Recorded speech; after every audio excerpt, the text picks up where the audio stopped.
hear that a lot. John, can you go to this room? Can you record that room? People texting, calling me, quick, go to this room, record this room. It's like, you know what? Just get your own burner account and record the room yourself. Stop asking me to do all the recordings for you. Oh no, Nathan called me a full-on liar. So if I would have had a recording and I could have thrown that in his face, that would have been golden. Hey, for now, I'm John, the manager. If you need any clips, come to me. We charging 80 cents a minute. 80 cents a minute for any clips you need. So come to me if you need any clips. Well, you're about 3 days too late. It would have been on either Tuesday or Wednesday that it happened. I'm sorry that we wasn't providing the service, but from now on, we will be in every room on Clubhouse, no matter what they got to do. I was about to 85%. 90%. It's gotten me into arguments with some friends because they're like, and it's like, I'm not a person that enjoys... By the way, I do not consent to having my voice recorded or streamed or put up on any other social media. Just FYI, if I do find my voice on any other social media, I'll be taking action. Do we understand? Hey, Kima, hang on for a second. John, do you hear what I'm saying? I'm sorry, I couldn't hear that. What was that? Could you say it again? Yeah, I'll make it really clear for you. Okay. I do not consent to having my voice being recorded or streamed to any other service on social media. I just want to make sure you understand that clearly. I just want you to hit the Cash App and buy it with my 4 cents of ad revenue. Sorry, what was it? Sorry, I was just starting some YouTube lives here. I couldn't really follow what you're saying. Can you say it again? Yeah, I'm just letting you know that I don't consent to having my voice recorded or streamed to any other service or to be placed up on YouTube or any other social media. Do you understand? And by the way, I'm not going to ask again. I'm just going to block you. Oh, so you're proving... Clubhouse. So, you signed the actually, contract hang on just for half a second. I just want to make sure that John heard me. Got it. You said you're gonna block me, and you know you're gonna take action, whatever your action means. It doesn't sound like legal action. It sounds like you're gonna block me on a social audio chat. That's a you problem, Rohan. Oh. You know what I love about Mr. I got kids. Conversation, the inquiry, what was it? Engaging. Bye, Rohan. Thank you very little. I had to use the bathroom, and it got into a back and forth as far as like a customer's legitimacy, and I offered to buy product, from their coffee house, and it was kind of one of those things where it's just like, okay, like, can you actually buy product? Like, I'm telling y'all, like, I literally looked homeless. Like, I just came back from the gym. I hiked Runyon Canyon today. It was kind of one of those things where it's just like, okay, I'm doing my errands. I just wanted to stop and get some coffee. Yeah. Okay. I'm familiar with that. Yeah. So yeah, same here. When I go out and about, I kind of look, just like. Or is that trying to demilitarize any group that might have weapons, like it just says, kind of like Lebanon is dealing with? It just says demilitarize the Palestinian state for Canada. Yeah. That's the wording. Yeah. Doing good. Hope you're well. And then Palestinian governance reforms. I think they can do that. I'm not, like I said, it's kind of vague, so I'm not exactly sure. I feel it's a setup, personally. Like, you're saying it's vague. I feel it's very vague too, and I feel it's a setup, and I don't believe they'll be able to meet the criteria. There's a couple more qualifiers that are more important. What are those? I'll just read it as a statement. This is from Canada's Prime Minister of Canada. We reiterate that Hamas must immediately release all hostages taken in the horrific terrorist attack of October 7th, that Hamas must disarm, and that Hamas must play no role in the future governance of Palestine. Canada will always steadfastly support Israel's existence as an independent state in the Middle East Any path to lasting peace for Israel also requires a viable and stable Palestinian state and one that recognizes Israel's inalienable right to security and peace. So they need to recognize the state of Israel. They already did that. I'm just saying that's just one of the requirements that you didn't mention, so I just wanted to make sure. No, I didn't see that, but I don't think the Hamas thing is on the requirements. I think they're just saying that as like a general statement. No, I'm reading what I can tell. Statement from the Prime Minister's office. I'll put it in the chat. Yeah, I want to read that because what I just read off ChatGPT. So yeah, I'd like to go to the primary source. So that's the pair. I just pinned it in the link. It's from the. Pull that up for you. This intention is predicated. Yeah, like I'm reading the statement, Yaakov. Yeah. All right. And when they list their intentions are predicated on certain conditions, I think the way I'm reading it at least isn't any longer talking about those conditions. There it is. I don't think so, man. I think that's just part of the statement. But if it wasn't. Let me go back to. I put France. Because they know the PA can't control Hamas, you know. Like I understand. But what it's saying is that the PA has to do a bunch of stuff, right? Yeah. The Hamas has to do a bunch of stuff, and that any Palestinian entity has to recognize the state of Israel. I'm reading it, and I understand why you think that, but I don't think that's part of the conditions. I might, I like to say things. Kilometers, they don't really give a shit. And about how thick is the shell for low Earth orbit? 250 kilometers altitude up to 2,000. Oh, But nobody, the atmosphere is just thick enough that if your shit breaks, it's going to fall back to Earth. I would hate for certain people, not on Clubhouse, Right. People that I know are mindful of that because there's nothing we can do about it. So I just have to kind of check myself, Wow. John, you're back here for some reason? Yeah, I mean, I just want to let you know, look at the Anon in the audience. That's me live streaming the room, and feel free to kick me. I'll just live stream the room. I don't care. I'll do it anonymously. It's fine by me. Yeah. Again, you don't have my consent. Again, you can't give. Yeah. All right. What I'd like us to do is honor Serendipity's wish for it to be a true social room. So if there's going to be like personality conflicts, I think Serendipity gets to decide. Here to why when you multiply 2 pi r and you divide it by 365 times 24, bro? Like, why are we getting this 66666? I think it's kind of just destructive to keep recording them. Yeah, because John Kitover is a jerk. You know, gentlemen. You know, gentlemen, sir. Jerks. Only jerks call people jerks, sir. You know, gentlemen. You are harassing. I request you cease harassing us. You're harassing yourself, sir. I'm merely recording anonymously. You're no gentleman. We right at the top of one of the. Kick me. We said that the professor's last name was Seitzman. So we said that 666 meters was equal to 1 Seitzman, and did the entire assignment in Seitzmans as our unit of length. Jeez. He got a good chunk out of that.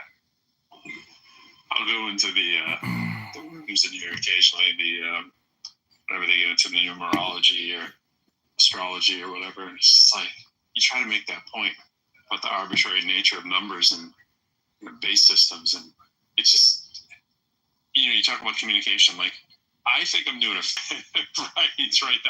That's the pushback, right? But the whole, so yeah, but you're talking about the sacred sanctity of the number itself. Like, I'm assuming sacred and sanctity go back before base 10 enumerations, right? Like, am I wrong here? It's a new BMW. I don't know why the cop pulled me over. Honestly, it was a brother. I still don't know why he pulled me over. I think it was maybe curious. I think that he was maybe curious, but ultimately it led to nothing. But I think, in short, they're a bit more protected. Democrat. Let me ask you a question. Respect. Because there was something I was about earlier that I never heard of. And I would love you. Profile within the Black community. Do you feel that's a real thing?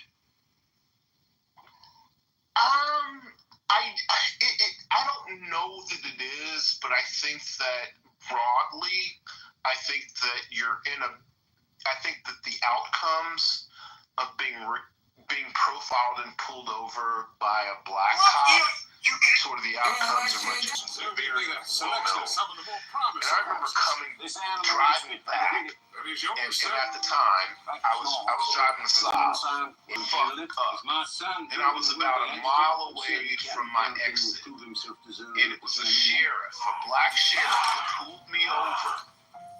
And so we came to my car. It was clear I was fucked up. And I even admitted it. I was like, yo, bro. I was like, we've handcuffed my ass in 2 seconds. So I think that there's this nuance that exists within racial profiling that may give the very few black people that may be perceived to be in a certain class based on my experience. And I'm just speaking for me.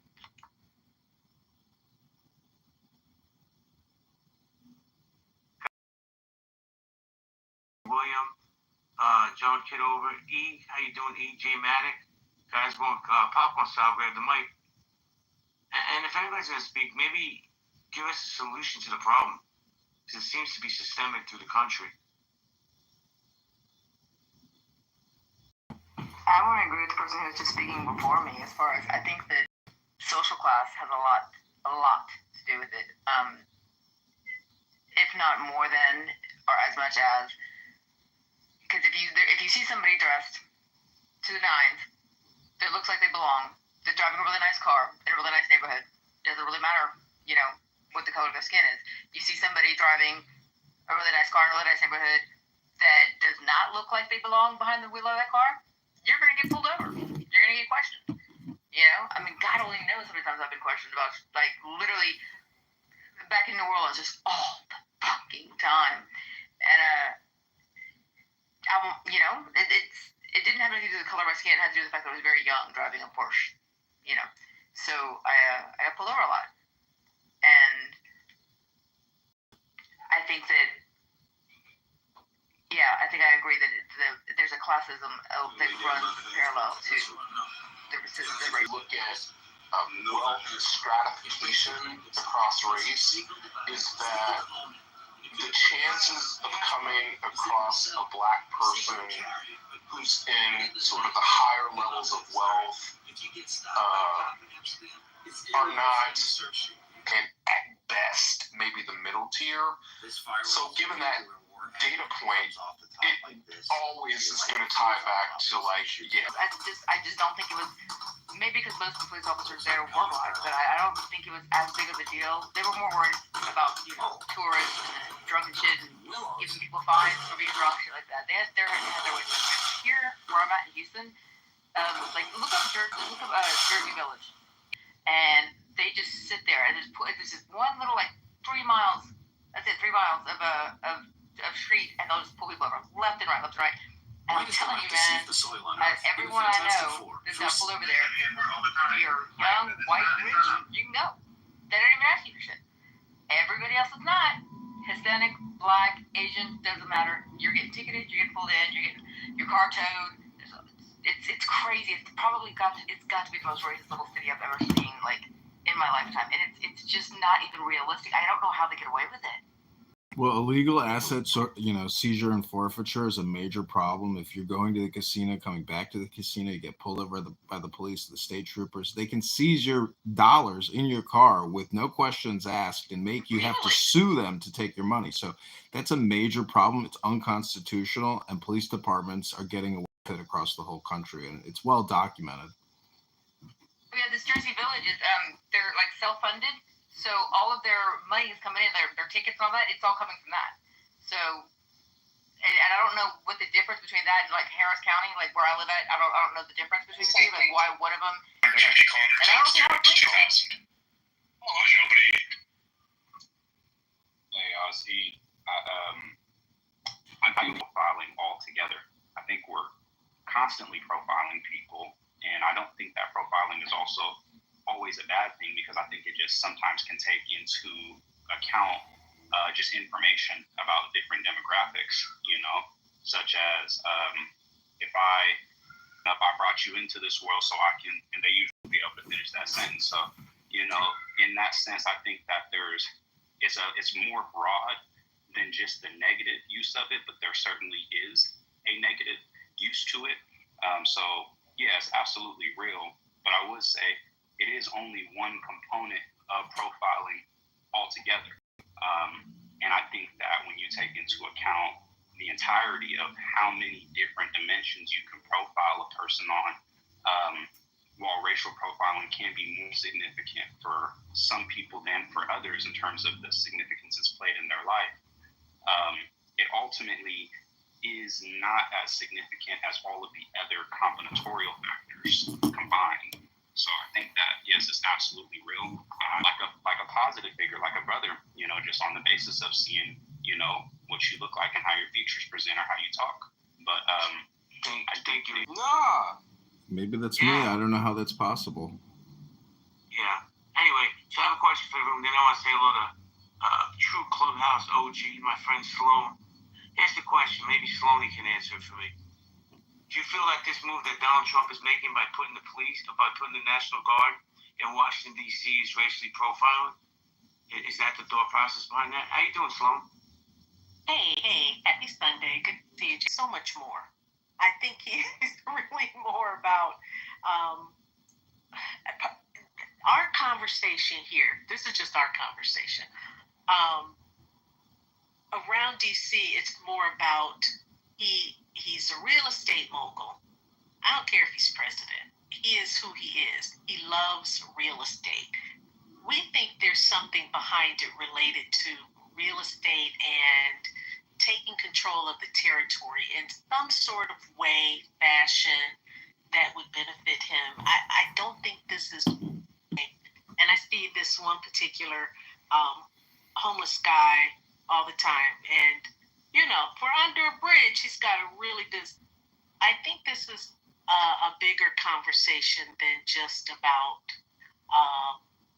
racism, but of course, I do think there's a component of it. But yeah, that's where I'll stop. Thanks. Hey, Sloan, let me just give me a second, John. I'm gonna let you on stage. Hang out for a while. John, you wanted to say something? And then we'll go to Craig. Yeah, I don't agree with Sloan said, but I'm not going to attack the person. I'll just attack the idea. I think deploying the DEA, I don't know if you know this, but the DEA is now in control of the Washington, D.C. Police Department. They've taken it over. And so Donald Trump is using federal in these streets or wherever sanctuary cities are, in whatever city. I hope he swarms those cities as well with the same forces that have taken over D.C. I think this is like a king in the castle strategy. People may not like it, but I think after Biden and the invasion of millions of illegal aliens, I think it's necessary, and I think he's going to. So let me go to Craig. He's been waiting. Craig, the mic's yours, my friend. No, the only reason why it's not going to work, John, is because Washington from DC, or not from DC, but from LA, Chicago, and all those other places. It's because Washington, that's a federal state, right?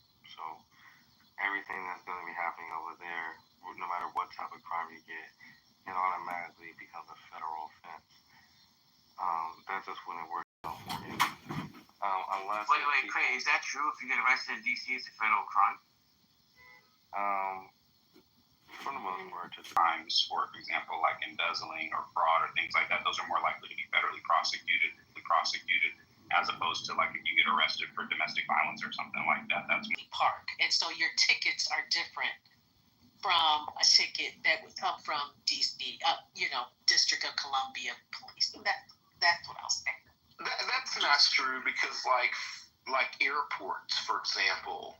True because like airports, for example, like Reagan or Dulles or entities.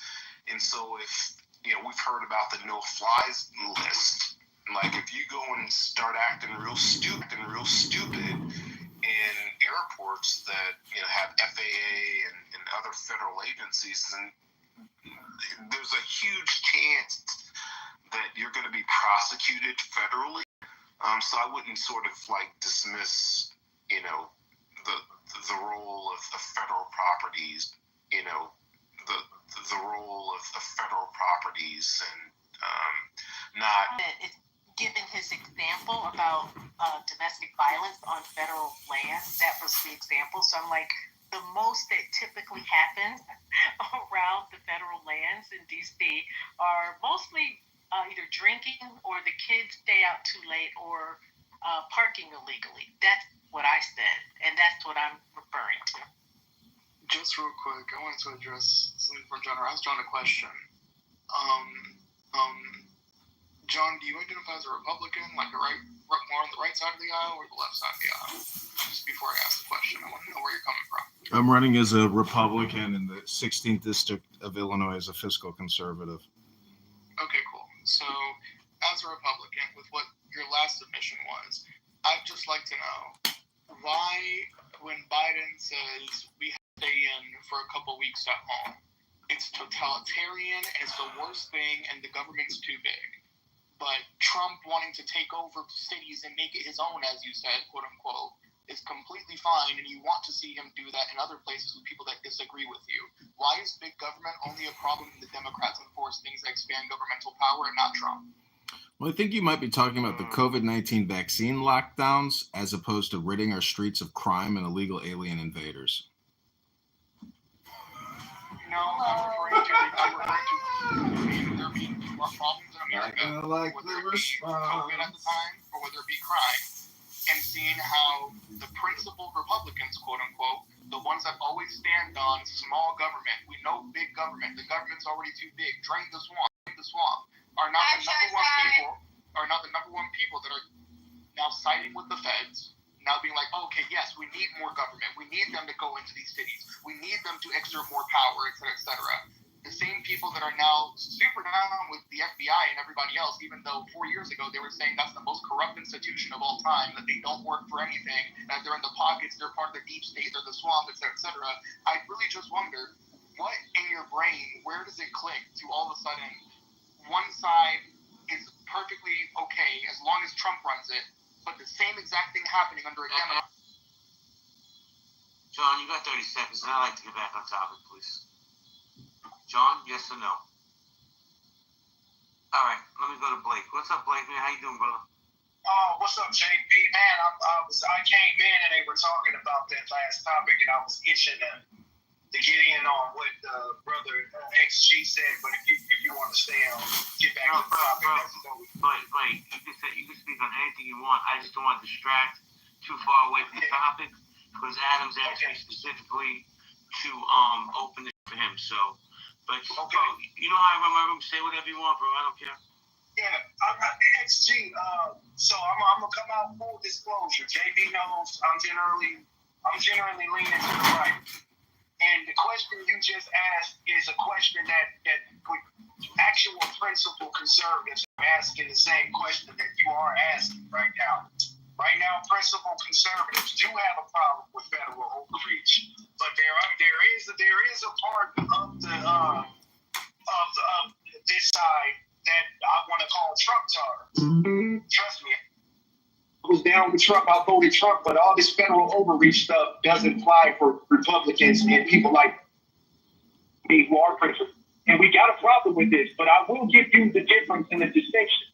You're talking about a virus that had a lot of conflicting information and overreach of the government and overreaction to that, ruining economies, ruin people's livelihoods due to government's overreach versus crime that is right in front of our face. We're talking about an immediate result of crime that we've been dealing with since 2020. Well, I'll dispute that a little bit only because. Hold on, let me finish what I'm saying, and I'm gonna let you dispute. We got direct retribution from crime every day in cities across the U.S., including mine, especially mine, the epicenter of the 2020 riots and crime spike in America. So, look, you're talking about crime. Are you in Minneapolis? Yeah, absolutely. Absolutely. Where just this week, 150 cars got smashed and broken into in a row. And police can't do nothing about it. We got people's garages and homes being broken into by crackheads and Wait. Give me some clarity. Where are these cars being stolen out of? Where's this place?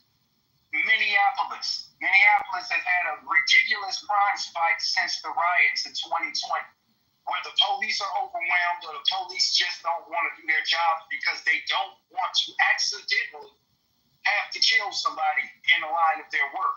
So we got a lot of OG cops who know the streets, who know they got experience, have left the force because our mayor, a Democratic mayor, and our governor threw the police department under the bus, allowed the 3rd precinct to burn down, and police have been like, why am I going to stick around and lose my pension and lose my opportunity to retire after all the work I've done in this city?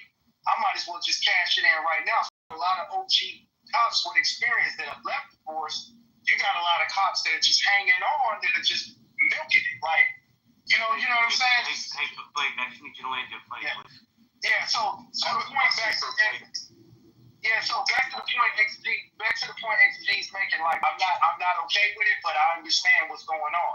It's an overreaction. Yeah, sure. So my response to that would be, I also would agree that there's conflicting information when it comes to the DC accounts, and that comes from our own White House too, because Trump says that DC is so fucking horrible, the crime's spiking over there, et cetera, things are so bad. Yet on January 3rd of the same exact year, we get a report from DC saying, let's see, this is from the United States Office from the District of Columbia, quote, total violent crime for 2024 in the District of Columbia is down 35% from 2023 and is the lowest it has been in over 30 years, according to data collected by the Metropolitan Police Department and announced by the United States Attorney Matthew M. Graves. A breakdown of the data is available here. In addition to overall violent crime reduction, homicides are down 32%, robberies are down 39%, armed carjackings are down 53%, assaults with a dangerous weapon are down 27%, and compared with 2023 levels, with the district reporting the fewest assaults with dangerous weapons and burglaries in over 30 years. So I'm really questioning, what's all the federal overreach needed for a place that has a 30-year low in crime? Let me just say something really fast. Hold on, I got you. Gentlemen, Hood, I got you. I was coming to you next because I know you've been trying to jump in. But Hood, after you, I definitely want to go to Nina. So go ahead, Hood. Yeah, so listen, again, as a 25-year DC resident, homeowner, and I'll just sort of like land with those demographics. Like, listen, I'm split on this issue with, sort of what Trump's trying to do and what I consider abject failure of liberal politics and Democrats to DC. And what I would say is that, listen, don't throw out these statistics on how DC has improved and how, crime is down 26%. And as a 26-year resident, because those statistics are only anchored in the fact that they're throwing out the criminals and the degenerates of DC because they're bringing in wealthy people, wealthy liberals who live in Capitol Hill, wealthy liberals that live in Columbia Heights. Wait, wealthy. Let me finish. Wealthy. You gotta take a breath. I have a question for you, man. Let me finish. Okay, but let me just tell you how I run my rooms. You get it? You can't go on these long-winded soliloquies and not ask people to jump in. I get it. You live in D.C. I don't. I live in Brooklyn. I got my own crime. The only thing I wanted to ask you is, you say they're getting rid of people. Where they're putting them? This is healthy debates. We go back and forth. You're more than welcome to come back up. To show a little decorum, man. Nina, how you doing? Oh, I'm doing good. How you doing? Doing fantastic. Do you want to chime in, ma'am? I'm going to ask you to show a little mic restraint, and I promise you'll get to say whatever you like. But we definitely don't interrupt. Let it breathe. I just think that, like, whoever's in office right now we're going down the rabbit hole. And I was a little rude to him. I apologize, sir. But I just run my room a little different. So just get familiar with the lay of the land, and I'll let you speak all night, I promise. But go ahead, Hood.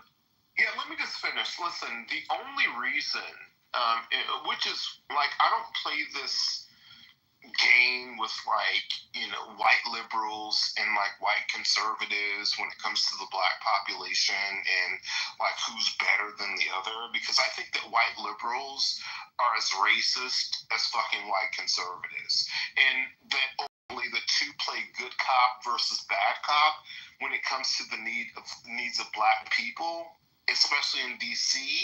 And the point that I'm making is that as much as, like, you white racist liberals, because I think that you're as fucking disgusting and as racist as fucking white conservatives, the only reason that, like, crime is down in DC and you want to beat your chest about it is the fact that I'm not white. Let me finish. Is that racist white liberals are the ones who are gentrifying DC and pushing poor black native DC people out of DC. That's the only reason why your numbers are looking good. Like, racist white liberals are no fucking better than fucking racist white conservatives. Like, you guys are as fucking disgusting as you claim racist white conservatives to be. So don't fucking come to me as a 25-year DC resident black one and homeowner bragging about the reduction of, like, crime rates in DC, because the only reason why crime rates are being reduced is because racist white liberals are coming into DC and essentially eradicating and weaponizing ethnocide against the native black American population to force them to areas where they can't afford. And so you're no better than, like, racist white fucking conservatives, in my opinion. And I'll let Actually, I'll let you go in a second. I have to say. I'll let you go in a second. I have to say something. Thank you. Adams, Craig, Sloan, I hate to do this. I need to step aside for 2 minutes. I got to do something with my puppy. Can you guys run it just for 2 minutes? Thank you, Sloan. Yeah, no problem. Yep. Mm-hmm. Thank you. And Sloan, don't be afraid to move people down, please. I'll be back in 2 minutes. Okay. Who wants to respond to Hood? Yeah, me, because it was addressed to me. So let me address the fucking degenerate retard that thinks I'm a white liberal. First of all, I'm not. Yeah. Second, I've never said white you were liberal on the white stage. liberal. I don't even know who you are, bro. On the stage. Dude, I'm after Latin. Shut the fuck up, since you wanted so much fucking speaking time. Why are you so You upset, wanted so bro? much fucking speaking time. No, because you ended up you tried to attack me and characterize me based on something that I'm not, which is something that I'm not gonna do. Again, I'm not doing that with you. So if you want to go headbutt fucking concrete walls, go ahead and do that on your own time. You want to do cannonballs into empty swimming pools, go ahead and do that. You want to go ahead and wear the bungee cords for your fat ass as a belt, go ahead. White liberals are fucking garbage, which is why I'm not one of them. Because A, I'm not white and liberal. I'm a fucking socialist. I'm completely different than the fucking lids. So I agree. Their methods of fucking doing things or trying to fix things are not fucking conducive to a lot of the things that they think that they're doing. Especially with a lot of them having the white savior complex that they do. So I don't disagree there. But again, just to point out that statistically, it is true that DC is at a 30-fucking-year low in crime, yet Trump is trying to act like it's a hellhole of a city. It's insane considering that Miami, the place that he has residences at, and the place he has property at, is statistically more dangerous than DC is right now. So and that's because fucking rich and your little identity because of rich white liberals have fucking run out of your mouth while you're at it. You fucking stupid. Right. Are you fucking need to call your uncle to give you some white liberals are as fucking disgusting as fucking white conservatives. Jesus like, Christ. get over it, bro. And the black conservatives hanging on the same trees as the white liberals. Racist person on stage, whoever got that opinion. Okay. Who wants to respond to XG? Oh, yeah, I one segment that just made everybody get quiet. That's crazy. Go ahead. Yeah, bro. I don't know if you was going B. My bad, man. I'm trying to step on your toes. But I'm like XG. Both you and Hood got some points, but I think all of us missing the overall point. People do play with statistics, man. They doing the same thing in my city right now, XG, and they are incentivized to make the numbers look low. So there's ways about just the same way they play with the statistics on unemployment by not counting the people who no longer receive unemployment benefits but have not received a job. So technically on paper, unemployment look low. So you can play with statistics all day and long. Like anybody that does any job with analytics, anybody that does any accounting by the minimum amount of accounting, you can figure out a way to allocate a result by moving it over here and, inserting X there. So statistics ain't gonna tell you what people actually are experiencing and dealing with on the ground, bro. Like 150 cars broken into one night, and this is the second time within 1 month. Blake, let me jump in. Go ahead. Thank you, because I gotta do a quick room reset. Because we're getting totally off topic, but let me just say this. Is racial profiling real? Racial profiling, this is the vote. Absolutely real, total hogwash, figment of people's imaginations. It's a bigger issue than I realized. And we got some cool people down here. We got Rebecca, we got B-Bird. What's up, B-Bird? Mike, how you doing? KK, good to see you. Mia, good to see you. Jordan, how you doing? Guys, hold on, let me finish my reset. We have one person on stage, I'm curious who voted. It's a figment of people's imagination. That's interesting. VP, welcome to the stage. Yeah, what's up, man? Yeah, I think most people, when they talk about people being racist, and they can't give any tangible evidence of something personal. It's fake in the sense that people say that these people are racial profiling, but them themselves are just equally racially profiling others. So to me, that doesn't add up unless you have physical, tangible something. Nobody has ever. I'd like to see somebody on stage give an example of how they personally were racially profiled and continue to be racially profiled. Okay, so I can give an example. All right, hold on, William. I haven't heard from you. We'll go to William Hood, and then we'll go to the great Nicholas. William, go ahead. I can give a specific example of actually witnessing racial profiling from inside of a police car. When I was a law student, I was down in Miami. One of the things we did was a police ride-along. And that was part of the assignment for criminal procedure. And so we rode along with the police and did that for a couple of nights. And they definitely were pulling people over, popping up over curbs, doing, U-turns in the street and going after people because they were black. And I witnessed it several times, and it's real.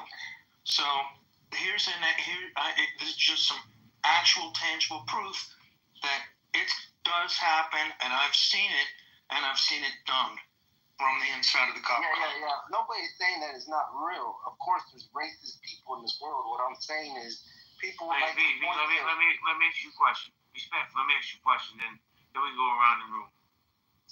I don't know how old you are. It's not my business, but do you know who Rodney King was? Would you call? Was he the guy that got beat up in the streets in Los Angeles? Yeah. Would you call that what we saw in that video as racial profiling or no? Yeah. But what I'm saying is there's racial profiling happening right this second. I'm not saying that it doesn't exist. I'm saying that a lot of people, at least the people that I've talked to on Clubhouse and in person, they like to talk about racial profiling and how these people are racist and all that stuff, and then in everyday life, they can't even give me examples of how they're racially profiled. They're pointing to Rodney King or to this or that, but them themselves don't got no examples for themselves. They're just like basically pushing narrative that they want to be true. Blake, you want to say something, Blake? Yeah, absolutely. Rodney King, JB.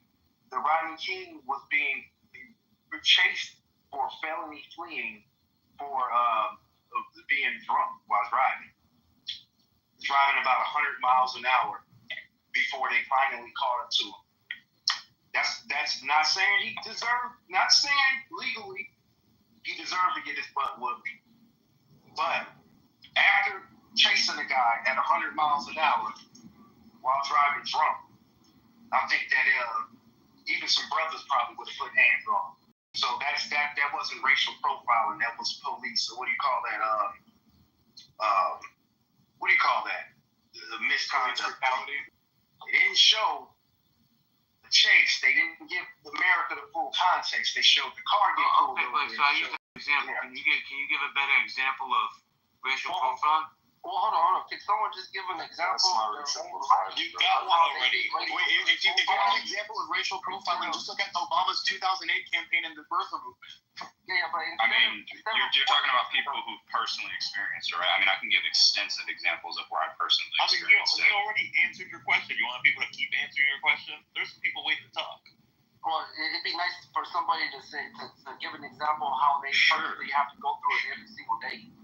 Sure, this is I'm not going to say that I have to go through it every single day, but I live in California, and once again, I had said earlier I'm mixed. I was in Roseville a couple of weeks ago with somebody, and there was a ton of white people out there, and they all start calling me a nigger and start calling another black guy that I was with a nigger. So that's something that actually does happen out here in California, especially in certain demographics or certain areas. So that's something I've experienced. But another thing, a part that was very close to that city, I was talking to a couple of guys. They were friends of a friend, and they just make little passive suggestions that are racist. They made an implication.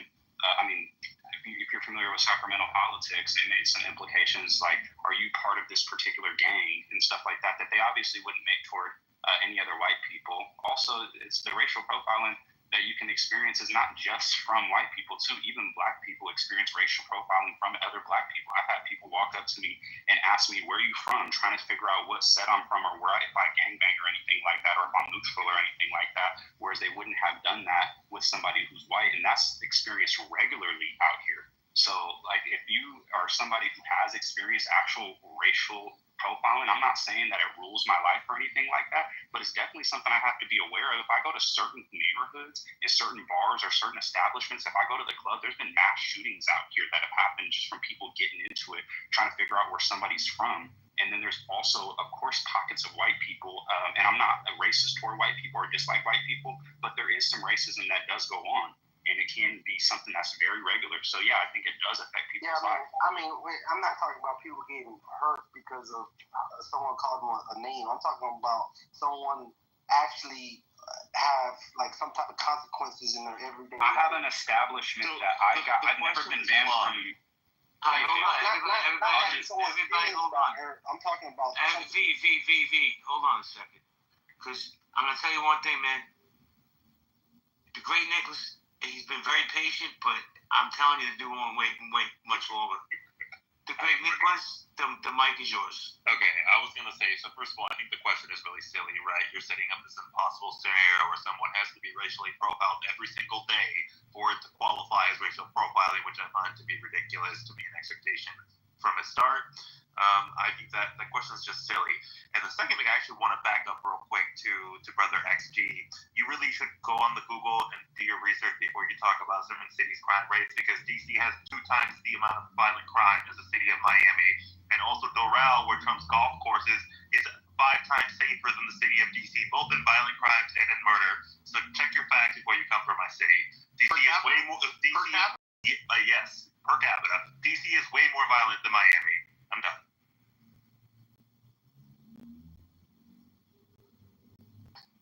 Go ahead, Nicholas. No, I was gonna say, like, we're almost DC, man. People think DC is like secluded. shit. Like, it's all government. They think like, no, it's a lot of.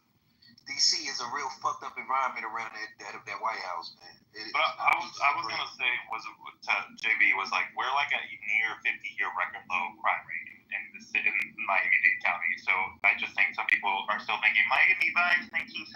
That shit does not exist anymore down here. The city's well controlled, well policed, and Doral, where his golf course is actually pretty wealthy. So the comparison is just fucked up. I'm done.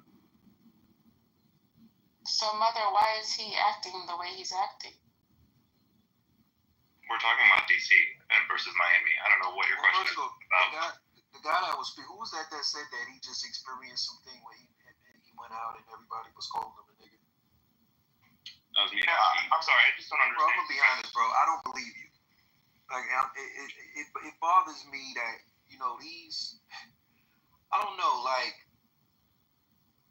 I feel like there's a demographic of black people that haven't really been oppressed in life, period. Like they was pretty much born with a silver spoon. They never really experienced the inner city activities. And for somehow when they get older, they want to be a part of certain conversations to the point where they exaggerate. Well, I guess realistically, I listen, bro. It's easy to say certain things in conversations if you're not a thinker.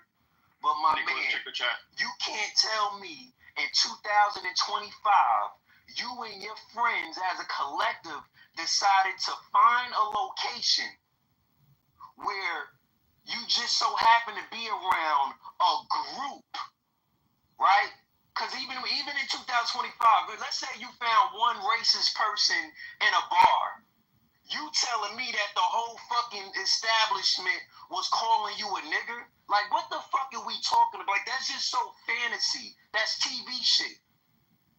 Let's cut the bullshit to have. Let's have real conversations. Let's have real conversations. Let's have real honest conversations. And let's not try to trauma bond and make up fake ass stories just for the sake of diversity. Well, RJ, let's do that. Let me jump in here real quick. RJ, first off, man, Brooklyn Love, it's good to see you. I haven't heard from you in a minute. Hope everything's well with you and your family. But I have a question for you. Is racial profiling real in America? And does it only impact the black community? Does the Latino community also get racial profiled? What do you think, RJ? I think that America is still a baby to civilization, and it was built literally on racism, and we haven't been far removed as of yet, right? We only maybe 150, 200 years where it even started to stop. So I feel like we have a lot. We're still going to be. We're still going to have a lot of prejudice towards one another. There's still going to be conversations about, how you feel one group may act, or you could identify someone, and often in your mind you're prejudging what someone is like.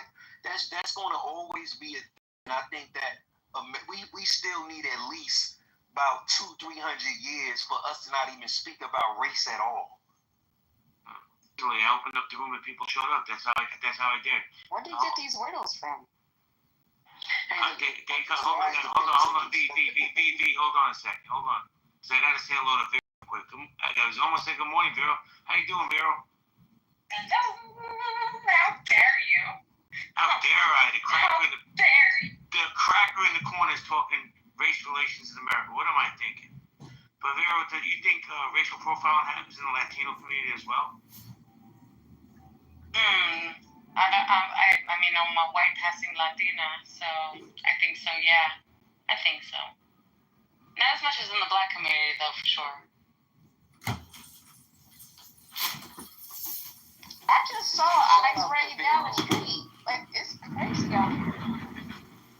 That's profiling. What's up, Chris? How you doing, Chris? What's up, JB? We still on Chris and Marcus. Chris, how you doing, man? I'm good, brother. You want to chime in on the subject, sir? Yeah, so I would say this. One, racial profiling is absolutely, positively real.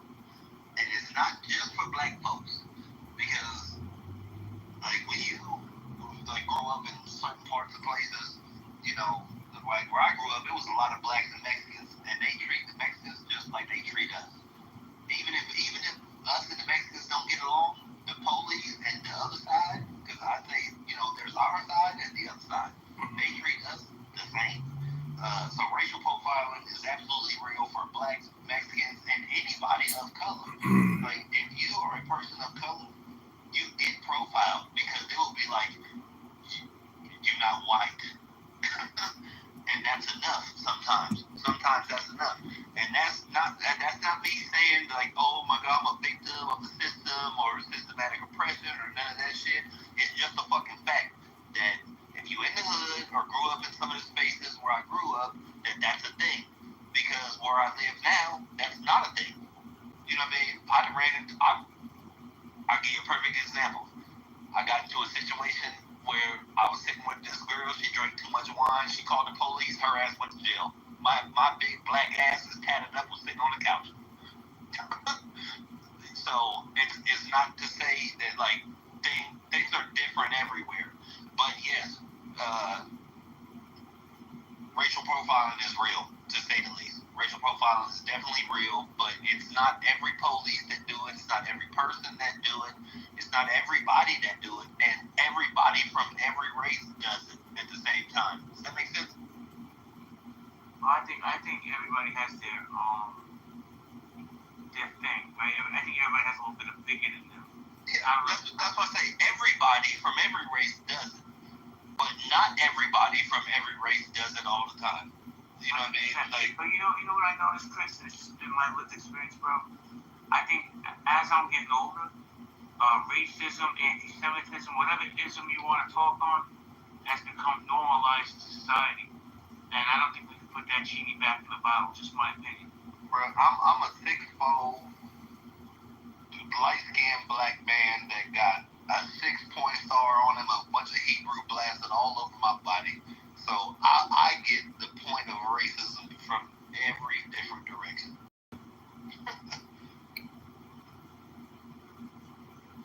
From the police to be like, oh, he's a gang member. From Jews to be like, watch out for him, he is. From other people to be like, oh, there go one of them Israelites, he hates whites. And well, thank you. How you doing, man? Why you say Marcus like that? I mean, shit, how was she supposed to say it? You know what I'm saying? Yeah, shout out to y'all, man. Happy Sunday. Racial profiling all the time, man. You racially profile, not just driving, in the workplace, education. When I went to Houston Community College before I got rich, so she's happy and she got all these degrees. I got out the Navy, and I went and tried to register, go straight to college, right? They was like, well, you didn't take the SAT. I was like, well, I took the ASVAB. They was like, well, we can take that, but you still didn't take the SAT, so you got to take these math classes and test out and, you know, let us know where you fit. And so I took the test. They tried to put me in like the 2 classes before college algebra. So he was like, yeah, you need to take remedial math. And the lady was like, yeah, you know, hop into remedial math. It's not going to go towards your credit and shit. You got to pay for the class, but just take it anyway. And if I'd have listened to her, I'd have wasted 2 semesters in remedial math classes and not just jumping straight into trigonometry. So they said I couldn't take college algebra because I wasn't qualified, so I need to register for remedial math. And instead of doing that, I registered for trigonometry. But they found out I was already passing trigonometry, so they had to leave me in the class. So the point I'm making is you don't always have to listen to them people. And it might not be a black or white thing, but I don't think everybody always got to take these extra courses and shit when they don't have to. It's a recommendation, so I wanted to throw that in there. Driving, man, I don't even drive fancy cars. I drive a little Toyota Tundra, man, a little regular vehicle, just for that reason. I don't want to get pulled over. I don't even want the people looking at me to rob me. I don't want to get profiled at all. You know what I'm talking about? So don't profile me when I'm driving. Don't profile me in the retail store, in the car lot, and definitely not on the college campus. But yeah, it exists. It's happening. You know what I'm saying? Everybody going through it, but some people respond to it differently. I just keep it moving. You know what I'm saying? Like profile me. Oh, this is my last point.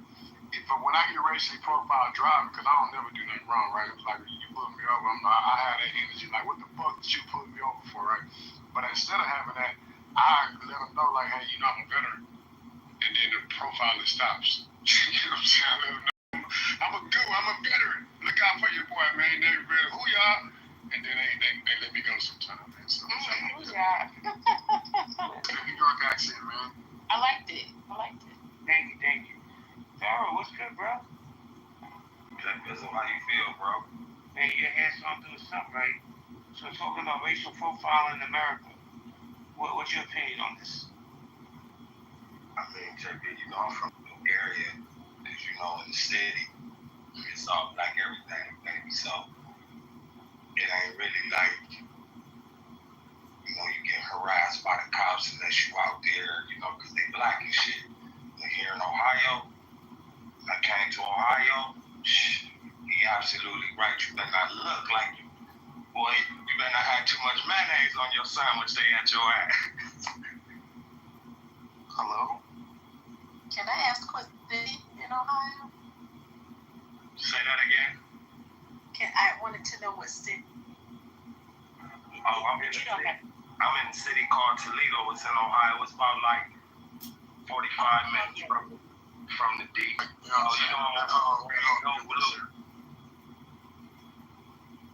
Let's say hello to Jamal, who I'm trying to play to say. What's up, Jamal? How you doing? Peace. What's up? Good to hear y'all voices. Can y'all hear me at all? Yes, sir. The mic is yours. All right. Simple as that.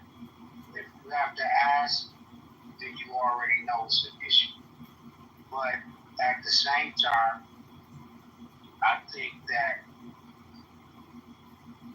it's ingrained in the fiber of our culture, American culture in this country. So I just think it's just a part of the United States, like the Rocky Mountains or the Mississippi River. It's just a part of where it's at, like the Washington Monument or the Eiffel or the whatever. What's the place out in New York? What's her name? It's got that Statue of Liberty. Empire State. The Statue of Liberty. Yeah, it's the same. It's just as American as any of those things. It's as white as apple pie. And I think Jamal, let me ask you a question. And I think we're all in agreement, right? I think we have one person on stage that said it's a myth. But that person's an idiot, right? But let me just say, let me ask you this. We know that racial profiling is real, and it definitely 1,000,000% impacts your communities. How do we fix it? What's the solution? Is there a solution? I think the only real solution, there were a couple of countries that I've heard about who had reconciliation. I think one of them was in Asia, somewhere in the South Pacific, where they basically put a board of people to fix the racial problem. They made it into the government, and then I know, I think, so I'm going to be very honest. No one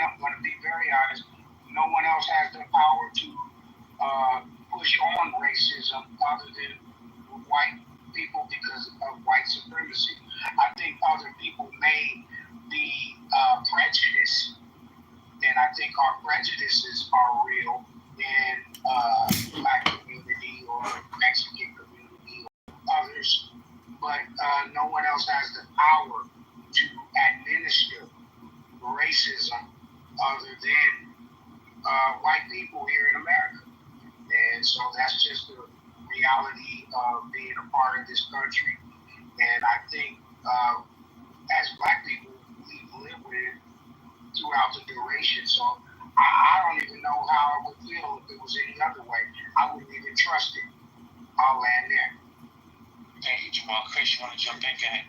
I just wanted to say, for your landing point, Jamal, you're absolutely right. You touched down on like the literal definition of racism as a form of, you know, being able to actually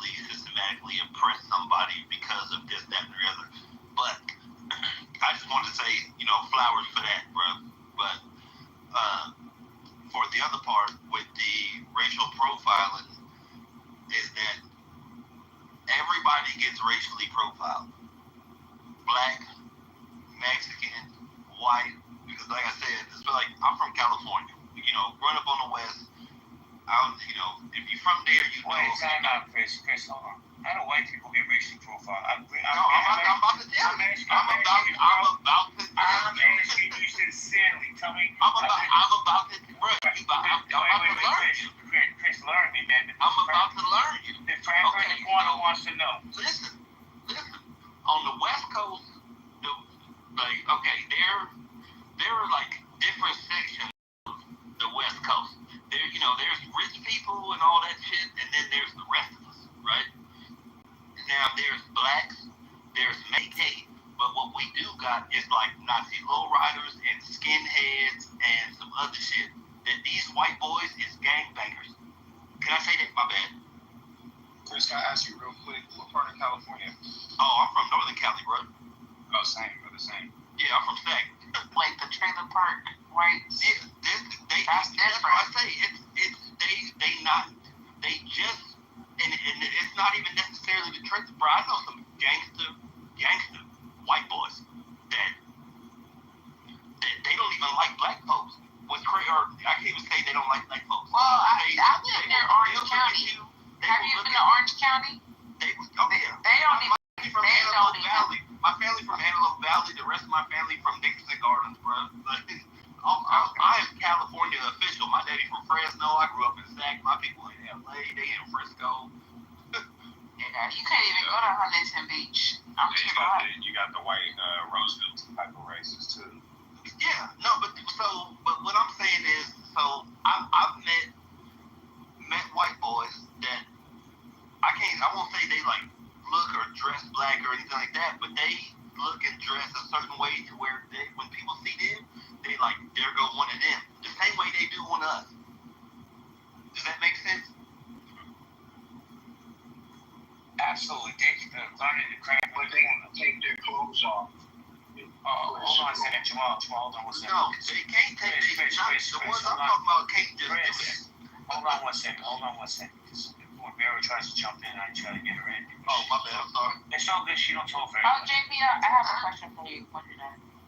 Yeah, Vera. Yeah, no, for sure. No, just to kind of plant the foundation here, to be racially profiled isn't necessarily a negative thing. When you're profiling someone, it's just to kind of create stereotypes. So when you see like a white man with a puffer vest and a white checkered shirt and some slacks and some tennis shoe loafers, you know, the finance firm, we just profiled the fuck out of that man, you know, so it's not necessarily a negative thing. So that's all. Thank you, Vera. Nina, hold on, gentlemen. Nina had a question. Nina, go ahead. I can't hear you if you're speaking, Nina. Can you guys hear me? I'm a pass. Go ahead. You can ask me questions you want. I just think that you were gaslighting right now. Because if you have to ask this, first of all, as a white man, because you're a white man, right? That's me, that good-looking guy in the PQ, that's me. All right, so I think you're already gaslighting the space. But you have good rooms. Well, no, thank you, I appreciate that. How am I exactly gaslighting? I'm curious. I just think that if you ask certain questions in a space where you know that people are marginalized, it could be it's very gaslighting. I'm sorry you feel that way, Nina, because actually when I opened this wasn't my space. Adam's sleeping right now. He reached out to me offline and said, do me a favor, open this room and go racial profile. I actually had no interest. So I did it after him, and this dude went to I'm just trying to learn. That's all. So I don't know if I'm supposed to tell guys. That's all good. I mean, JB isn't even like the WASP white guy. Like, he's a New Yorker white guy, right? Like, that's more culture than just the race. You don't need any defense, but I mean, he's always kind of rocked with all races and cultures. So I don't perceive it personally as gaslighting in the conversation. I think he often has a cultural conversation. That's all. So I think there's some people don't understand white people that say, you know what, I just only want to be with white people, because I know black people that only just want to be with black people, and I got white friends that only want to be with white people, and some of my best friends, they fuck with black folks all day, but they just don't believe in like interracial mixing. Does that make them racist? Oh, Chris, they're entitled to that, Chris. But that's what I'm saying. Does that make them racist? I don't know if it makes them racist or not. But just one point. I can get it off second feedback, please. But man, you spoke touched on a good point. Right? New York is a beast because we are a melting pot. We're not spread out like Houston's a very big city, spread out, so you can stay away from white people, you can stay away from Spanish, black, and so on. Here in New York, we live on top of each other. So either we're going to learn to live with each other or we're going to learn to kill each other. That's just how I've always felt. But here's a question I have to do with this. And I've found it before. I've found it before where people say, white people shouldn't be hosting rooms like this. I'm like, really? Why? Why can't I learn about a community? Now, a person wants to open a black space and not welcome any white people, be my guest. But let me tell you something. One thing I learned on this app after 5 years, one of the hardest spaces to run is race relations. And I have to say, this room is running pretty smoothly. Nobody's yelling at each other, nobody's cursing each other. So, if people feel that I should be hosting these spaces, that's your opinion.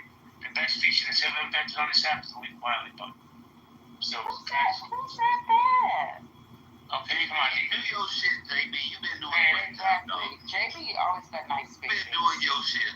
So, and like, honestly, even if you were a racist, like, I'm not saying you are, but if you was, you conduct yourself as a professional to conduct a space with race issues.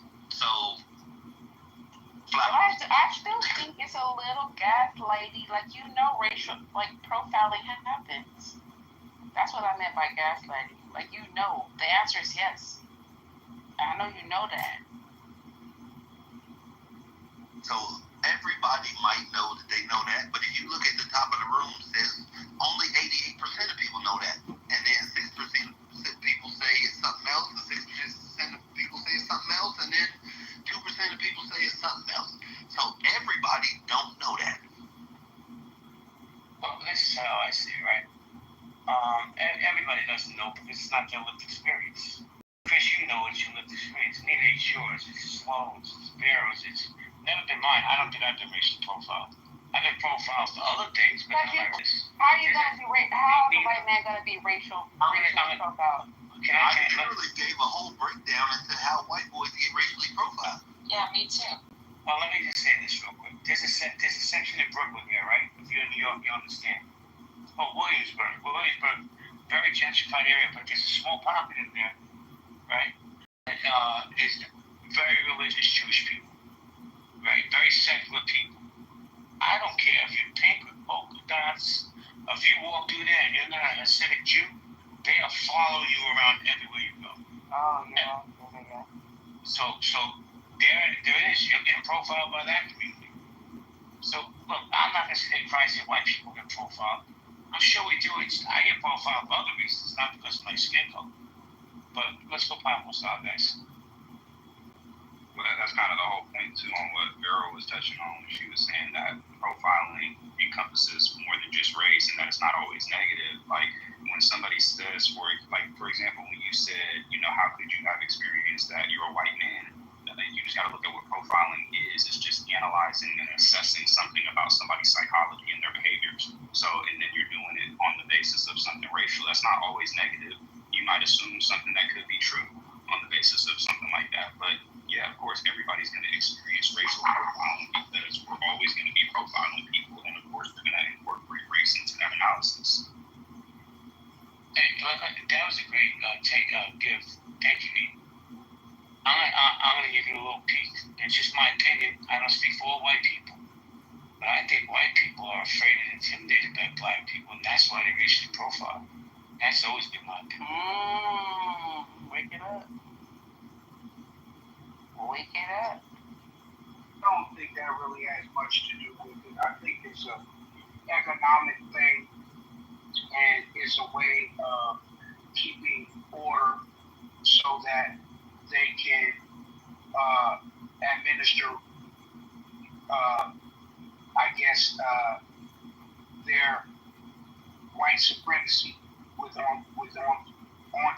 country because they have to keep blacks at a certain mind state and level of respect so they can sleep comfortably. Because God forbid if blacks ever decided to revolt or really act a fool, then they would only have their dogs and guns to protect them. And so I think the racial profiling and the racism and the way they conduct all their business here in America is so that they can sleep comfortably. So they don't have to worry about going to war because they don't want to go to war, although they're all armed and they're all ready for war and anticipating, some of them, but they really don't want that.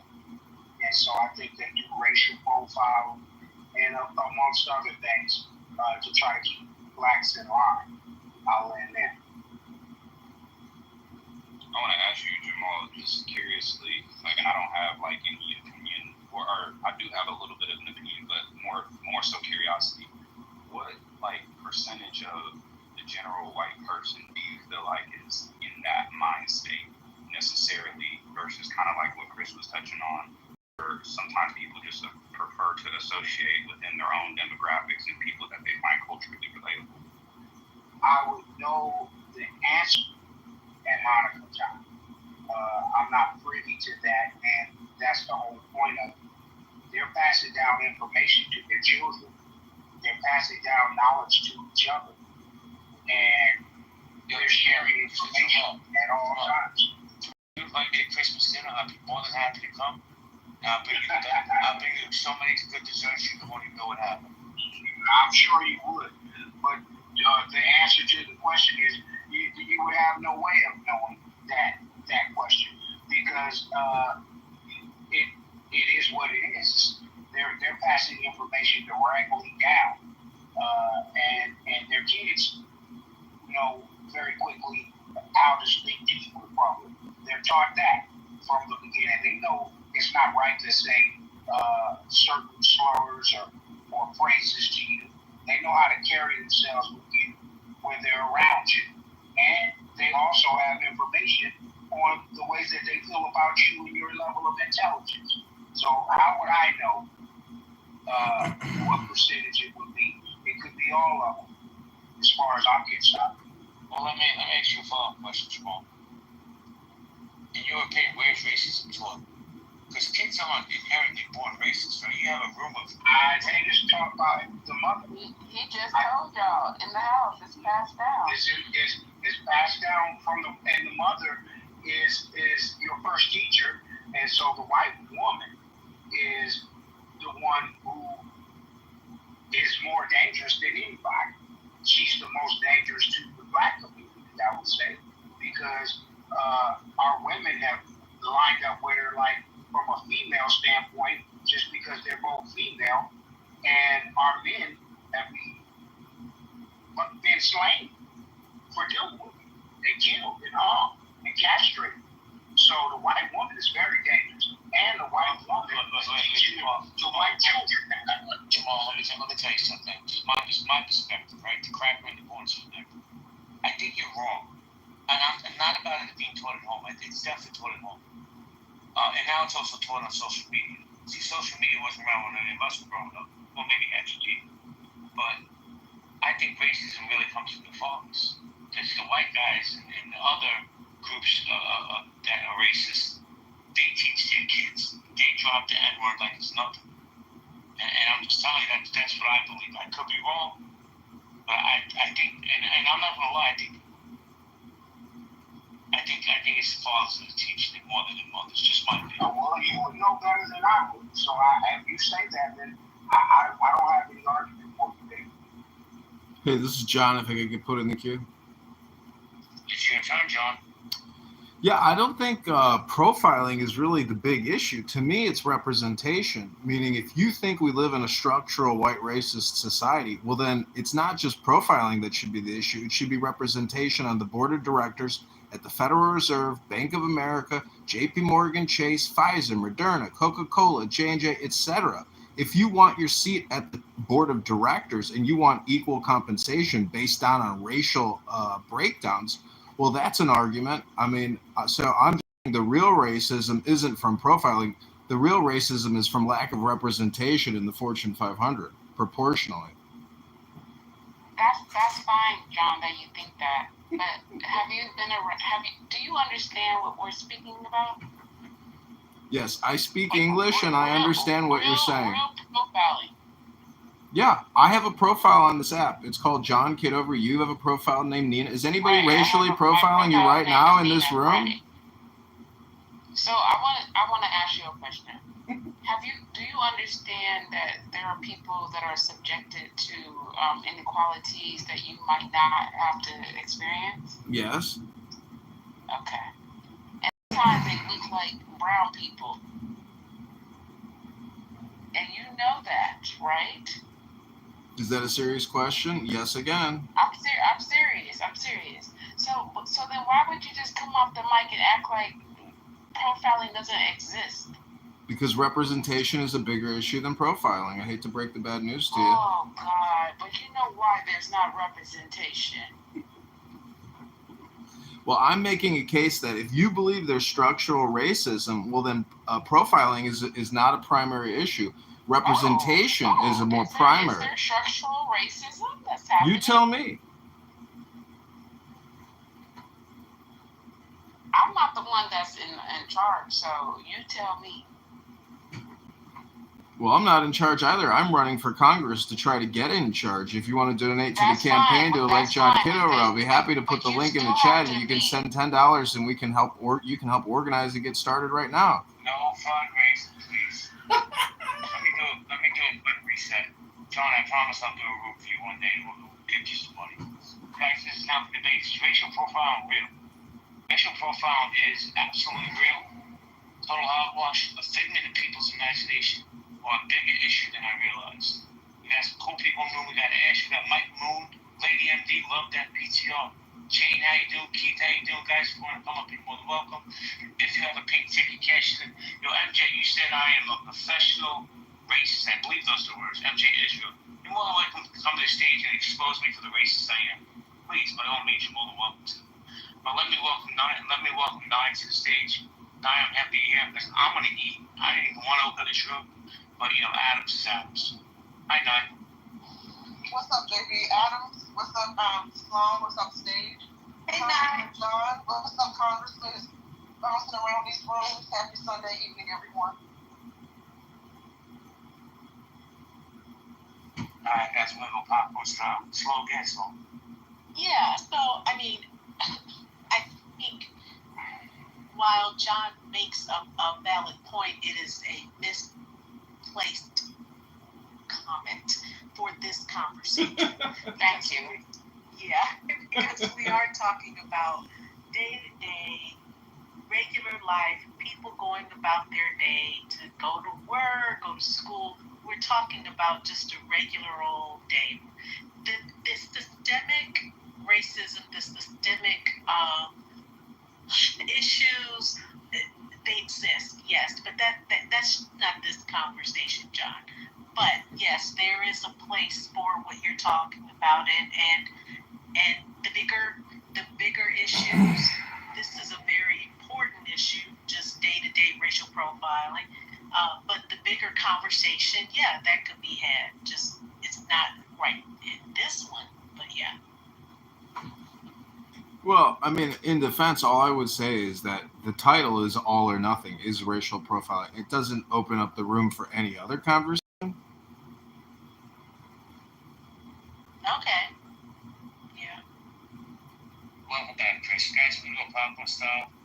Please get him on the road. John, I think that they were just addressing the particular concerns that they were addressing were more on a localized level rather than a systemic level.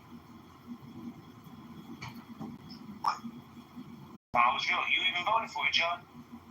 I asked the question like, I don't know, an hour ago. How do we fix it? There has to be a solution there. Somewhere. Where's it start?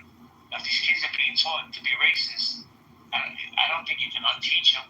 But how do we make sure the next generation isn't taught these cancerous thoughts? Chris, you wanted to say something? I think honestly that the majority of today's society, at least around like the places that I go, because I do a decent bit of traveling, and I do like winter sports. I snowboard, and in the summer I wakeboard and this and that. And I'm a little older, so I've run into a lot of younger people. I don't think that racism today is like something that is like predominant. Like, is it there? Yes. And is it still being taught? Yes. But I think it's also fighting a losing fight.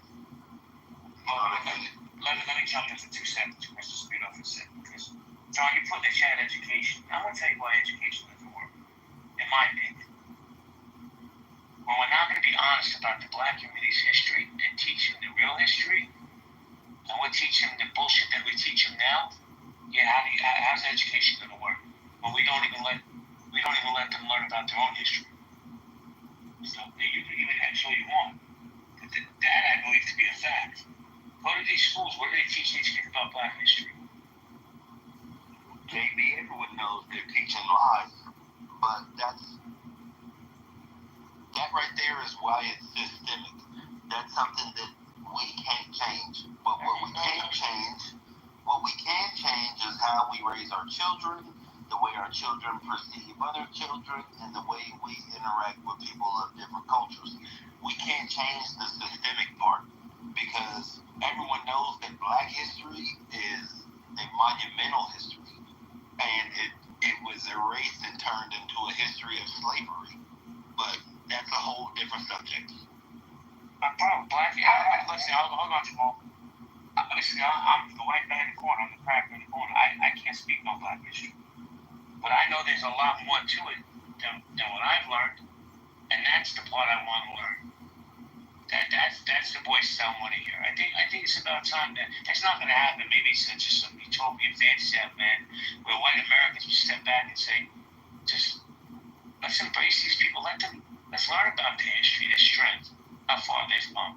But the white supremacists in this country, they ain't never going to let that happen. JB, I feel like you kind of have good intentions with that, but at the same time, you want people to know that like all the things that we suffered and like what we went through and this and this and this. I want to know about the inventors, the people whose patents were stolen. I want to know it all. Because I know slavery is not indicative of your entire history. Yeah, and I would dare to say that people should look into the fact that Africans, and there's Africans that've been here for 400 years, and there's shout out to the Africans. Shout out to them. Shout out to them. But there are blacks that have been here. We've been here. Them the slaves. Well, Chris, let me go to E because he's been trying to get us like 20 minutes. E, go ahead, man. I was just responding to what you guys said earlier when you said that you had mentioned something about racism, and I think that I just wanted to differentiate the difference between racial profiling versus racism, because I think the racism is a problem. Like we had talked about, racial profiling is just a subcomponent of profiling in general. We're constantly profiling people, and of course we're going to take race into account. So I don't think that racial profiling is necessarily the problem, because oftentimes the purpose of profiling is to gather accurate information about an individual. I do think that education could play a negative role in it if you have stereotypes that you automatically are going to apply to all groups of the demographic. But I think the racism aspect is a little bit more problematic as opposed to just the profiling. I think profiling overall can be useful. And I think that is something that, once again, we do every day. When you see somebody, you're going to take into account what they're wearing, how they talk. Like when I talk to you, I can automatically hear that you're from New York. You know what I mean? That's profiling based on the way that you talk, and I'm gathering accurate information as a result of it. That's not negative, but I think the racism component of it is actually the negative thing. Thank you. Let me say a quick hello to Keith and Nick Concrete, and then we're going to go pop. What's up, Keith? What's good, man? Hey, what's up, JB? How you doing, brother? Pretty good, man. You want to chime in? Yeah, on the topic, I just think that, like what he just said, the profiling is pretty good if you getting more information about that person and you just come up with, you from New York or you from this place or that place. But what I think is it puts us in a box. I was speaking earlier and I was telling them how I came from nothing to where I was successful. And I was in another room, is what I'm saying. And when I told them I was light-skinned, hazel-eyed, but at the same time, I identify as a black person because both my mother and father was both black, but I just happened to be light-skinned with hazel eyes. I started getting profiled by my own people. And they started saying, hey, you like this or you like that. And it was crazy because they knew what I was making yearly with my company, and I probably shouldn't have said that. But it came out, but it was coming out in a way that I was saying, look, I'm not educated, but I still got myself to a certain point where I was successful. And then all of a sudden it was profile. But I don't want to get on that note. I just want to say that a lot of times I believe that the profile, it hurts the person who profile. It hurts the people that does it because the rich will always get rich. It's a numbers game. The more that we come at each other and we separate ourselves, because you from the east side, I'm from the west side, you dark, I'm light, you Jew, I'm not, whatever the case may be, the rich get rich because at the end, to me, and it's my opinion, it's the poor. Concrete sounded real quick and then we'll go pop style. Concrete, how you doing, man? What's up, JB? How you doing, bro? I'm doing fantastic. Do you want to chime in on the subject, sir? I just came in the room. Just make sure I get the topic right. I understand. Well, we're talking about racial profiling real in America. Talking about from like a law enforcement standpoint? From any standpoint, have you experienced racial profiling in your life? I'm sure I have. When we used to shop in department stores, way back in that old days, there's a department store that has a lot of theft. Walking as a black guy. And they follow you around. Sorry, Chris. Sorry. Perusing nice shirts, slacks. Yeah, they're gonna give you an eye, probably a little extra attention, and thinking that you might be a shoplifter with your skin tone. So, yeah. Hey, Concrete. Let me pay a little Seneca. What's up, Seneca? How you doing? Hey, I'm doing pretty well. How you doing? I'm doing fantastic. Do you want to chime in, sir? Yeah, I don't really think, racial profiling, it's not a systemic phenomenon, so it can't be considered racial. I mean, for it to be racial or tied to racism, it must be systemic. So there's an provable narrative or framework that wrongly attributes race as the primary cause of enforcement decisions. I think it's really better explained by behavior. If I today, as a clean-cut gentleman, walk into a store, I'm less likely to be profiled, right, or considered for lewd acts or misconducts if I'm behaving in a way and dressing in a way that is reasonably appropriate by societal standards. If I'm sagging my pants and I have crazy-looking hair, and I've got a long chain on my gold chain. What's crazy hair? What the fuck is crazy hair? And I wear a gold chain, bro. What the fuck are you talking about? You know the kind. Don't let it trigger y'all. Don't be triggered. Please be triggered. If I come in, your gold. If I come in looking like, with crazy ass dreadlocks and crazy looking. Oh, now dreadlocks is just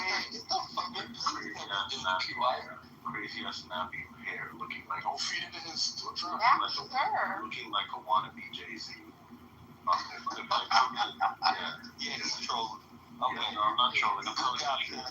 Hey, you did a good job. You almost got me out of character for a second. hold on, ladies and gentlemen. Let Seneca land and then respond. Let him land, please. I understand, but it's Seneca, before we continue. Are you a black American? Absolutely. I would never disrespect myself by calling myself black. I'm an African. Okay, I see. And I know my heritage. So my heritage is nature. So I'm a Nigerian American, African American, which means black. Well, I wasn't trying to insult you. I don't think that's an insult. No, you weren't trying to. I'm saying there are black people that call themselves black, which is such a disgusting word to call a human being. But I didn't take it as an insult. Thank you, sir. So Seneca, before you continue, now I need to step away for 10 minutes. Can you run it? Okay, yeah, Seneca, did you land? Thank you. I'll just land by saying that, if you walk like a duck and act like a duck, people are going to treat you like a duck. So don't come out here speaking that ghetto slang, blasting your trap music, dressing like a rapper with a long chain and everything, expecting people, the law enforcement, not to target you. That is absolutely ridiculous. Justice does require evidence of intent. It's not speculative. And the presumption of any individual agency matters more than any assumed group victim. So it's absolutely ridiculous that anyone would think this still exists. Sir, hold on,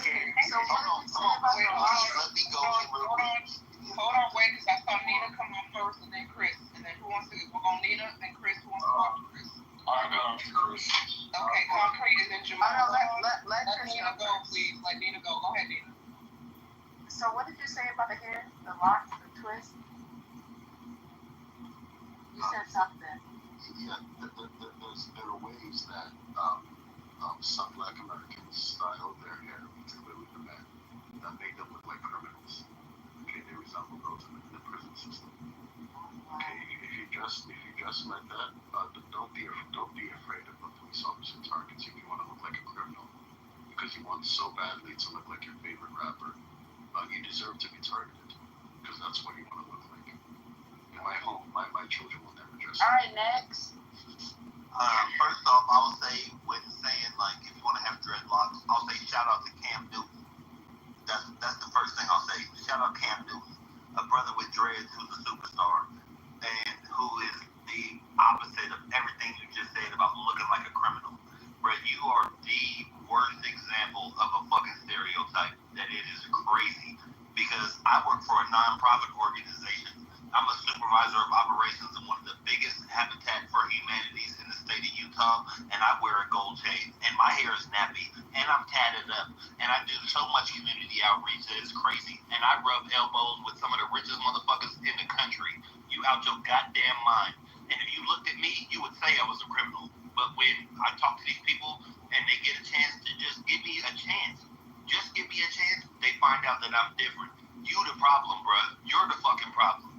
You just worried about my hair. You worried about how I look. And you worried about how I fucking talk. Are you out your fucking mind? You the problem, bruh. That's why you not black. And that's why you African. Because we don't want you.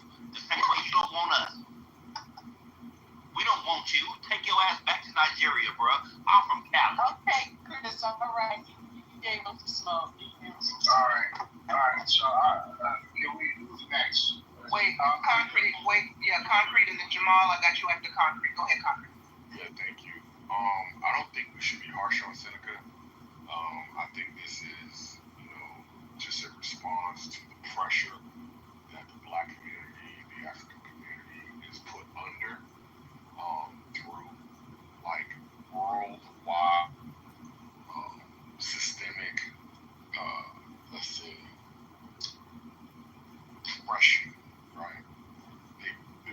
The entire continent has been under siege since its written history.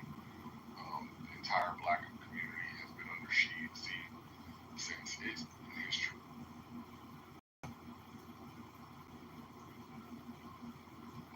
Worldwide, public, relentless degradation, right? And then but there is somebody who that applies to, and it's rightfully so that rise in this way. So all Seneca's doing is a misguided attempt to separate himself from these titles, these characterizations, and he's doing the best that he can to remain sane as a person. And if I have to call the police on you, if I have to, throw you into a ditch as the person causing, I guess I'm gonna do it, right? Because I don't want my life to be diminished because that you're engaging in, right? So that's all that's really happening. It's a coping mechanism, right? And don't hate him. There is unfortunately something to pity about it because he has to take the time to understand all the dynamics at play, which is leading him to utilize this rhetoric. And I mean, just with one example. Before you continue, let me just say one thing real quick. Yeah. People in this room, please don't ever accuse me of gaslighting after this guy spoke. Get concrete. You talking about me? No, it's something earlier. Oh, okay. So, the point that he made was hair like a criminal, right? And we can take that statement and we can examine it for its, let's say, truth value or how it, reflects the real world. Now, is there a hair characteristic of criminals? A hairstyle characteristic of criminals? No. Obviously not, right? Obviously not. Jay-Z didn't invent the hairstyle, nor did Jay-Z make it popular.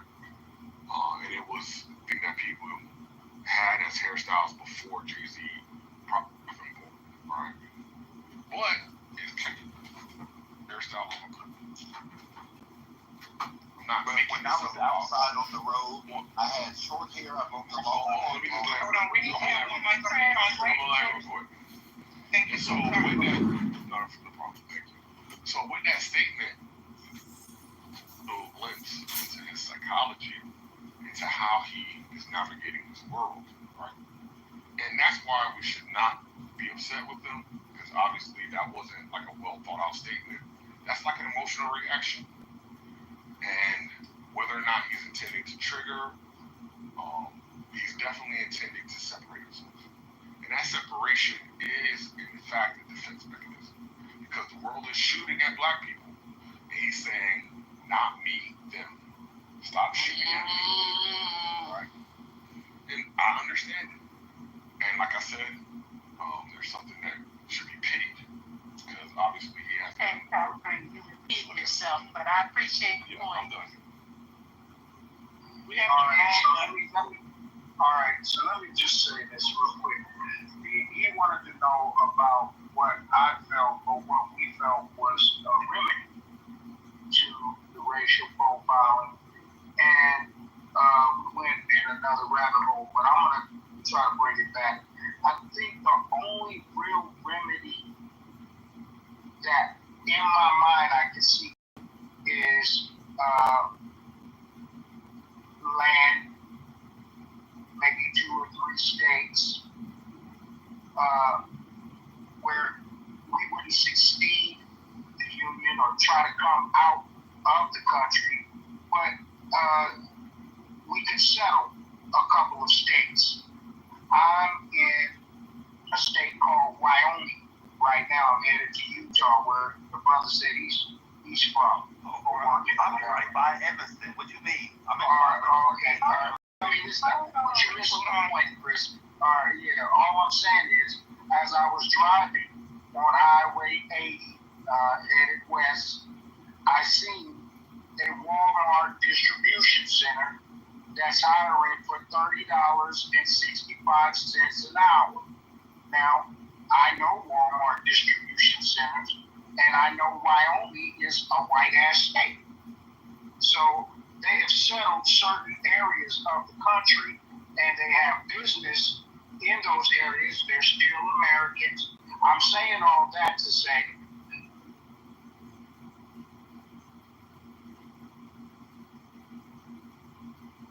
Carolina, and some of these states we can settle and make our own, still do business, make money, create our own hourly minimum wages. Because I'm thinking to myself, how the hell are these white people in Walmart distribution center all making minimum of $30 an hour.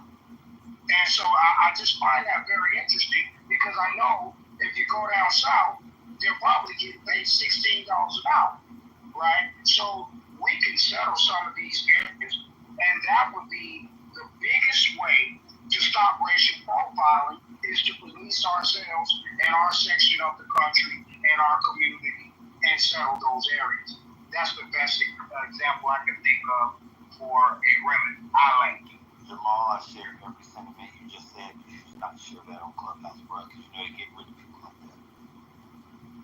Seneca, I just wanted to respond to some of what you said. I disagree with most of what you said, and more so probably disagree with the presentation of it. And it just feels like it was a little too broad and it wasn't as precise as what it could have been. And I think that's where the problem, where stereotypes can come into play. But there was one thing you did say that I somewhat agree with in terms of the words black and white. I think that they're overly used. There's 54 different black country or African countries, and there's about 44 to 48 somewhere like that European countries, and they all have different histories, different lineages, and these do influence the culture. So I do think that the point that you made that was really good is to take into account, if this is what you were trying to make, is to take into account people's individual history according to where they do come from and what your actual ancestry is. So I mean, I agree with that, but I think I disagree overall with the presentation of it, and I think it is problematic. It's just gives me a little bit of Candace Owens type of vibe. Would you like to respond? Yeah, no problem. Sloan, I'm sorry, I didn't mean to cut you off. Go ahead, Sloan. That's okay. Yeah, I'm just gonna. So this is. I just have to refute judging the book by its cover. That's what I have to do, and then it's hidden in the guise of some sort of elitism, racism against blacks. There's nothing wrong with using the term black or person of color, and specifically.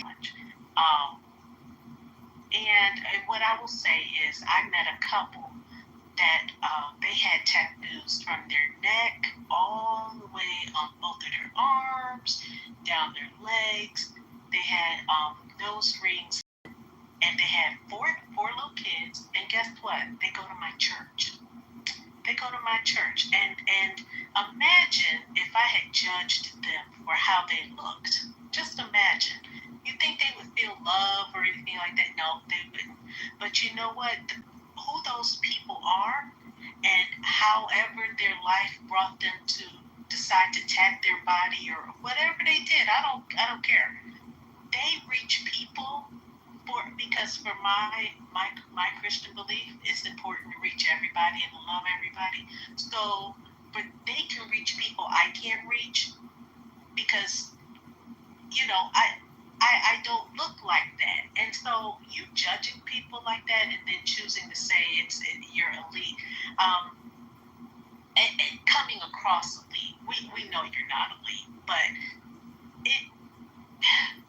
you need to stop. You really just need to reconsider what your beliefs are.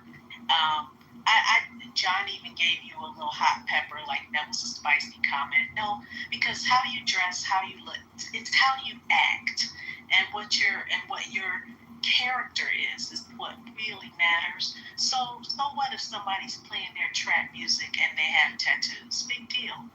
That's not what you judge people on. And if you don't have the wherewithal to take time to know, then just keep going on with your life. You don't need to create opinions and put people down, because it doesn't bring you up to put people down. It really exposes who you actually are. Okay, thanks. Okay, so we want to give Seneca a chance to respond. Go ahead, Seneca. Yeah, I just, like there's a community of people that just live in delusion. Like, I'm just sorry. First of all, I'm so glad and grateful that I'm informed by my heritage. My heritage and my religion, okay, give me definitions of who who I should be and how I should respond in circumstances, how I should dress, what food I should eat, how I should speak, and the like. And a police officer is very upset and will pull me over and is yelling and being very extremely assertive at my window. I respond, yes, sir. Oh, I'm sorry, sir. I didn't know I was driving over the speed limit. Okay. When my black counterpart, who has no heritage and is not informed by any culture or heritage or values from his heritage, refuses to serve God, and decides to serve the tarot cards and zodiac signs, okay, and chooses to essentially be anti-Christ and anti-religion, anti-Islam, okay, because he's not informed by any definition of who he should be, he assumes that he needs to be as black as can be. And what does it mean to be black? It means to be rambunctious, argumentative, and to go toe-to-toe and fight for his rights right then and there. And that's how he's going to with that. That's how they get we're gonna let Seneca land. She'll have a chance to respond. When you go and you look at all the list of people from the Black Lives Matter movement, all that were you do not find one Nigerian. You do not find one Somali. You do not find one Ghanaian in that list. Not one. Now, are not informed by any culture other than being as ghetto and niggerish as possible. Okay. Okay, I'm next. I gotta go again. Hold on. When Seneca lands, we go to the mods first. So we'll go Seneca, and then of course Queen Sloan, and then Chris. I know you want to respond. So Seneca, let's let him land first, please. Okay, yes, I'm going to land here because I know you have the Black Americans have self-respect and self-control. At the end of the day, Seneca, hold on. Don't mute. I have a question. I stopped eating listening to you talk because it's just you're blowing me away with what you're saying. And keep it real with me because we always have the conversations. Do you actually believe everything you're saying right now? Yes, because I'm tired of people acting like animals and not.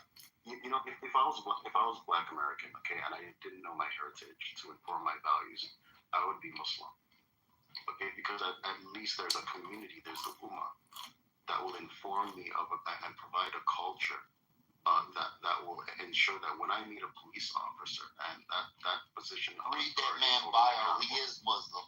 He lying. Yes. When I am Muslim, I'm not lying. What are you talking about? I never said I was. Don't worry, I'm gonna cook your ass in a minute. As soon as I get this mic, that's okay. You can be denied. That's okay. Let me land. Just let me pretend you can control yourself. Okay, you know, if I was Black American, okay, and I didn't have a heritage, I would adopt the cultural values of Islam with the Ummah. Okay, that teach me humility and modesty, that teach me to dress in a hijab. Okay. Not in a hijab, to cover everything from my navel down to my knees. As a woman, to wear a hijab if you're a woman. Okay. Tell the other truth that if he believes fair game. And to respect authority. These Black people do not respect authority. They act rambunctious. They act like wild hyenas and animals, and then they expect to be respected. And that's just not how the world works. If you respect yourself, people respect you. If you act like you don't have a heritage, you didn't come from a home, you want to have tattoos all over your face and then put a chain on your neck and then go into corporate America, no, they're going to kick you out. You don't belong there. Okay, if it walks like a criminal, acts like a criminal, it's a criminal. I rest my mic. Thank you, Seneca. I think Sloan wanted to go, and then we'll go to Chris. Anybody want to speak after Chris? I have Q. I see E. Anybody else? I do too. That's Keith. Okay. Anybody else after Keith? All right, cool. Please don't interrupt as the speakers come off mic. Cool. Sloan, you got it, sis. I'm not even going to say very much because I just don't really need to give my energy to ignorance. I really don't. He believes what he believes. I gave a very good example of why you should not judge people based on appearance. And he chose not to even acknowledge that. That's fine. But you, and this isn't to talk, I'm not even talking to him, and I'm not going to center myself, but I will say that it is important to know that Blacks in this country may not know their heritage, not through any fault of their own, but through the capitalism called slavery. And that is important to know when you decide to pass judgment on someone that doesn't know their culture. And let me be clear, I am Black. I am not African American, and I'm okay with that. In fact, after meeting you, I am more than okay with not being African American. I am Black, happily Black. And to further make my point, I'm actually, I am in the lineage of George Washington. My She's a Black woman and she's George. My family is on the slave side of George Washington. We're in the Smithsonian Historical Museum for African American History and Culture. So when you say people don't know their culture and they act a certain way, yeah, things come with that. And this of the capitalism of slavery. I wouldn't wish to be a Nigerian based on your nasty attitude. I wouldn't. I am happy being a Black American, and I'm proud of that. But when you look at me, it comes from a place of imperialism, of colonialism, of things possibly your Nigerian ancestors probably gave our asses up. So that's what I think of you and your opinions. Thank you. Let me jump in here real quick, 2 seconds. Sloan, please don't leave, because you and I we haven't shared space in a while, and I appreciate you. I understand trying to protect your energy, but I appreciate you being here. Let me just say this real quick, because I know there's going to be blowback from this room, right? Healthy Debates does not endorse anything that's being said by individual speakers. I'm not signing off on any of this stuff. So before you guys go open rooms, that Healthy Debates is harboring or racist, I don't want to hear that shit. So, back to you, Nine. For the record, before we go to Chris, for anybody keeping tabs, I personally don't identify as Black, African, or Negro. I'm the Time Lord from the planet Gallifrey. Thank you. Go ahead, Chris. Well, me, I'm just another brother from Cali. Sloan, I love what you said.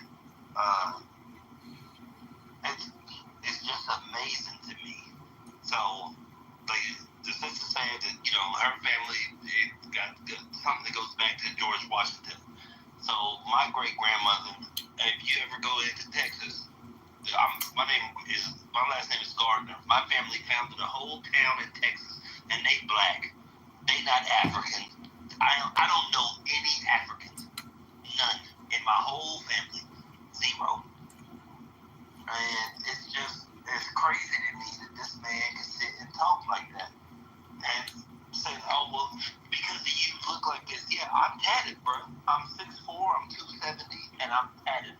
I'm tatted up. And if you see me outside, you will probably turn around. But if you took a second to stop and say hi, you'll find out that I'm actually a nice guy. You are just afraid, bro. You're afraid, and all your people are afraid. That's the problem. You a bitch. I don't even know how else to call it. I don't mean to be disrespectful, but all you've been doing is saying like, oh, if you look like this, you act like this, and if it's a duck, it's a duck, it's a duck. Well, if it bleeds once a month and it looks like you, it must be a hoe. I don't know. Well, I have a question. Chris, Senator, can I ask you a question? Sure. Thank you. And I'm just trying to get some clarity. Were you born here or you were born over in Africa? I was born in New York City. Oh, New York City. Okay, gotcha. East New York, remember?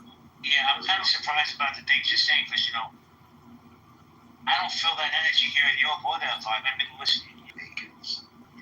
They're not, most of them are not. I mean, some of them smoke weed and stuff, but they're not like out here acting like criminals, sagging their pants, out at wee hours of the night. That don't make you loud and work graveyard sale. What if I work graveyard? Does that put me out in the wee hours of the night? Because I used to be a bouncer in Miami and in Utah where I live now. I used to work at the clubs as security, so I was out in the wee hours of the night. And what the fuck does it mean if I sag my pants? Why are you looking at my pants? Why are you watching my pants? That's what criminals do. That's what criminals do? Why? To attract gay men. You need to stop watching TV, dog, because I did 5 years, and that's not the case. That's not the case. You need to stop watching TV. You need to stop watching TV, brother. Because you've never been there. Stop talking about it because you've never been to. Corporate America that is and fuck corporate America because I work in corporate America. We have to have one mic because we can't hear. We have to have one mic. Hold on, Chris. We have to have one mic because otherwise we can't hear.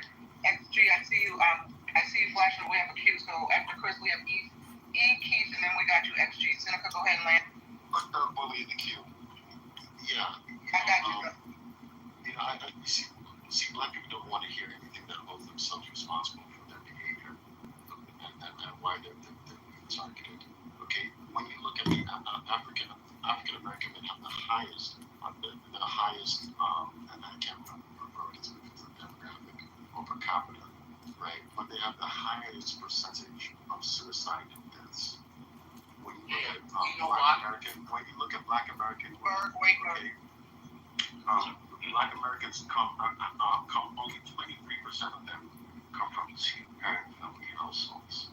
Okay, the systemic issue, the cause of the systemic issues believe that it is their behaviors, it is their attitudes, and the dissonance from their values. Okay, even the ones that are Christian are out here putting their titties on Bumble and they're having their ass up talking about God first and Jesus first. Okay, the immodesty of these people, the unruliness, the disrespect, the lack of self-respect, okay, is what puts them in these situations. When you adopt a value system, a framework that is either informed by your customs, from your heritage, or from your religion, you're not privy to a lot of the backlash that you get from police and everything like that. There's not one Nigerian, okay, that you can find on the list of people that were killed during that COVID Black Lives Matter era. Not one. All of us, lawyers, doctors, engineers, successful people. Same thing. A lot of other Africans. When you see all the list, when you look down the list, only one demographic is on that list, on that Black Lives Matter list. It's all Black Americans. The Shaniquas and the Shanays and the Jamals. I can't wait to get in there. So let's just be honest. Can we just be honest in this room today? Let's be honest about it. Hold on. Let Seneca land this way, please. I've landed. They're not going to accept it. It's to be black is to not accept the response. Well, how many black people? Wait. We're gonna make everybody keep their submissions under 2 minutes, please. Let's go. We got E, Keith, XG, and then Thug. Who wants to go after Thug? I'll go, John. Put John in the queue. Just put me in the queue and let me know when I can go. This Chris. Okay, so Chris, hold on. After Thug, we have Chris. I think I saw John coming. And then go ahead, E. So Seneca, I'm just gonna say that I think that while I'm not particularly offended by what you're saying, I think it is understandably offensive. And I also am gonna say that I fundamentally don't think that your intentions behind what you're saying are actually bad. I think it is really a misguided attempt at accountability. And I think it's a bit of an overcorrection. I think what you're pointing to is examples of, you can have real life examples of people, for example, who will go to a store and have stole something and then get in trouble and say that, oh, this is only because I'm black or something like that. I think you're pointing out examples like that where accountability could be taken. But I think what you're doing is you're overcorrecting. So you're seeing these examples and then you're attributing more fault to black people than should be attributed, as opposed to looking at it from a nuanced perspective, which is that, yes, there's accountability to be taken within the black community, but that's not to then necessarily go and see every negative thing that happens to a black person and assume that they could have taken accountability for it. It sometimes can be, it can go way too far. That's like, I live in California. That's like an earthquake happening in California and somebody saying, well, you should have known about fault lines and tectonic plates and shouldn't have lived in California. There's a point where the level of accountability that you're expecting from somebody is just not a realistic sense, and there's things that are beyond people's control. So I think that while your intentions are really just to be accountable and to take responsibility, and it's really probably more of an empowering message that I think you're trying to have, and that you take that with yourself and you seem frustrated with hearing people who you feel have not taken accountability. I do think that it is misguided because it doesn't encompass a balanced view. And so that's pretty much all I have to say about it. Thank you. Keith, go ahead, Keith. Yes, I just wanted to say that Seneca, man, I like, part of me, like, I understand I'm the same as he, but the other part is like, bro, you kind of coming at black people with this a generalization, meaning the same thing he said, you taking one situation and you putting it on all, you know, and just saying this is who you guys are, and there's no Nigerians that got in the black, you know, lives movement and all of that. But I just want to say, in my profile is my son. He got the locks. He went to school to Xavier, had a 3.7. His father, so I'm the stepfather, is a sheriff in Cleveland, and his mother, who I'm married to, is a nurse, and they are African.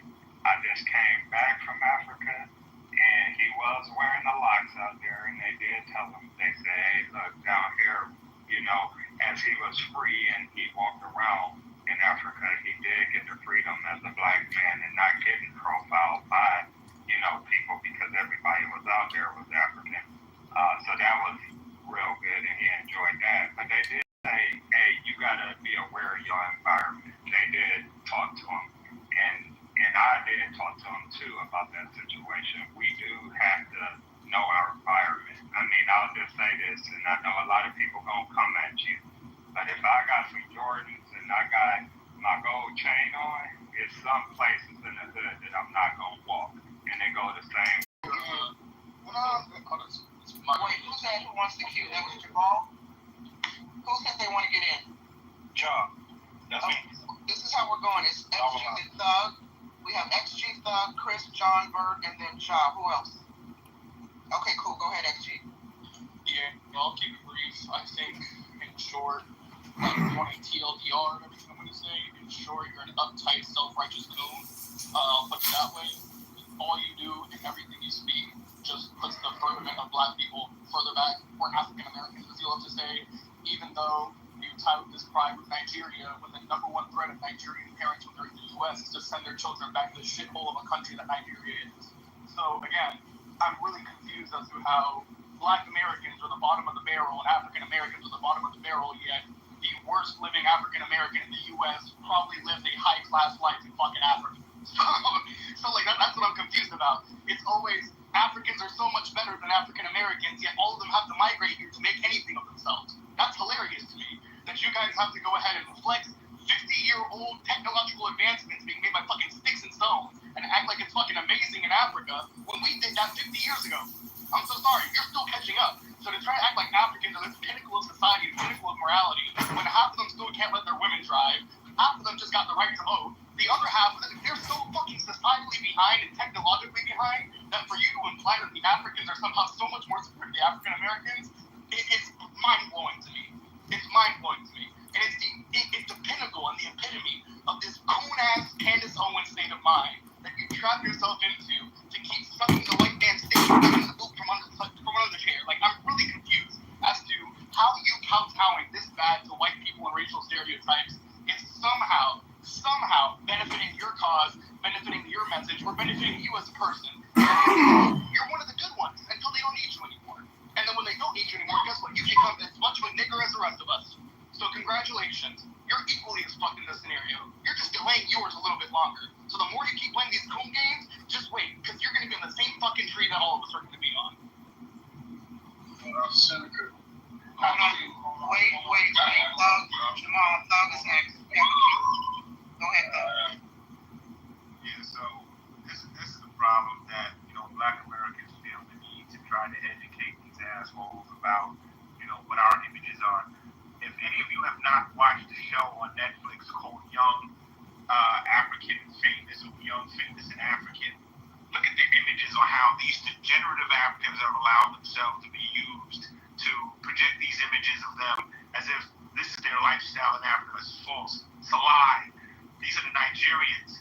And you look at the makeup on their face, they make them lighter. These women are pitch black. And they are using makeup to have the images of what they would like American, or the American standard of what beauty is. They're trying to use that show to have all Africans on the continent portray themselves as such. So this whole idea that he's trying to make it seem like black Americans are the worst degenerative images on the world, your allegedly best people are trying to portray those images. They're trying to look exactly like the degenerative thing that you're saying that we are. And they love that shit, right? So it just behooves listening to people like him, right? It only further gives me the ammunition to my next generation to know that don't ever let these fucking niggers, because that's what you are, don't let these niggers, use their survival tactics of, saying all these black terms or trying to pretend to be cool because they're educated with you in school. Fuck them, right? Fuck them into the next century. I'm done speaking. Okay, Jamal, we have a queue. I keep telling you, you have a queue. It's going Chris, John, Berg, and John. So I'll put you in after John. So,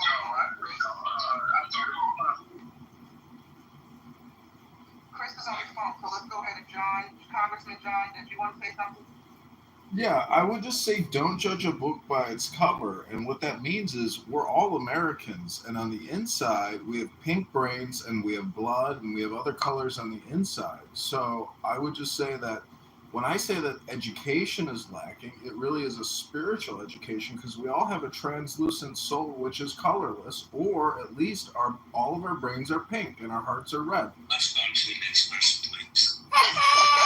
Congressman like that. That's messed up. Okay, wait, Chris, you were on the phone. Chris, you were next before John, so we'll go Chris and then Bert, John, and Jamal. Go ahead.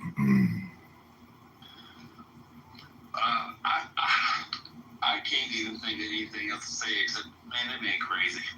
And I will just yield my time to the next person. Because, like I said, I was on the phone. So, I can't even deal with that right now. No problem. Thank you, Chris. Go ahead, Bert.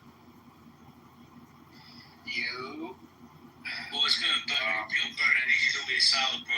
Cashing that pink ticket. I got you. That is my fucking land. You know what I'm saying? I have that's some of it I do. Some of it actually do own legally. So you own it because you bought it, not because no, I didn't buy it. I did not buy it. I inherited it. I inherited. There's no law that says that just because you live someplace it's your place. Sorry. Yes, it's natural law. No, it's natural law. Hold on a second. I don't know. You're a lawyer. Ain't you some kind of attorney? Well, Lord, I would have to, like, natural law would also be like the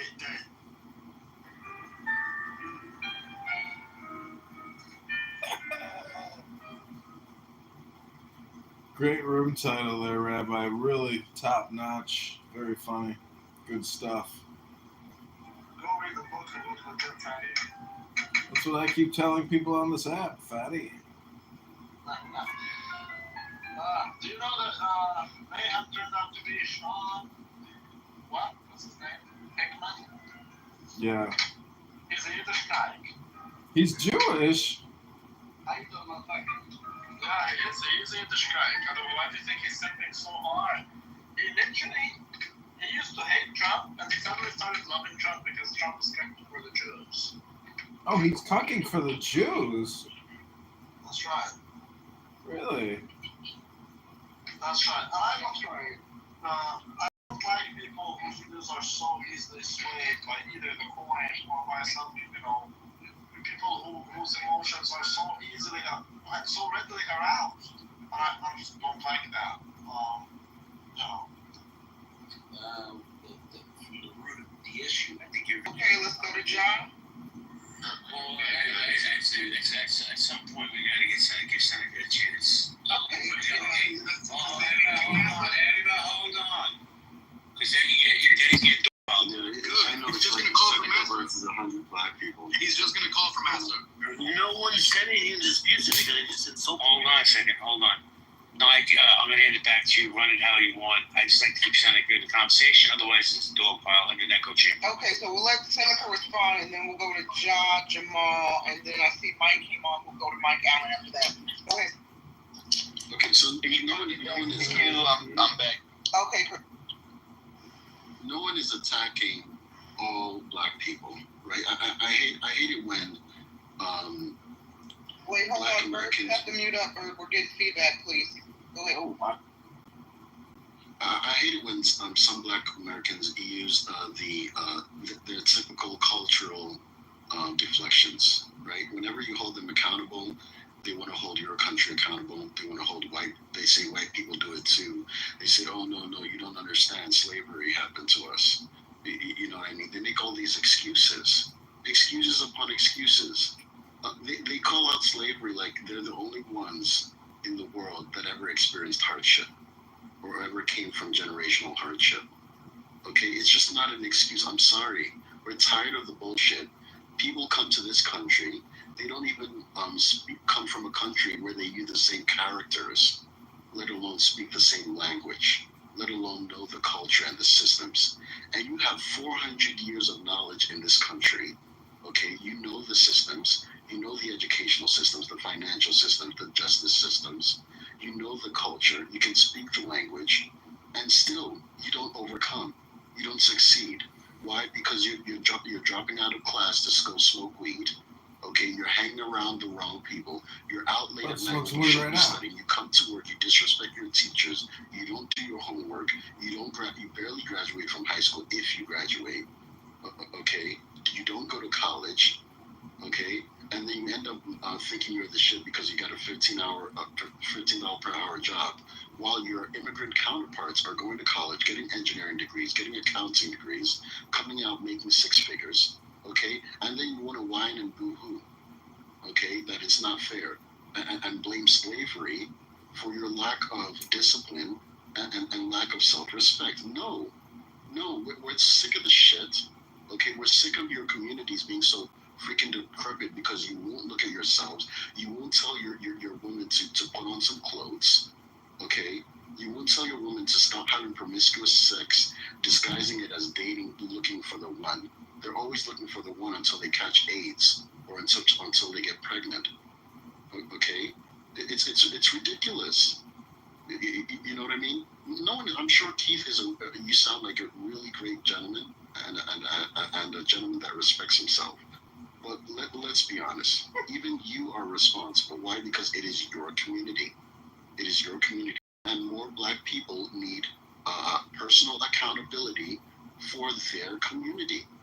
Okay, but you know what? When you hold a black man, woman accountable for their community, you know what they say? Oh, just let black women be. Just let other people be. I'm focused on myself and my family and my household.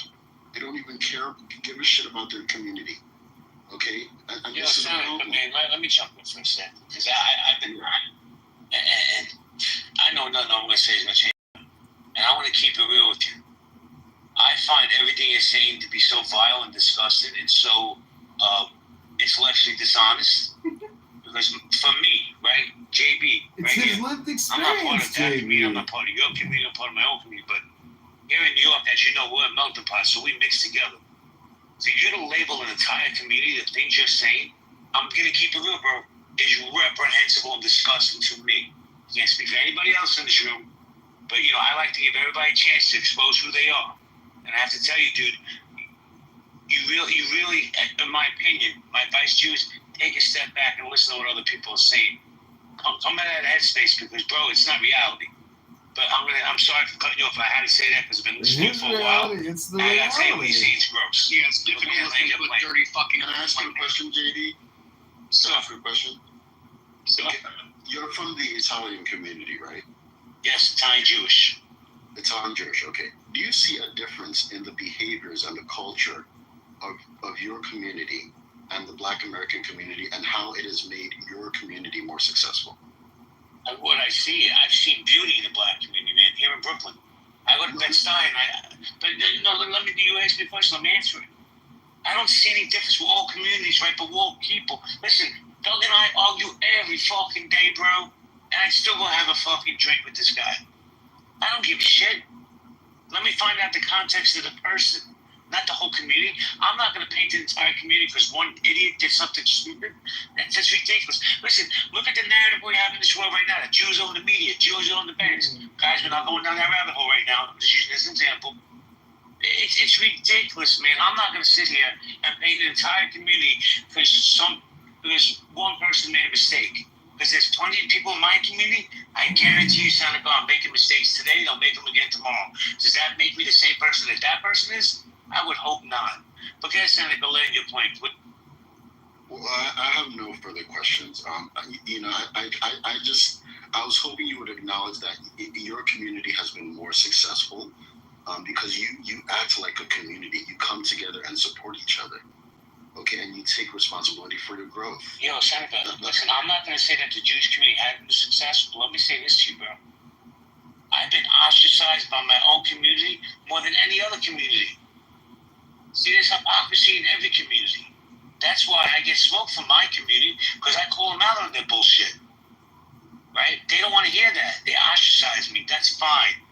I'm still a proud Zionist, and I will be till the day I die. And let me just give you this little example, Senator. If you're driving down the road and the cop pulls you over because you're black, because we all know that happens, that's the title of this room. You think you can tell me, you know what, sir? Hold on, I'm not black. I'm African. You think he's really going to believe that bullshit? No, he can tell by the way I speak, the way I conduct myself, my behaviors. I call him sir. Even if he's angry and rambunctious, I de-escalate. He knows that that's not the behavior of a black man. And 9 times out of 10, JB, they let me off with a warning. Even when I am speeding, they let me off with a warning. So respectful. That's not the characteristic of a black American man. Wait, I disagree. Everybody mute up. Please become a statistic. Please become a statistic. Guys, we have a cue. I'm going to hand it back to 9, but I want to say hello to MG real quick. MG, put your seatbelt on because we got some craziness going on here. Hi here. Hey JB. Hey Nye. Hey Adam. Hey, beautiful. Okay, please, I don't know what your cue is. It's on. I just want to quick room reset for folks who came in. Healthy debates. We're talking about racial profiling. We have a poll at the top. Absolutely not is leading by 90%. If you don't see the poll, you have to go out, update the app, come back in. Absolutely not. Total hogwash. Figment of people's imagination. Bigger issue than I realized. Those are your options. Please vote if you haven't voted already. Folks, I know everybody's heated and passionate and spicy, but we have to honor the queue. We have Jaw, Jamal, Mike, Chris. Trap, join the stage. Trap, do you want to get in the queue? If not, just let me know when you're ready. Yeah. Okay, so we'll add Trap after Chris. So let's go ahead, Jaw, and then Jamal. Before we go to John next, but John, can you do me a solid, bro? Please cash in your pink ticket. Thank you, JB. John, the mic is yours. Please, everybody, remember, keep your submissions under 2 minutes. If there's anyone worthy of being doxxed, it's him. No, we ain't doing that block party. We ain't doxing people. That's not cool. Go ahead, John. Nah, because, I'm South Sudanese. So, I'm African, I'm South Sudanese. I see African Americans, stuff we agree with. Because, we both get drunk. We both like to fight. So, but, stuff that's African American, I don't get. That's their problem. Who am me? You know what I'm saying? Sometimes that's their issue. I sit back, you know what I'm saying? What am I going to do? It's their problem to solve. I just sit back. You know what I mean? Why would I go in there and start talking shit? You know what I mean? Make it work? Nah, it's that you can't. You know what I mean? They gotta solve it themselves. You can't really tell people. All right, I'm done. Thank you, Jamal. Jamal. Our community is a piece of shit too. We do some bullshit too, but they don't tell us all the bullshit we do. They just be like, yo, yeah. Thank you, John. Go ahead, Jamal. So I hope y'all can hear me clearly. I'm using my other headset. Seneca has touched on and articulated very well a lot of my own personal feelings, and I'm from the United States of America, the foundation African American myself, I am, and I agree with him I know that he is gaslighting a lot of it, probably, and upsetting people with, and the way that he's saying it so smug and matter of fact, and it's a little disrespectful the way he's saying it. But everything he has said is right, and I agree with it. And I think we as African American, Black people, foundational Black American, we have to come to terms with some of this stuff in order to really, really go back to the title. And the title is about this racial profiling.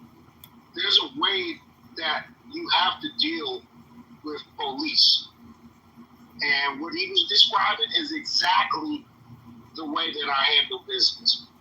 There's a way to deal with this white supremacy that we live in, you know, and the best way to do it, we've learned, and we can see it from the Chinese, we can see it with the Nigerians, we can see it with the Indians. You have to understand the system of capitalism, of alpha, generation alpha and beta, into engineering, science, technology, and reroute ourselves out of entertainment. There's no money in it anymore. There's no money in the music.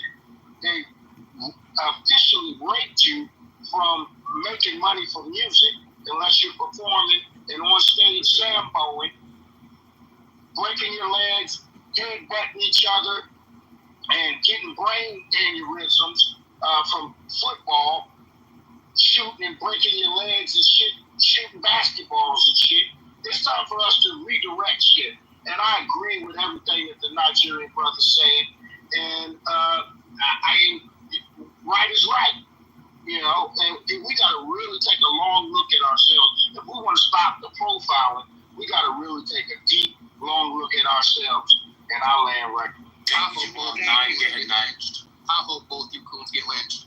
Okay, XG, hold on. So I have Mike, then Chris is no longer on the stage, so I have Mike. Is Mike still? Mexican people, they have a specific, preposterous. Well, I don't know that there's... Julio, come up here and play with my... I don't know if there's, like, a genetic thing, but I mean, Mexican, that's the one sport I participated in, and, like, it is, Mexicans definitely have a, they're definitely known for being successful in boxing, right? At least in the Western Hemisphere, the most successful. But they also have a higher participation rate than other groups. I don't know. That was what they were saying, and it kind of reminded me of the shit that comes out of Pepe's mouth. You know, morally reprehensible. Well, they have, like, in the country of Mexico, and Mexican-American fighters kind of have a similar style. It's called, like, pressure fighting. It may to some people look like you're just being you're just like a slugger. But these are people that literally, they keep on going, walking forward. They try to walk you down into a corner, into the ropes, and they'll fight on the outside, but then try to go on the inside, and then, you know, there's a little bit of like taking a punch to give a punch. It's actually a very difficult style of boxing to learn. It's not it literally takes years for people who had long amateur careers and had boxed that were pros for years as well. So. Is that what happened to your brain when you got TBI? Was it in a pressure fight? Yeah, I usually don't get TBI from one fight. Well, I want to thank you, Pepe. You did it again. You know, your doxing of Roger Mayhem, your stirring of the pot. You have once again. Somebody else moved in. I did. Hey, bro. Maybe you yelled that. That's like actually you were boss. Need Roger back.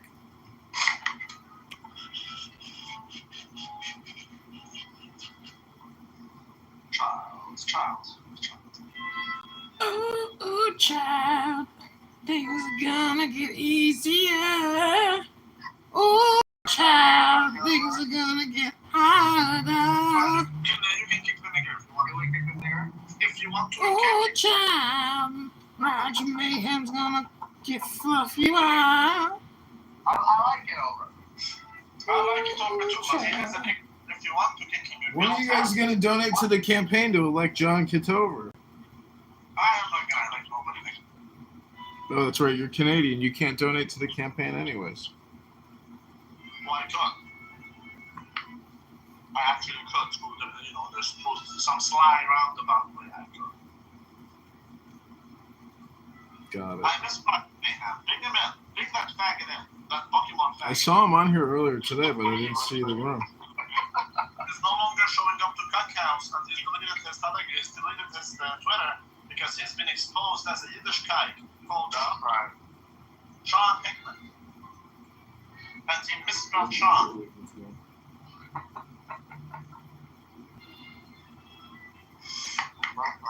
Child, the Jewish faggot selling Pokemon cards while talking about gold.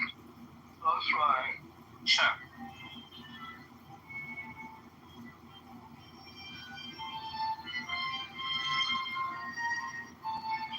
You have to understand John Kitover. You have to understand. In this room, we are nigga minimizing. That's right. We are studying FIFO, LIFO, and specific identification as far as inventory management. That's right. We actually do finance, unlike Roger Faggot Mayhem, who actually Pokemon cards while talking about gold and non-company. That's right. We do finance. And we don't do niggas. We're nigga minimizing. Okay, so these are our privileges just for you to know. Now you should feel more than lucky to be at the McDickus and Dozier Shaker Fund.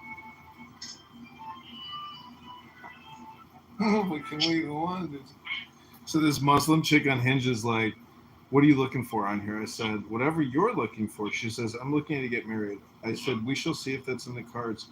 She wrote, you're Muslim? I said, no, but can we Ummah and do 2 wives? I love this thing. Oh, child. I actually do like it. I do like it. I like Kitover. People don't appreciate him though. I beg to differ. I do appreciate him. I just think She wrote, so are you considering it? Sure. Can you believe these people want to have these like ridiculous text conversations on a dating app? People are really fucking stupid. And this girl is a physician, a fucking doctor. That's why I give no credibility to the medical industrial complex. It's just basically people who tested well and now they work in consumer packaged goods. That's it. I completely agree with that.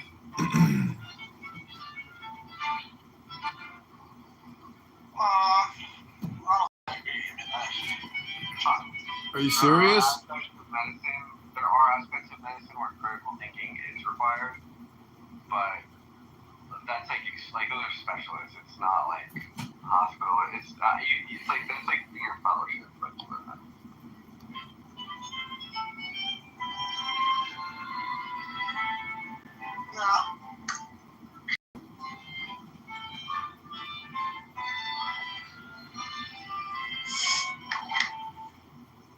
that's right. I mean, hey, it is what it is.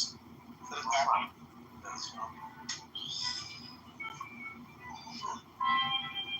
Because I do see it, what doesn't matter. It doesn't matter. I love you, Kitover, and I hope you understand that.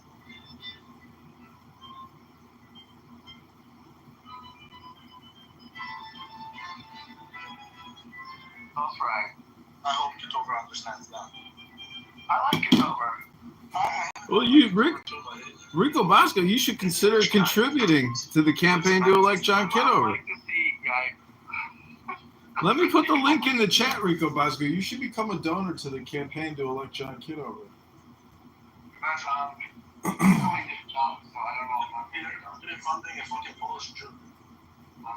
I'm not Polish and I'm not Jewish. You shawarma, Jordanian, kanafa eating motherfucker. You motherfucker. It would be funny to see John Kitover's troll Congress, so I would enjoy that. We're gonna get on the ballot. I already worked out today. We're gonna get on that ballot, but I need money to actually get the signatures. Well, Bitcoin's down, motherfucker, so I'm not feeling dark. Well, that's okay. Just buy some more put options because Bitcoin's going down, and then you can contribute to the campaign.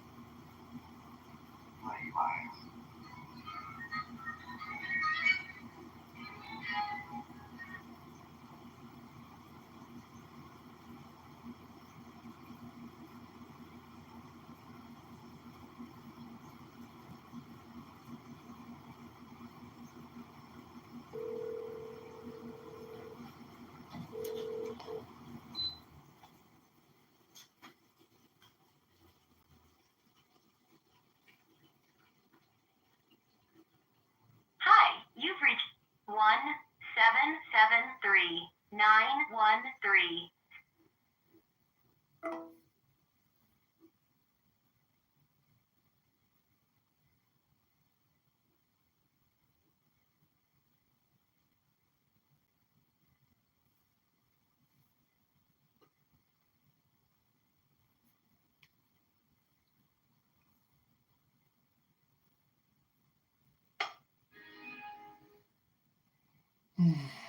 You Indians were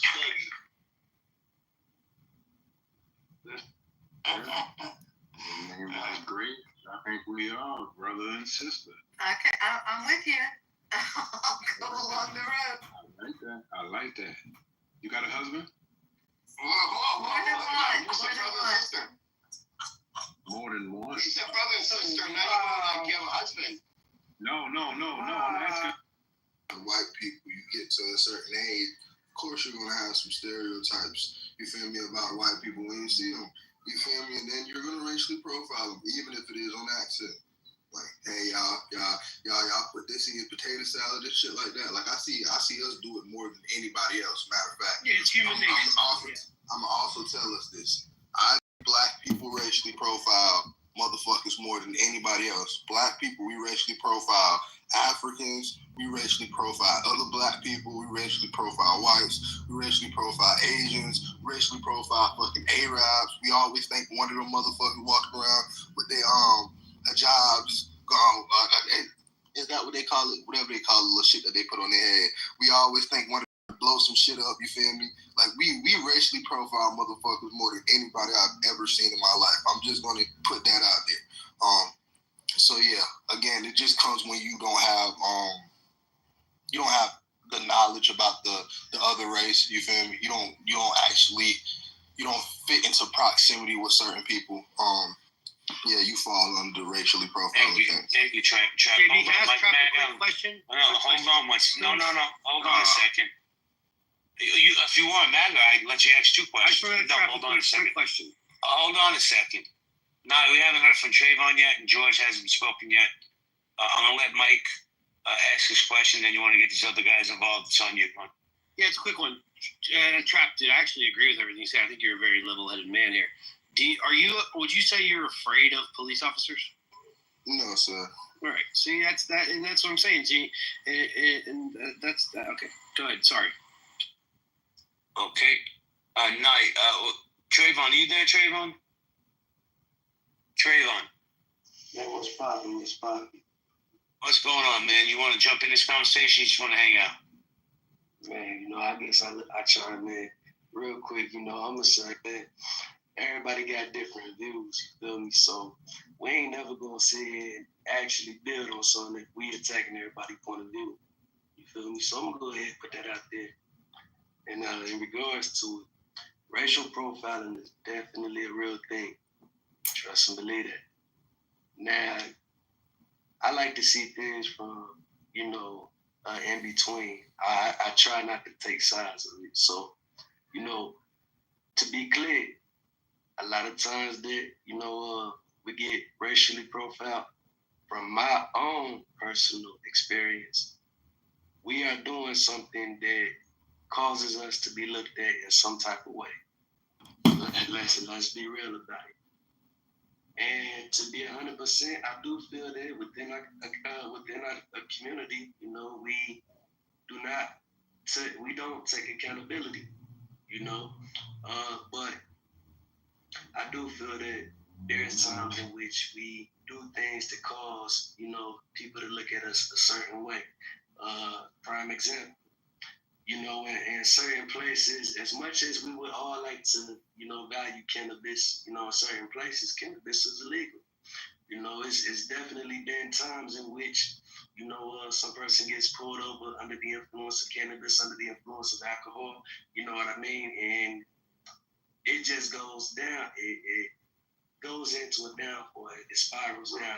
I don't like that. And it causes people to look at them suspicious. But there's also times where it's not anything that gives them a reason to look at us suspicious aside from our skin. You know, so there is those times in which racial profiling is just what it is, racial profiling. So I'm going to keep it brief at that and let y'all brothers continue. Better know what y'all better know. Thank you, Trevor. I always appreciate when you come in. So I'm going to go to George, and then I'm going to go to Seneca. George, you there? Hey. Yeah. Hey, you want to chime in? Yeah, I believe that racial profiling is definitely real.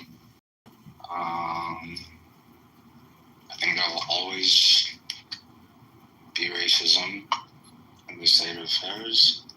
I also think that people should be on their best behavior, of course. I mean, it's just good strategy. And you don't see that. If you're on your best behavior, it's not a problem. So that's it. Thank you, George. Seneca, are you there, Seneca? Yes. So the gentleman... I'm sorry, I wasn't sure if you wanted to chime in or not. Yes, I did. Thank you. So the gentleman earlier, I think it was he, said that, you don't have to show your license and it's your right? And, you don't have to show your license to a police officer. And so therefore... Identification, not license. Your identification, right? But here's the thing. There's certain things that we don't have to do that we ought to do, right? And there's certain things that we can do that we probably ought not to do. For instance, we have the right to freedom of speech and freedom of expression, and anyone here can say anything that they like, right? But if, say, Mike Allen or maybe another white man calls someone in this room a nigger, right? Does he have the freedom to do that? Yes. Ought he do that? Probably not. Okay, probably not, because it's very disrespectful. In the same way, regardless of whether it's your right or not, we are informed as Nigerians, as Africans, as Somalis, as Ethiopians, as Sudanese, okay, that when you have an authority figure, an elder, let's say an elder in the community, or even an older brother is considered your uncle, okay? But when you have, we call our older brothers and older sisters uncle and auntie sometimes because we recognize authority figures. And we recognize that we are not mates, we're not equal to our authority figures. And that cascades into relationship with police. As a Nigerian, when a police officer asks for my identification, it does not matter whether it's my right or not. I'm not even remotely thinking about my rights in that moment. I'm thinking that someone in authority has given me an instruction and I obey because I'm obedient. I'm obedient because I'm Nigerian. I'm obedient because I'm Igbo, and that's what it means to be Igbo. I'm obedient because I'm Muslim, okay, and that's what it means to be Muslim. For the most part, I don't disagree with you in terms of you saying that you ought to do something, even if you're not required to do it. I think the problem is that you seem to be, and correct me if I'm wrong, you seem to be supporting arbitrary punishments that people could inflict as a result of somebody not having done that. So if I am not required to present my ID, there's times where I may not want to present my ID because I might feel that my rights are being encroached upon. I mean, I've had times where police were involved in something where police did put me in handcuffs simply for recording them, when the whole reason I was recording them anyway is because they came off aggressive, they came off more hostile than was necessary. I felt like I was being treated unfairly, so I wanted to record for my own safety. And then I was arrested, or not arrested, but detained and put in cuffs for recording. So I think that sometimes people are exercising their rights for their protection. And while I do think it is the decent thing generally to comply, there is also, you have to take into account human nature that police officers are not perfect, and some of them are wrong and corrupt as well. And those are the times to exercise your rights, and that's what rights are for. Rights are for preventing against being encroached upon unfairly. So I don't think that I don't think it's the decent thing to do to let a police officer search my vehicle if I haven't done anything wrong, because I don't think it's the decent thing to do to go search somebody's vehicle that hasn't done anything wrong. So to some extent, there's common courtesy and there's decency, and maybe I was, going a little fast, whatever it was, and I completely complied with him. He said, well, you're being cool with me, so I'm going to let you go with the ticket. I could give you reckless driving because you were going like 95, but, and so generally, yeah, I showed him my ID, and I did, I complied with him in the ways that I should have. But I think that's where I more so take issue with what you're saying, is that I think people should be able to have their rights and not have to, they don't have to. Thank you. I think that's it. Mike, okay, so now we got a couple of news and Mace jobs in this. Aaron, you were crushing it. Thank you, Mike. So listen, guys, I know this conversation is very heated, so I just want to keep it orderly and run a queue. The queue is suspended, so I'm going to start a new queue. Please let me know who would like to speak. Yeah, I know there's people looking for us to jump in there, but let's maybe yeah, swing me back in this. Hold on, we have Seneca, then we have Mike. I see Trump wants to speak. So Seneca, for sure, but I'll wait my turn. So people that want to go first. He takes a couple hits from his pen and all of that. So as the proliferation, sorry, I'm still high. As the proliferation of marijuana starts becoming legalized, you see a lot.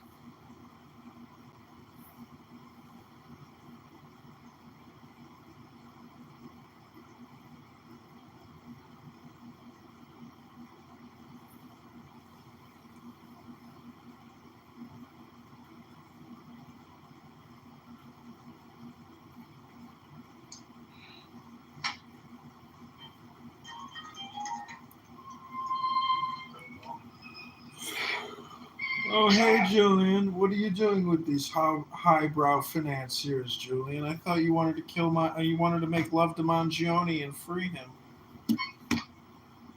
Oh, hey, Edmund. Hey, Edmund. Edmund, whatever your name is.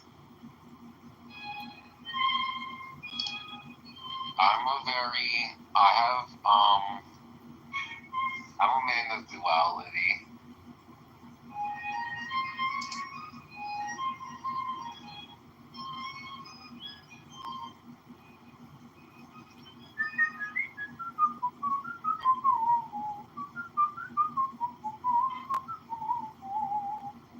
Mangione came from a lot of money.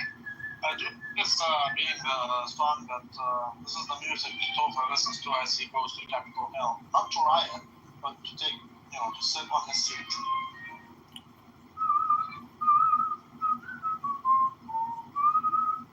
I do think it'd be amazing to see Kitover in a congressional session, grandstanding, you're just doing yoga, what do you say? Everything's hypnosis. That's right. All communication is hypnosis. I would love to just see him trolling Congress, grandstanding, giving a speech about a bill, being all communication is hypnosis. That'll be so funny. That's right. Well, all you have to do is give $10 to the campaign to elect John Kitover. Link is in the chat. I don't think he will do that. I think he really cut, and he would be a total cut for his just like all of them. It's not going to be any different from Israel. That's right. Israel's my number 2. America's my number 1, baby. No, Israel is your number 1, baby. And America is your number 2. Nah, you Jordanian schwam eating motherfucking faggot.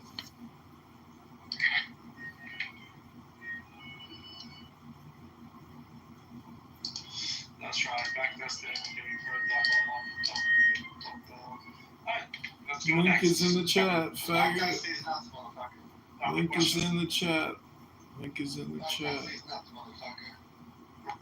I seen it earlier. I was laughing. It was funny. I seen it. Yeah. Oh, yeah. I laughed at that. It's humorous to me. Yeah, it was actually funny. But,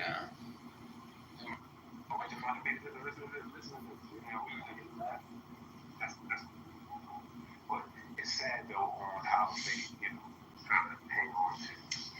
So, y'all playing along with it, but I can tell y'all well educated. Y'all know what y'all saying, and y'all just having to deal with a breed of people who came up under a time where they were told y'all oppressed them. And then you got people raised up. I understand. So it's a time for everything like that. And it is a time when these people are going to start terrorizing y'all. It ain't going to be safe to come in. Where are they in America? That's how they're going to try to do it. They want to get it so we can devour each other. So we're going to have all the blacks saying they want revenge for slavery. And they want to try to get it by. And not you, because you've got reparations, so you're strong, right? Not reparations, so I'm trying to help people how to get it without shedding not one blood. Well, I think whatever we can do so people don't shed blood is good. Like, I'm against bloodshed. Yeah. Right. We had too much of that already. We see what that do. That's right.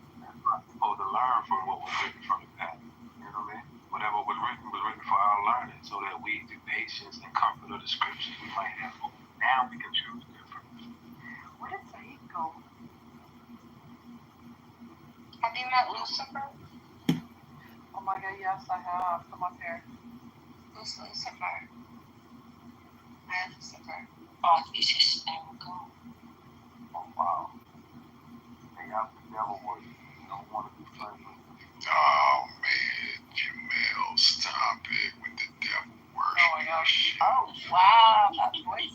That voice. Hey, really, he's worshiping the devil by hating me. I love your hate. I love it. So just keep hating me and dividing amongst each other. Keep your biases. I think that being prejudiced is healthy. I really do. I mean, you guys are entitled to have your preference on staying within your groups. I think you should stay in your groups. I love the way you sound. Thank you, Stu. I love you too.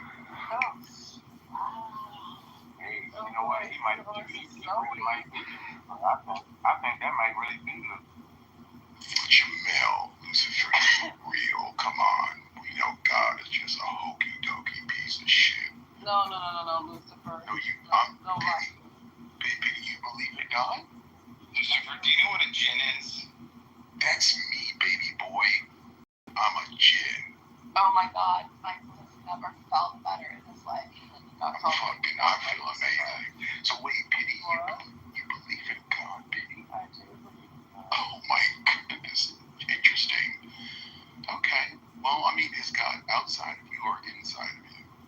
I'm going inside. Yeah, I'm going inside. Is God inside of you or outside of you? All right. Is God coming inside? No, Lucifer. Okay. Lucifer. Yes, ma'am. Behave. What's wrong? Behave. Oh, okay. See, when I hear someone wanting me to behave, it's almost like I could trigger other people's what you're saying. So I could get inside of other people, possibly. They're going to blame it on me, though, right? That's pretty sexy. All right, I'm going to be nice. I'm going to just keep my mouth closed. Yeah, you have someone for you here, Lucifer. I think that's, Who? What? Danny. Oh, Danny. Danny's interesting, yeah. I've talked to Danny a few times. She's been very helpful with me getting acclimated to the Jewish community. Getting what? Don't say that. Danny is a Jewish ambassador, and she's No, I'm not. No. Danny, stop, honey. You're representing all. No, I'm not. I told you I'm not. I told you I'm not representing anything. I've been so clear with that. Danny, you did say that you were Jewish. No, I'm a Black Hebrew Israelite. Wait a minute, damn it, Jenny. This is actually sexy. Now you're a black Hebrew Israelite. I'm loving this shit. And you know what? And I'm the fairy godmother from The Wizard of Oz. Lucifer, I'm an NOI member, so just FYI. What's an NOI? Nation of Islam. Oh, you're a Mr. Farrakhan guy. Oh my God, Kitover is here? That's what's up, man. Nation of Islam in the building. Shout out That's to what's Allah. up. You know, they say that the devil doesn't live outside of you. The devil's inside of you. Congressman John Kitover is here, ladies and gentlemen. Bam, bam, bam, bam, bam, bam, bam, bam, bam, bam, bam. Hello, Congressman.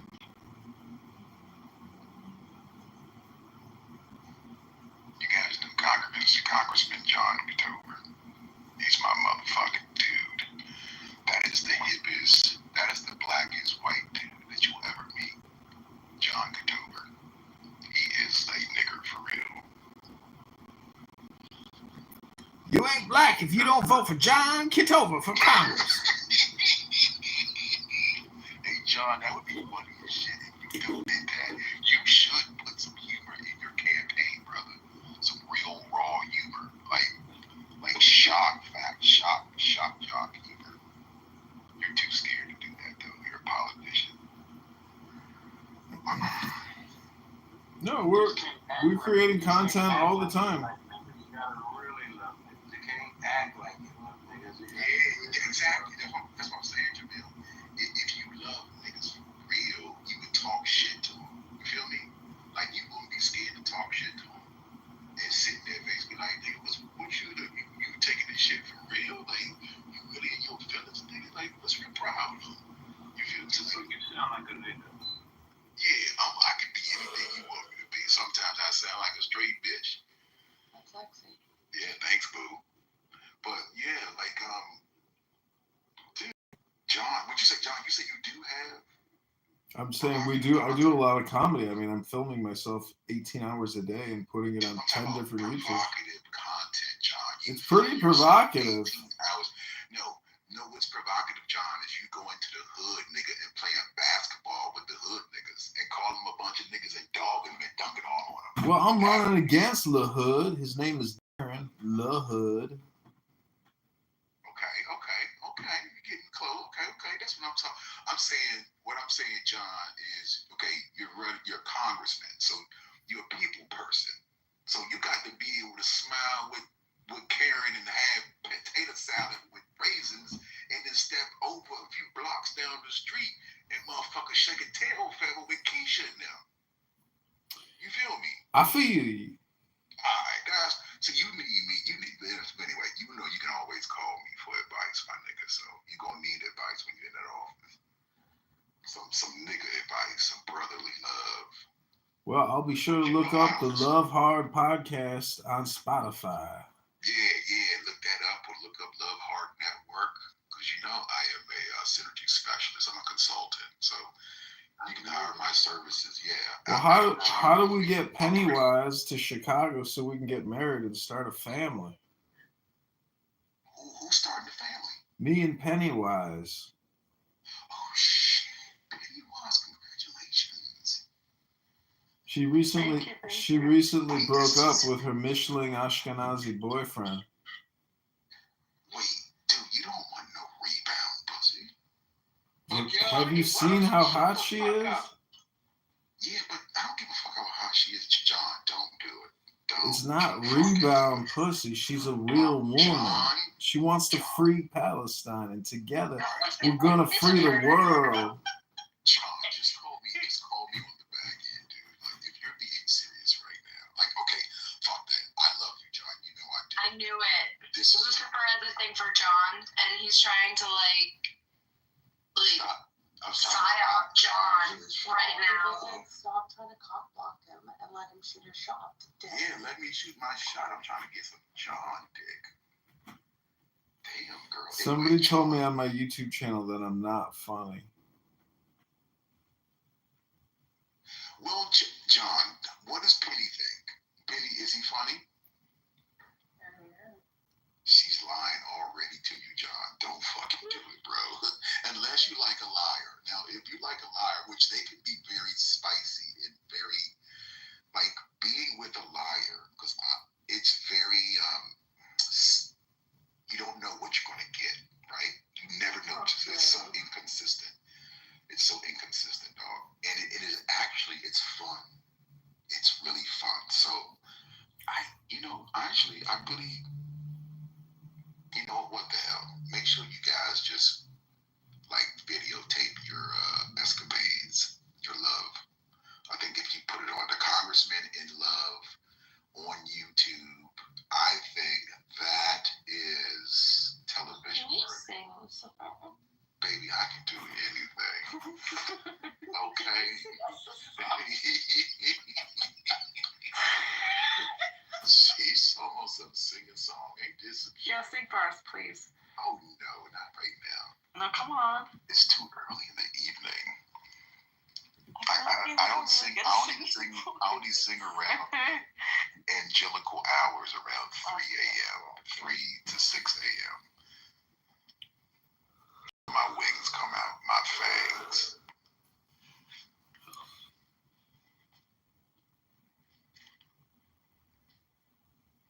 But this has been what book were you reading? It says come read a book for me. No, I wanted someone to read for me, actually. Did you get them to read for you? Yeah, someone did. Oh, okay. John will read Oh, for I you. got some Ruby for you, baby. Oh yeah, John loves to read books. Oh, I love poetry. Oh my god. Okay, I got Have you it. checked Here we go. Arabic poetry? I got so good. I got a poem. Okay, go ahead. Hickory dickory dock. No, not that one, not that one. There was an old lady who lived in the shoe. She had so many children, she didn't know what to do. I call bullshit. There once was a woman from Thrace whose corset was too tight to lace. Her mother said there's something in your stomach that didn't come through your face.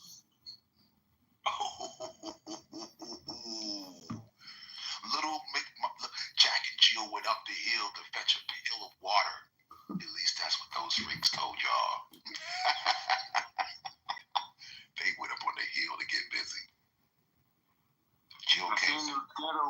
Jill came down. Jack and Diane. I think you're getting confused with the stories, you know? What? Jack and Jill. There once was a boy named Carter. By golly, he was a farter. When the winds wouldn't blow and the ships wouldn't go, Carter had to start her. I like that. Yeah, I know that. I like that. And we should have like a poetry time where we're just doing nasty, naughty, like adult poetry with a kitty, like nursery rhymes. Adult nursery rhymes.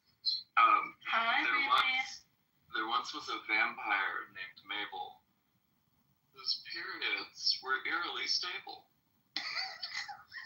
Thus, every full moon, she'd get out a spoon and drink herself under the table. I like that one. I like that. Yeah, we should get even gorier, more gory with it. Party last night. I wasn't here quickly. How about this one? Party was great. There was a ghetto. A lot of people adore a witch, but shout out to Trump and January 6th. How about that? That's good. Adore a witch, Trump and January. What happened January 6th? Some retarded white people. Oh, you talking about? Look at your PTR, right? Is that it? Oh, did they storm the Capitol? Was that January 6th? They stormed the Capitol. Oh, okay. Yeah, it was. Hey, but shout out to them for that. Shout out. Yeah, exactly. Shout out to those independent individuals who decided to do what they wanted to do, and now it's all good. Does anyone have a limerick on that? Do you remember the photo of that little old lady, and she's holding the American flag in the middle of the Capitol with all this like craziness happening. Hold on, I have to find it. You know what? Let me ask y'all a question real quick. Remember this? Remember when they said a plane hit the Pentagon? How many people in here believe that? What, the plane hit the Pentagon? Yeah. They showed where it hit the building. That's what they said. No plane fucking hit the Pentagon. That was not a fucking plane that hit the Pentagon. It was a missile. It was a missile. Okay. That's right, dude. So plane, missile, it's all the same shit. No. What's the No, difference? and completely. So wait, the CIA and the Mossad they tight? They cool as shit together. Absolutely. They're one and another. They're inseparable. This is why Jewish men, please don't have children with non-Jewish women, because then your children end up like Michael Bronstein. They're very confused and they have a lot of internalized anti-Semitism. So John? Your warning. John. Your kids. John. Oh, John, not their patrilineal. John. Wahhabis. It's all the Wahhabi John. shit. John, help me out here. Well, the two patrilineals agree on it, I guess. John. Fucking motherfucker. Now you don't want to talk, John. What the fuck? Well, I'm good on Yali's good side right now. I don't want to upset her anymore. She's a very easily agitated young woman. I know she's for male castration, so I don't want to upset her. Damn, she's for male castration. Chemical castration. Holy shit, bro. I think I said male birth control. Male birth. Yeah, which would be like neutering. No, so they would be given a dose of estrogen, and it would be a chemical, quote-unquote, castration. But it's not a permanent one. It's sort of like what they do now anyways. You add extra hormones to prevent pregnancy. Men can do the same, but John is horrified by this. We add extra hormones to prevent pregnancy? Yeah, that's what birth control is. Well, it's hormones. They've already for a long time been turning all of the men into fags. So what's a couple extra hormones gonna do? You sound so sad when you say that, Issa. No, I'm sick of fags. I hate fags. I'm so sad when you're sad. Issa, that's the only thing that the God of Abraham and I have in common is we both hate fags. You know something? It's not the only thing you have in common. Mm-hmm. What? Why do you hate fags? Because they're always performing. Abraham hates fags. Lucy, you try dating a fag and then let me know. Oh my God. What happened? I dated a bunch of them. They're awful. How many fags have you dated? Too many. They're not awful. You're being. But how do you know you're not projecting? It's a you problem. Just playing. It's 150% a me problem too. Well, because I'm also awful because I'm a fag. See, I told you self-hatred. That's what it is. No, when I say all fags are awful, I'm including myself. Right, but awful. But you know what? This is not bigotry. It is just observational. But you know what? I think, Issa, you're right, Issa. And I would like to say that I commend you. I owe you guys, all of you, the whole LGBTQ community. Everyone should get awards for performing arts. You guys are absolutely. That's me. You are drama queens. I fucking love it. This shit is hilarious. You will read a bitch in a minute and cry about it. And then stab a nigga later on that evening, in the same evening. I love it. Lucifer, you live in the Washington, D.C. area, right? Yeah. So what's it like having DEA, FBI, and police rounding up all the criminals? I knew it was happening. I told everybody it was going to happen. I had already called this like 2 years ago.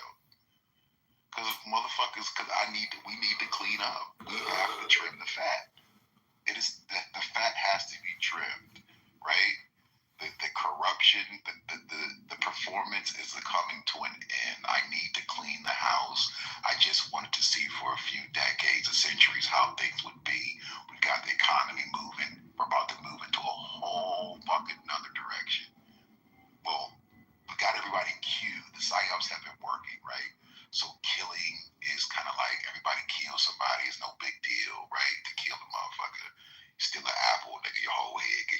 off. It's all good.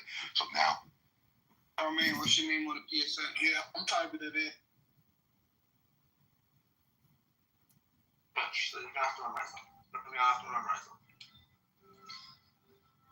If you want to calculate tangible book value, Rico, what do? I don't know. You have to remove from the stockholders slavery, right? And they have gone on to procreate with more blacks, such that they might have darker skin than white people, and white people go on to procreate with whites, keep their lighter skin. And it's still, there's going to be two families that are going to converge.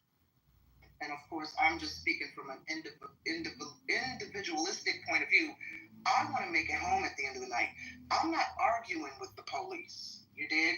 Take the ID, do the background check if you have to, and let me go on about my way. I'm not going to stand there and start quoting the amendments and all this other nonsense because I want to go home.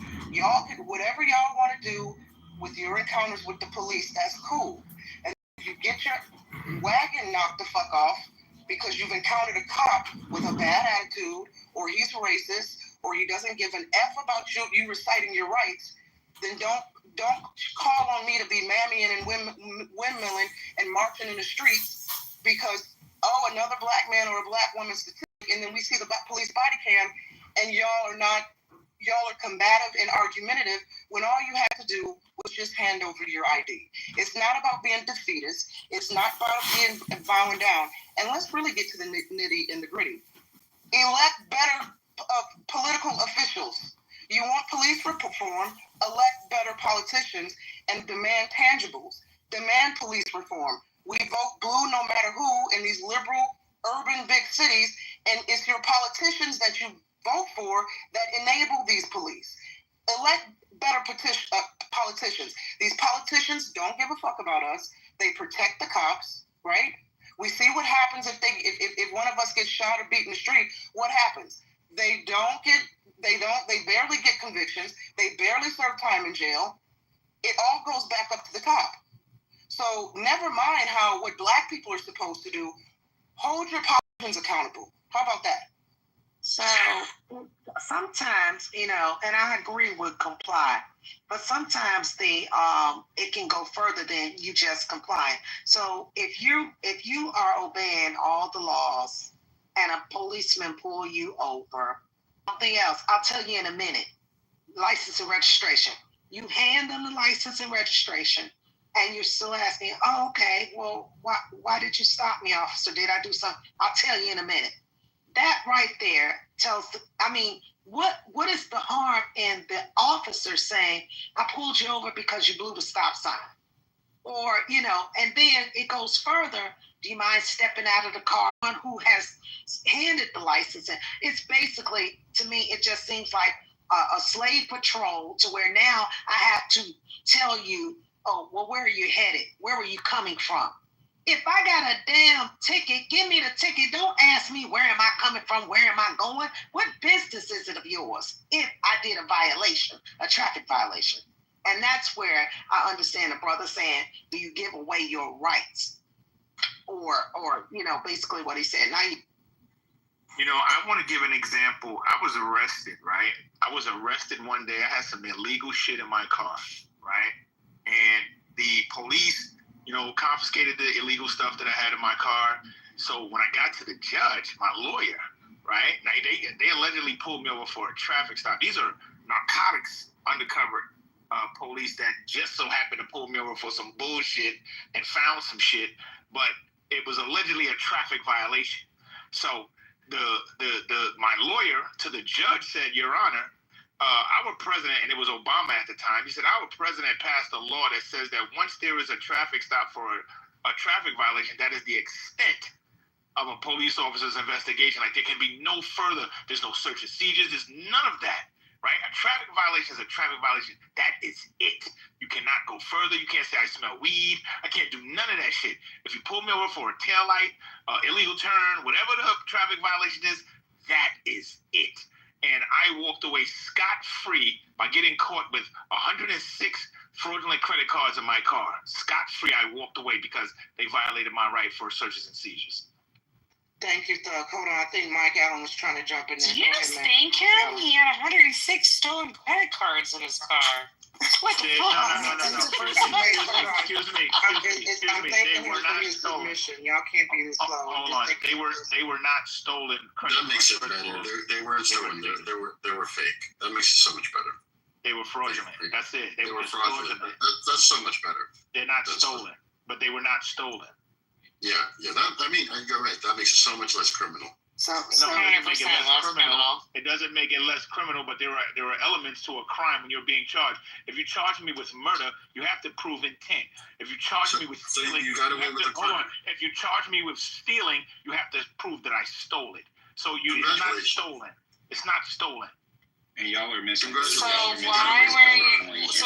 there 106 fraudulent credit cards in your car? I wouldn't even respond to that because y'all are missing the whole point. We're not. That was my business why. That's my business why. I was giving the account about what the law entails as far as traffic violations and police stopping people. But you're so much derailed on. Y'all just really. Listen, the Black King said he wasn't criminalized and didn't go to jail. Some of y'all should be happy about this. He beat the dog. Yay! The criminal got away. Yay. Okay. So we're not gonna interrogate him over his credit cards. If y'all want to know, I didn't get away because I wasn't committing a crime. The police violated my rights, and the judge, according to my lawyer, right, saw that my rights were violated, and I walked away scot-free. You weren't committing a crime with 106 fraudulent credit cards. Okay, watch this. Watch this. Let's just say it wasn't credit card. Let's say if it was a gun in my car, right? A gun that was purchased legally but wasn't legally registered, right? Let's say it was purchased legally but wasn't legally registered, and I got pulled over with that gun. They still violated my rights, and I would have walked away scot-free. There it is, people. The through line of the conversation tonight. His rights were violated. He walked away. The system worked. Go ahead, Micah. It did not work. He had fraudulent credit cards. Jesus Christ. It failed us. Bella, the judge said his rights were violated. And he's free. So move along. Right after he violated the law. Yes. But the judge said... I hear you. I know. I get the technicality. He should have still probably gone to jail. What crime did I commit by having... forged. What crime? You had fraudulent cards. That was a crime. We're gonna move on. Okay, let's go to Mike Allen. Go ahead. Yes, I'll be quick here. I think that first of all, Thug, I'll just address you real quick. I don't know if you heard about the recent story where the lady was pulled over for a traffic violation. Then she was going all crazy, and they found 2 dead kids wrapped in garbage bags in her trunk. So they pulled her over, and then for a traffic violation, and they ended up finding dead children in her trunk. Are you saying they're really allowed to do a traffic stop? No, she wasn't going crazy. She did not go crazy. She was acting evasive, but she wasn't going crazy. She had 2 dead children. Hold on. Let me explain the law to you. Crazy. I think she was past crazy. They said the bitch killed 2. They said the bitch killed 2 kids. Let me explain the law. Let me explain. One mic on truth. What I'm saying on truth. Thank you. What I'm saying is the way he made it like that she was going, like acting like a lunatic when they pulled her over. She wasn't. She was very calm. She acted like she was trying to portray herself as being normal. But something was off. That's all I meant when he said she was going crazy. She was acting crazy. She wasn't. Okay, so here is the law to that, right? Since you said, what am I supposed to think about her having 2 dead children in the trunk? So their search and seizures couples with a reasonable suspicion. See, there is where the law becomes particular.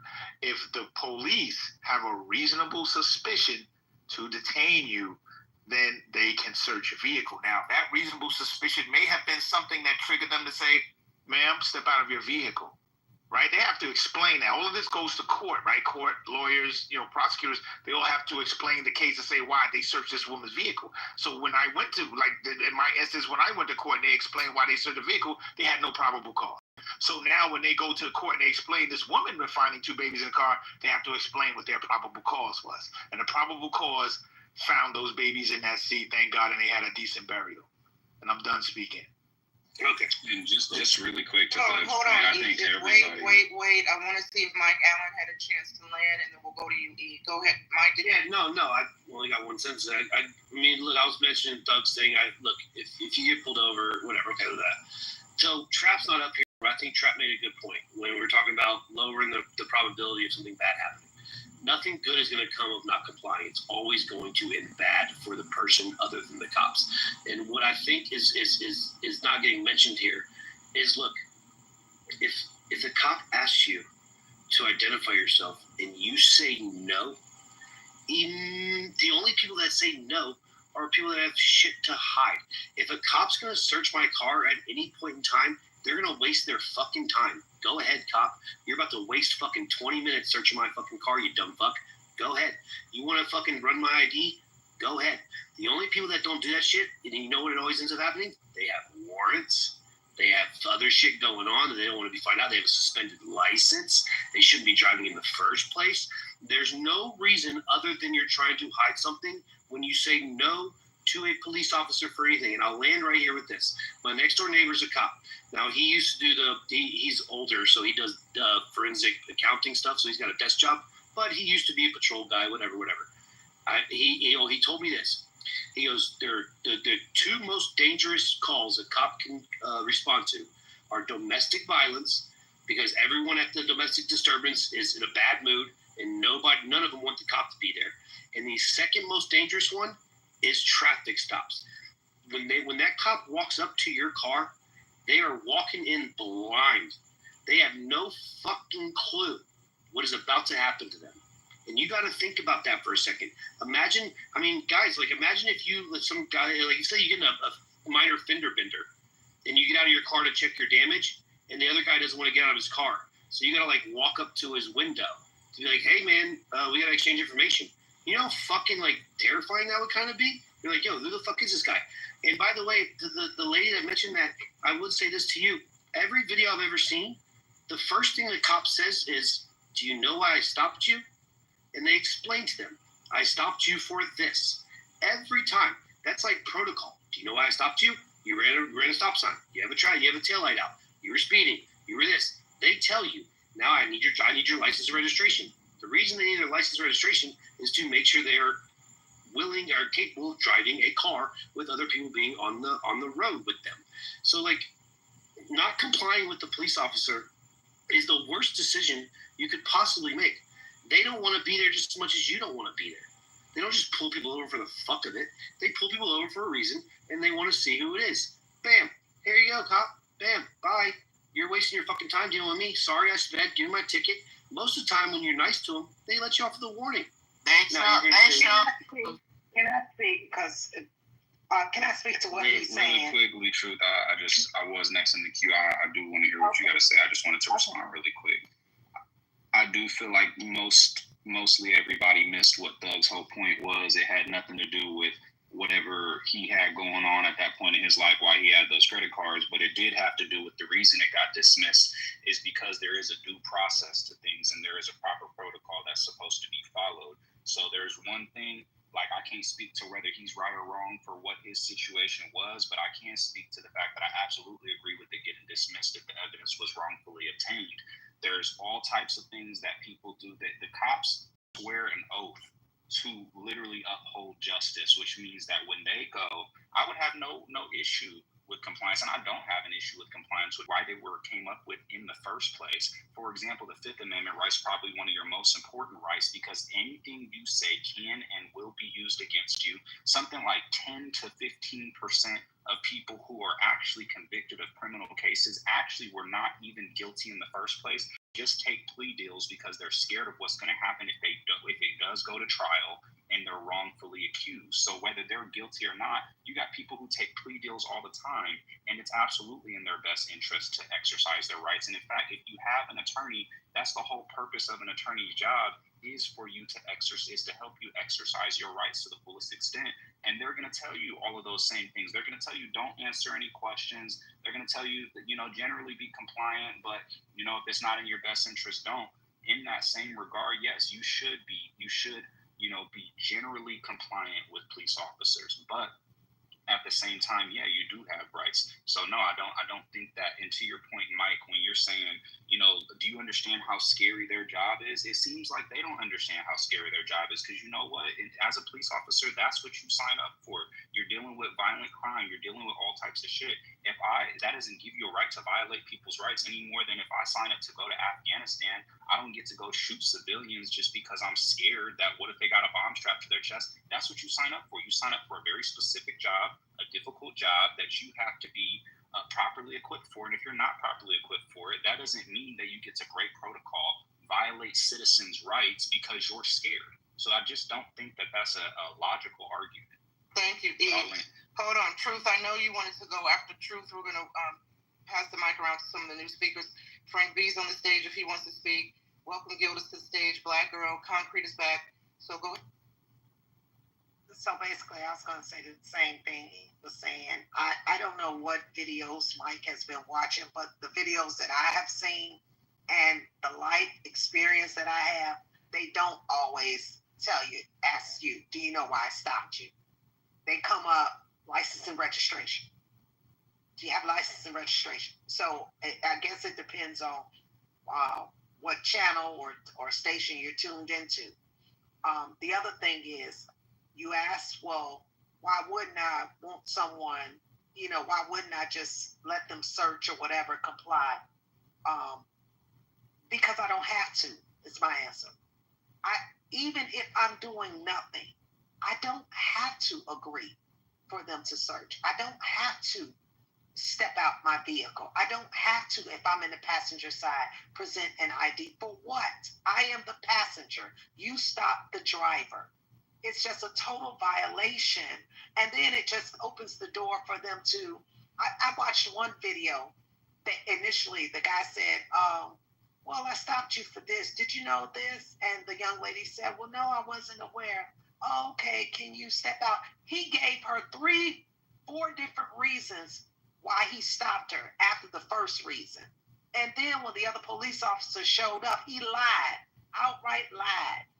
And so I think, like the brother said, pleading the fifth, you don't have to answer, but then we've seen it where, they're being uncooperative. I have the right not to cooperate with their line of questioning. I have the right to exercise my right not to speak at all. And that's just the bottom line of it. And they're going to call you uncooperative. Racial profiling is it absolutely real? Is it total hogwash? Is it a figment of people's imagination?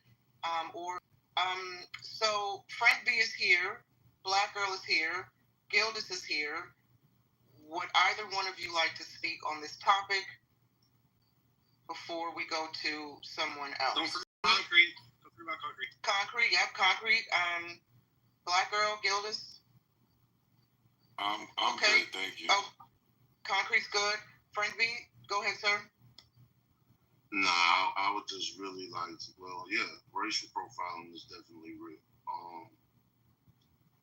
To those who spoke earlier, the gentleman who spoke earlier, was basically saying, when the police pull you over, do whatever they tell you, no matter what it is.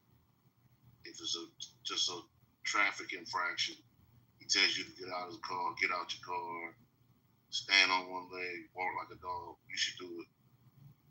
It's ridiculous because, let's say, for instance, the guy's name, Mr. Mike. You were going home. You were speeding by 10 miles over the speed limit. I pulled you over. Your license, your place on your car is accurate.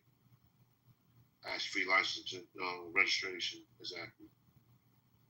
But for some odd reason, I want to say I smell weed in your car.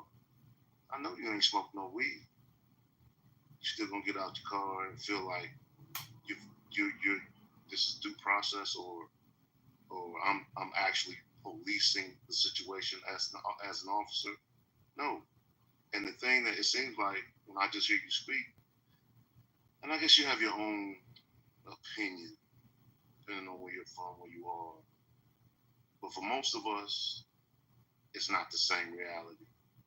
And when I hear people like, I don't want to say people like you, but when I hear the statements that you make, it helps me understand that you don't either understand the reality that we're speaking from, or you don't care.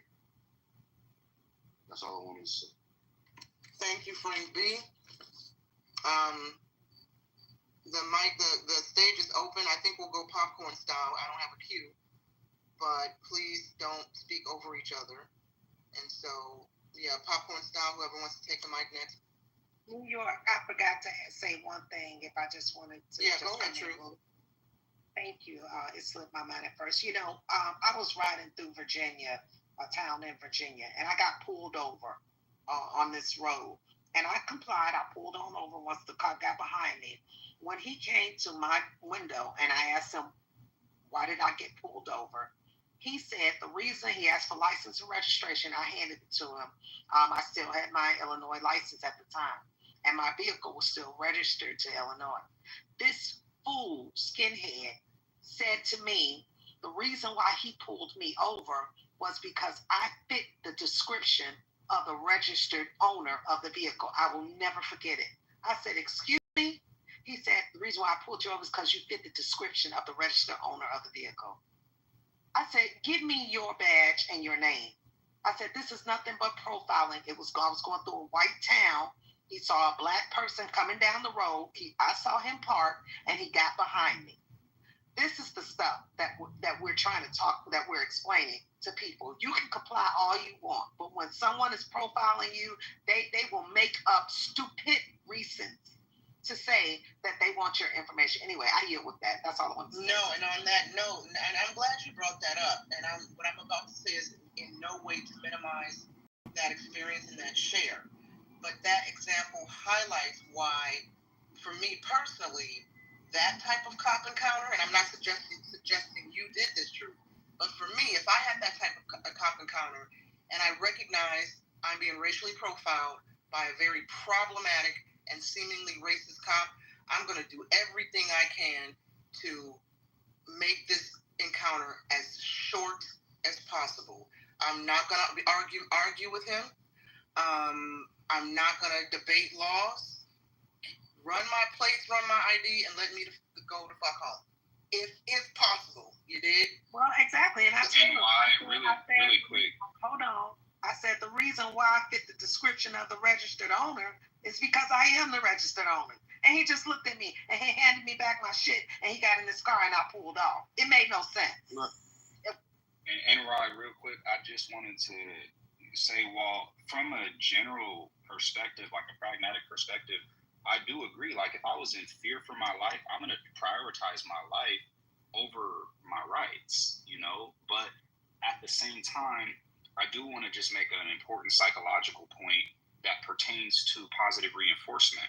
When a cop is violating your rights and you allow them to continue to do that, you are positively reinforcing that. So you don't know that that's necessarily going to protect you by complying. Sometimes the only thing that is actually stopping a cop from continuing to do something that could be harmful to you is the fact that now he's like, I've encountered somebody who does know their rights. And this happens all the time where a cop is not able to manipulate somebody because you say, okay, no, I know it's my First Amendment right to record. I know it's my Fourth Amendment right not to be searched. And I know it's my Fifth Amendment right not to have to answer any of your questions. So sometimes that actually is the case because, at the end of the day, cops don't want to go to jail too. They don't want to lose their jobs. They don't want to get suspended, and sometimes the only people who really are going to hold them accountable is people who do know their rights or people who do have a lawyer or people who will file a complaint. When they see that you're the type of citizen who is not going to let them violate their rights, that might be the only thing that actually does hold them accountable. So while I do think that sometimes compliance could very much so save your life in a certain situation like that, it also could be the positive reinforcement that you're providing to them to violate your rights, because essentially, by definition, you are reinforcing that behavior of them violating your rights, and I think that could be problematic. I agree, E. Thank you for that. I've been pulled over before because I have limbo. Wait, we didn't hear you. You went out. You've been pulled over because why? Her tit was too dark. Hold on. Limo tit.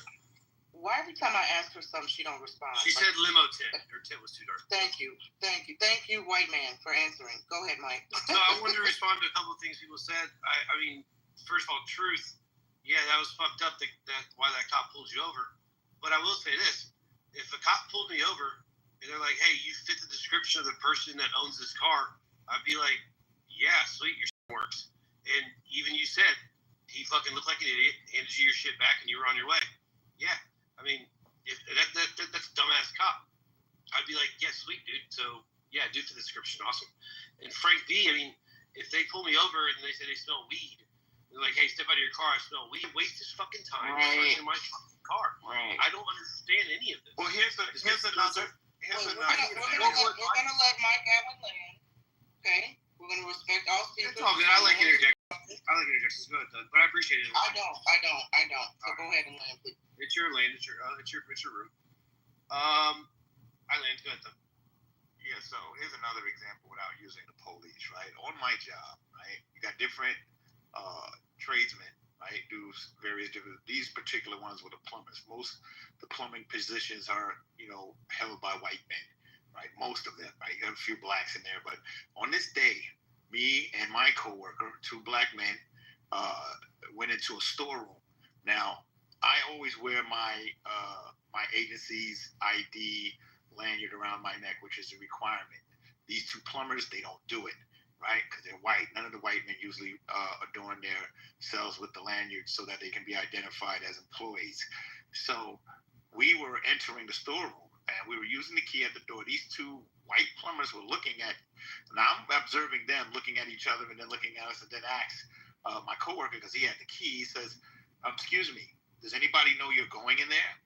So I looked at him and was like, "The fuck you mean, do anybody know that we're going in here? Like, this is a storeroom that is frequented by employees, right?" But the fact that he asked us, "Does anybody know that we're going in here?" entailed that he was surveying us because we were black, as if we didn't have authority to go in there without some white man overseeing us, right? So I went off on him. I called him everything in the book you could name: white, mayonnaise, donkey, everything, you name it. I called him it, right? I called him he's a racist piece of shit. You should fuck yourself with a fucking... I just did everything I could think of to just make him want to fight. Talked about his mother, his kids, everything. I just wanted to say anything. He's like, I apologize. Nah, fuck your apology, man. You know what I'm saying? Because you dead ass in your thinking, we didn't have a right to be there. And the only right came in your mind because we were black.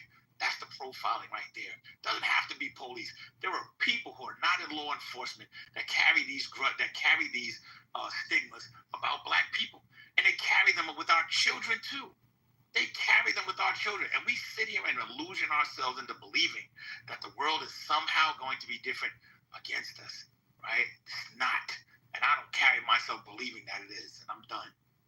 Well, I would respond to that. Go ahead. I would respond to that real quick, Thug, by saying, yeah, I mean, that's, again, there are racist pieces of shits in this world. And it's time for us good people to start making some fucking noise. It shouldn't, I'll say this, preface it, but I'm going to get to your point.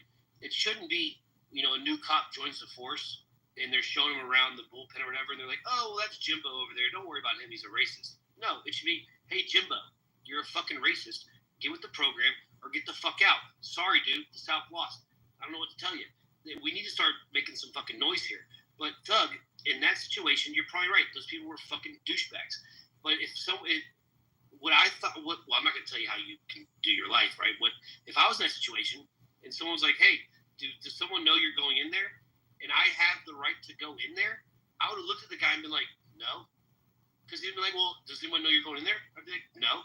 And I would have walked up in there. Because now that would have forced him to whatever he would have done. And they would have came and been like, "Well, this guy walked in there." And then they looked even more stupid because they'd be like, "Yeah, Doug is allowed to go in there, so why the fuck are you saying anything?" If some dude asked me that, I would have been like, "No one knows I'm going in here." And I would have kept going in there because you have the right to go in there. I think that I look. Did he do it because you're black? I don't know. Did he do it because people have been going in there and stealing shit, white or black? Doesn't matter.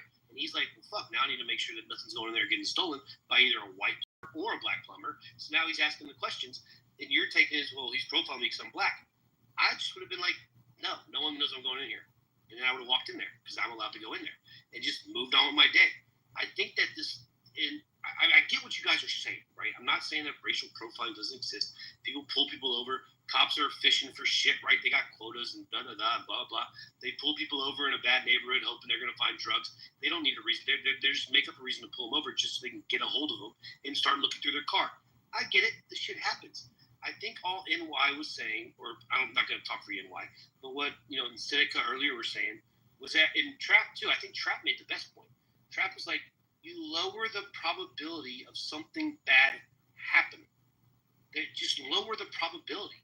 There's no reason, right? It's never going to end good, ever. Because all they're going to do is be like, oh, fuck. They're going to radio and be like, oh, I'm getting a hard time for this motherfucker. Next thing you know, you got fucking 5 cops there. Just be like, dude, whatever, man. You want to, and I think Frank B, you're like, oh, they tell you to get out of the car and hop on one leg and bark like a dog. I would look at the guy and be like, well, that's fucking dumb. And then I'd get out of the car and I'd hop on one fucking leg and I'd bark like a fucking dog. And I'd be like, dude, you're a fucking idiot. Now, that's never going to happen. No cop's going to do that. But, dude, what? No, like saying no is never going to be a good idea, ever. And I think that's all that people are pointing out. So, really quick, Mark Allen, just to your point, I think it clarifies it for everybody exactly what you're saying. You said you would literally get out of the car, stand on one leg, and bark like a dog. To me, what that just strikes me as, and I don't mean this as any insult, I just mean definitionally, is without being as insulting as possible, that strikes me as a cowardice move. And I don't think that you can use your cowardice to justify a moral standard.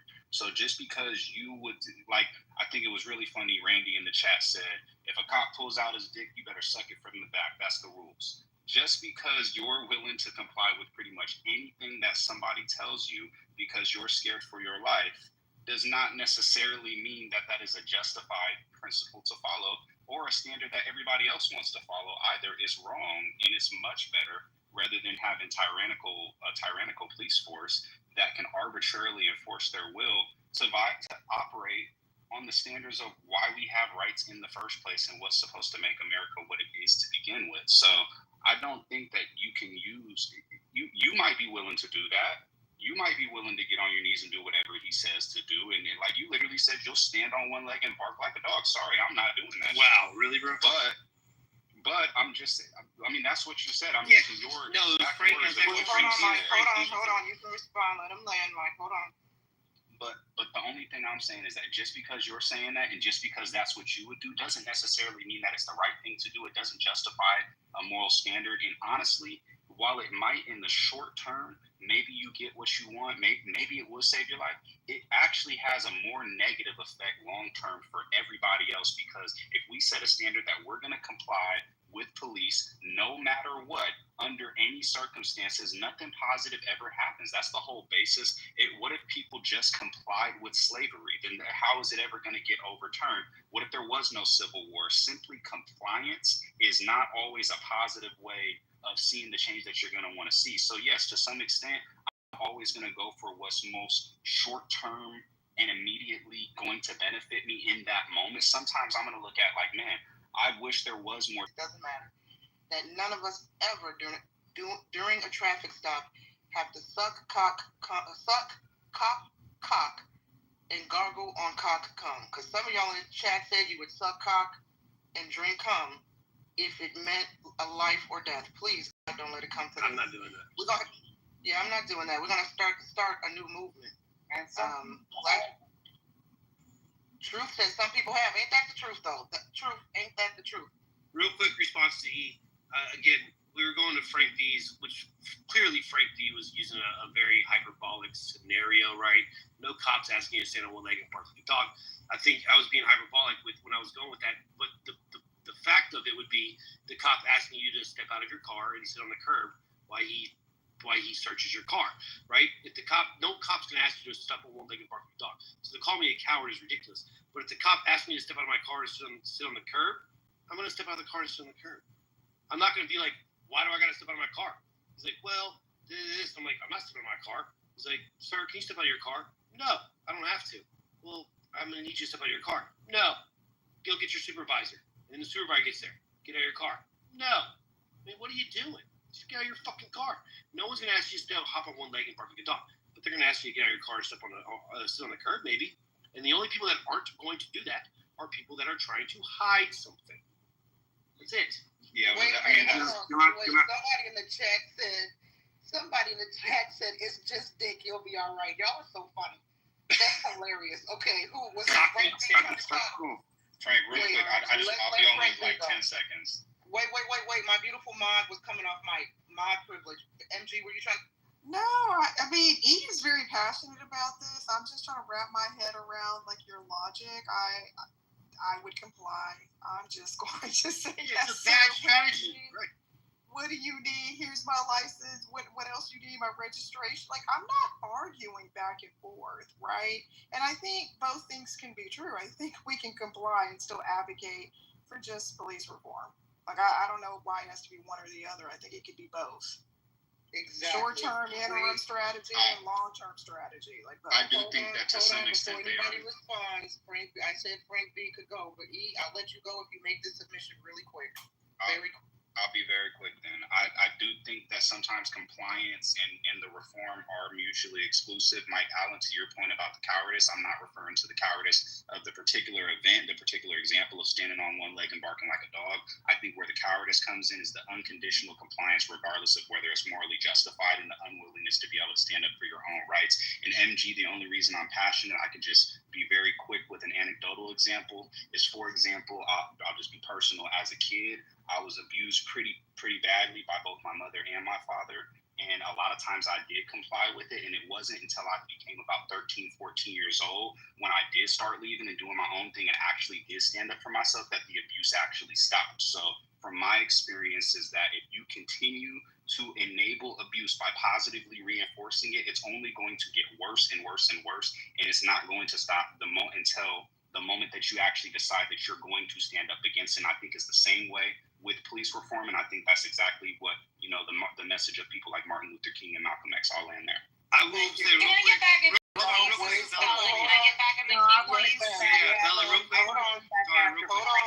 Hold on. We're gonna go Frank B, then Bella, then Truth, and then Mike. Go ahead. All right, thank you. Let me explain myself a little bit better. I believe most of us who are in unison saying that police, the racial profiling is real, look at it from this perspective.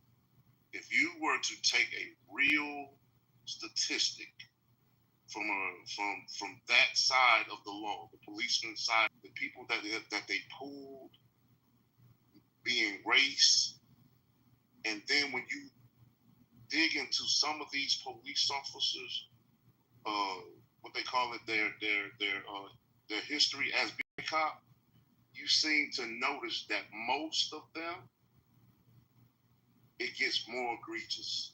It's pulling over the cars. Next thing you know, it's the assault on the person they pulling out the car. Then next thing you know, somebody's getting shot. Case in point, Laquan Smith, Chicago, I think it was 2016. The kid was high as hell, no doubt about it.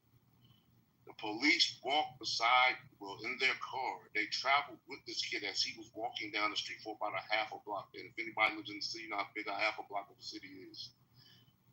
The kid, when the police officers pulled over in front of him, he walked slightly away from the cop's car. The police officer got out of his car and shot this kid 16 times and said that he feared for his life. When they went back through that police officer's jacket, they noticed the same things I'm speaking about. Those are the policemen, and these are the reforms that need to be taken heed and taken care of immediately. These are the things I'm talking about. I'm not saying every cop that pulls you over, asks you for your registration, whatever, is going to turn into some old freak show. But there are certain cops, and when they get to that point, they don't get penalized. I had a cop tell me in another room about 2 weeks ago. They think about this right here. They have something called pushing the line. That terminology comes from gang talk. And when we asked them, well, what do you do as a good cop, as opposed to pointing out the bad cops? Man, I have to fear for my life. Cops they have too much power. They have too much power. Thank you, Frank. Wait, no. Oh, hold on, Mike. I know you want to respond. To E, real quick. Let's take like 10 seconds. Okay, 10 seconds. Go ahead. E, first of all, I want to say I'm sorry that happened to you, brother. It breaks my heart. And I know you're responding to MG, but the first part when you responded to what I was saying is actually a fair point. It was a fair point. I couldn't argue with any of that, what you said, and I'm sorry that happened to you. That's fucking awful. Thank you, Mike. Bella, go ahead, Bella. It actually just got touched on, but I just want to touch on it again. In general, when you look at police officers nationwide across the United States of America in particular, the majority of them are just trying to keep people safe. So they go into those domestic violence cases trying to, we can't act like all police officers are out there just to, pull people over and beat them down, because we all know that that's not true.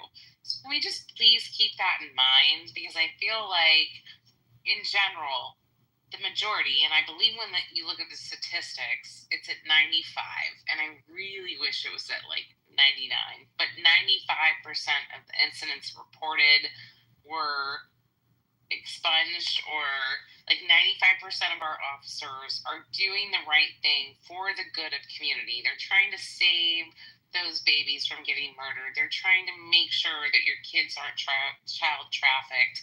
They're not coming after you. They're just not. That's not what they're doing. It's not this, some of this conversation sound like they're the mafia, and they're not. In general, they are the good people who are trying to keep us all safe and happy and living about our lives in an orderly fashion. So I just wanted to ask if we could all please remember that. I can understand where you're coming from, Rip. Truth is next. Hold on. Truth is next. And then you got it, Eagle. So I gave an example to what the brother was saying, that taking it outside the police car. And I don't know how many people you all seen this, but there was, I think it was on Reel, but there was a shop owner, black shop owner, who was in his shop after hours, him and an employee working on some things. Some white person called the police to say there were black people inside of a shop and the stores should be closed around this time. The police showed up, knocked on the door. You could see the people inside the shop. It was a glass shop. Showed up. The shop owner came to the door, asked how could he help. The officer asked, what was he doing in there late? He says, well, we're doing some business. And he asked him, he said, do you know the owner? He said, do you know the owner? Because it's a black man. He said, yes. He said, you do? What's the owner? He said, I'm the owner. He said, oh, you're the owner? 2 white cops. And he said, yes, I'm the owner. He was like, well, can I see some ID? He was like, why? I'm inside my shop. He said, well, show us that you're the owner. Do you have the keys to the shop? So the store owner puts the keys in the shop. He's like, yes, I have the keys. He was like, well, we just need to see some ID. He said, why? I'm inside my shop. I told you I'm the owner. I have the key. Basically, it wasn't until a white man down the street at another shop happened to come out and tell the 2 white officers that, hey, that's his shop. Oh, it's his shop. Yeah, that's his shop, man. Leave him alone. The white cops immediately respected the other white man and said, oh, sir, we're sorry. They didn't ask the white man for his ID. They didn't ask him, was he the owner of the shop down the street? They just, and that's a profile right there. And I just wanted to give that example, that it doesn't just exist in the patrol car. It exists on the street, and we see it all the time. So we need to stop being so naive that, all these cops are here just to protect and the safety of the children out. Yeah, some of them, but it's not no damn 90%. I can tell you that. And I would ask, can I ask for receipts? Go ahead, Bella. Yeah. Like you so you just claimed that you gave this, like, my mom told me this story about this guy once that was a shop owner that this happened to him by the cops. Do you have any receipts? Do you have a news report? Do you have a police report? Do you have anything to show receipts of what you just said? Or are you just trying to fuel the fire with bullshit? Do you have receipts about your 90%? Yeah, I do. Okay. Well, I do. Yeah. I mean, that's from fucking CNN. You can have them. Yeah. Okay. You have. I'll give a shit. CNN. Yeah. It's CNN. Okay. I have. Hold on, sir. You're gonna get your chance, and I value your submissions often. But let me deal with this. I didn't say my mom did anything.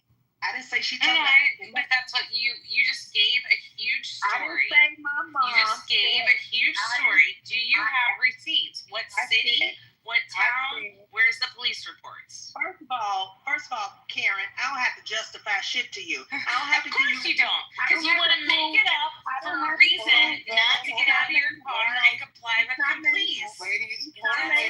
Come on. Shut the hell up, because I don't have to listen to you and I don't have to prove anything. And that's the problem.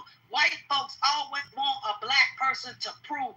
Everywhere we go, you see what she asked, do I have a receipt? That's the very reason why when a motherfucker in the store and I get gas and he just act like, I say, no, give me a receipt, because the white man out here gonna ask me, did I pay for my gas? Even bullshit. Though the pump is you guys ask for more receipts than we ever do. So bullshit. First of all, you damn right we ask for receipts. Do you know why? Exactly. So I'm not allowed to ask for receipts. Do you know why? Do you know why a black person asks for a receipt? Do you know why anyone asks for receipts? Tell me why do black, you said you guys ask for receipts more than anybody. Tell me why. I don't know why you ask more than anybody. Everybody has the right to a receipt. Says any accountant. Shut up. Hold on, Bella. You just made the claim, and I think she asked you a valid question. You said we ask for receipts more than anybody. Why? I don't know why. No. I don't know why. She said we do, but whenever I asked for receipts, she said, well, you provide receipts, and I said I would be happy to, and then I asked her for receipts, and she was like, I don't owe you anything. That's how the conversation went down. It sure did. It sure did. Yeah. That's exactly how the conversation went down. It's like, you don't owe me anything, but I owe you everything. Why do I owe you anything? No. Why do I owe you receipts? Because I gave a submission of an encounter that happened on a Facebook reel that we could see. It was posted from the camera. This is the reason why. This is exactly the reason why. Because we're talking about law enforcement and we're talking about legal records. And so if you're going to talk about legal records with law enforcement, the reason that we can enforce body cams, the reason that we want to believe in our police force, that I want to believe that my police force is 90%, 95% good, not out, that they're really trying to catch the sex traffickers and not trying to just pull over random black people. Sure as fuck hope that they're not doing that. But that is the reason, is because we are talking about the legal system. And so when you get into the governmental legal system, you have to have receipts. If this happened, I would like to know the city and the state so that I can look up the police reports as to what happened. Okay, so first of all, it wasn't no police report. What are you talking about? Who said it was a police report? It was a police encounter, but there's no report? No report. I just told you, if you were listening with both of your white ears, that when the white man came out and told them to leave the black shop owner alone, they didn't ask him to identify himself as the white shop owner. Do you understand why this is like hearsay? Let me finish, because you didn't hear it. So no, I heard it. It just still sounds like hearsay. No, you didn't. No. Okay, so now tell me, because I'm going to get back to this, because you're not going to get out of this. Why do black people ask for receipts more so than anybody, as you stated? Well, you said that you had the answer for that, so you tell me. No, I didn't. No, I didn't say that. See how you hearing what you trying to switch words around? You're crafty, but you're not. Yeah, you're not crafty enough for me. So when I said, when you said black people ask for receipts, you guys more than anybody, I said we do. And then I asked you, do you know why? You said we do. And no, I don't know why. I agree with you. I said it. You agreed. But I don't know why. So you clearly know why. So can you please explain to me why? Bella, in truth, I think we should move on. I don't feel like this is. I'm not going to of course it is. Go ahead, shield her. Shield. Hold on, Bella. I agree we should move on, but when Bella says you guys ask for receipts more than anybody, she makes the submission as if she understands why. So I too was waiting for her to explain from her perspective, why do black people ask for receipts more than anybody? You're the one that made the claim, Bella, and then said, I don't know. Well, no, Truth was ready to explain it to me with all respect, Nye. I mean, I know you have a green bean, but you're not like the expert on this. Hold on. Bella,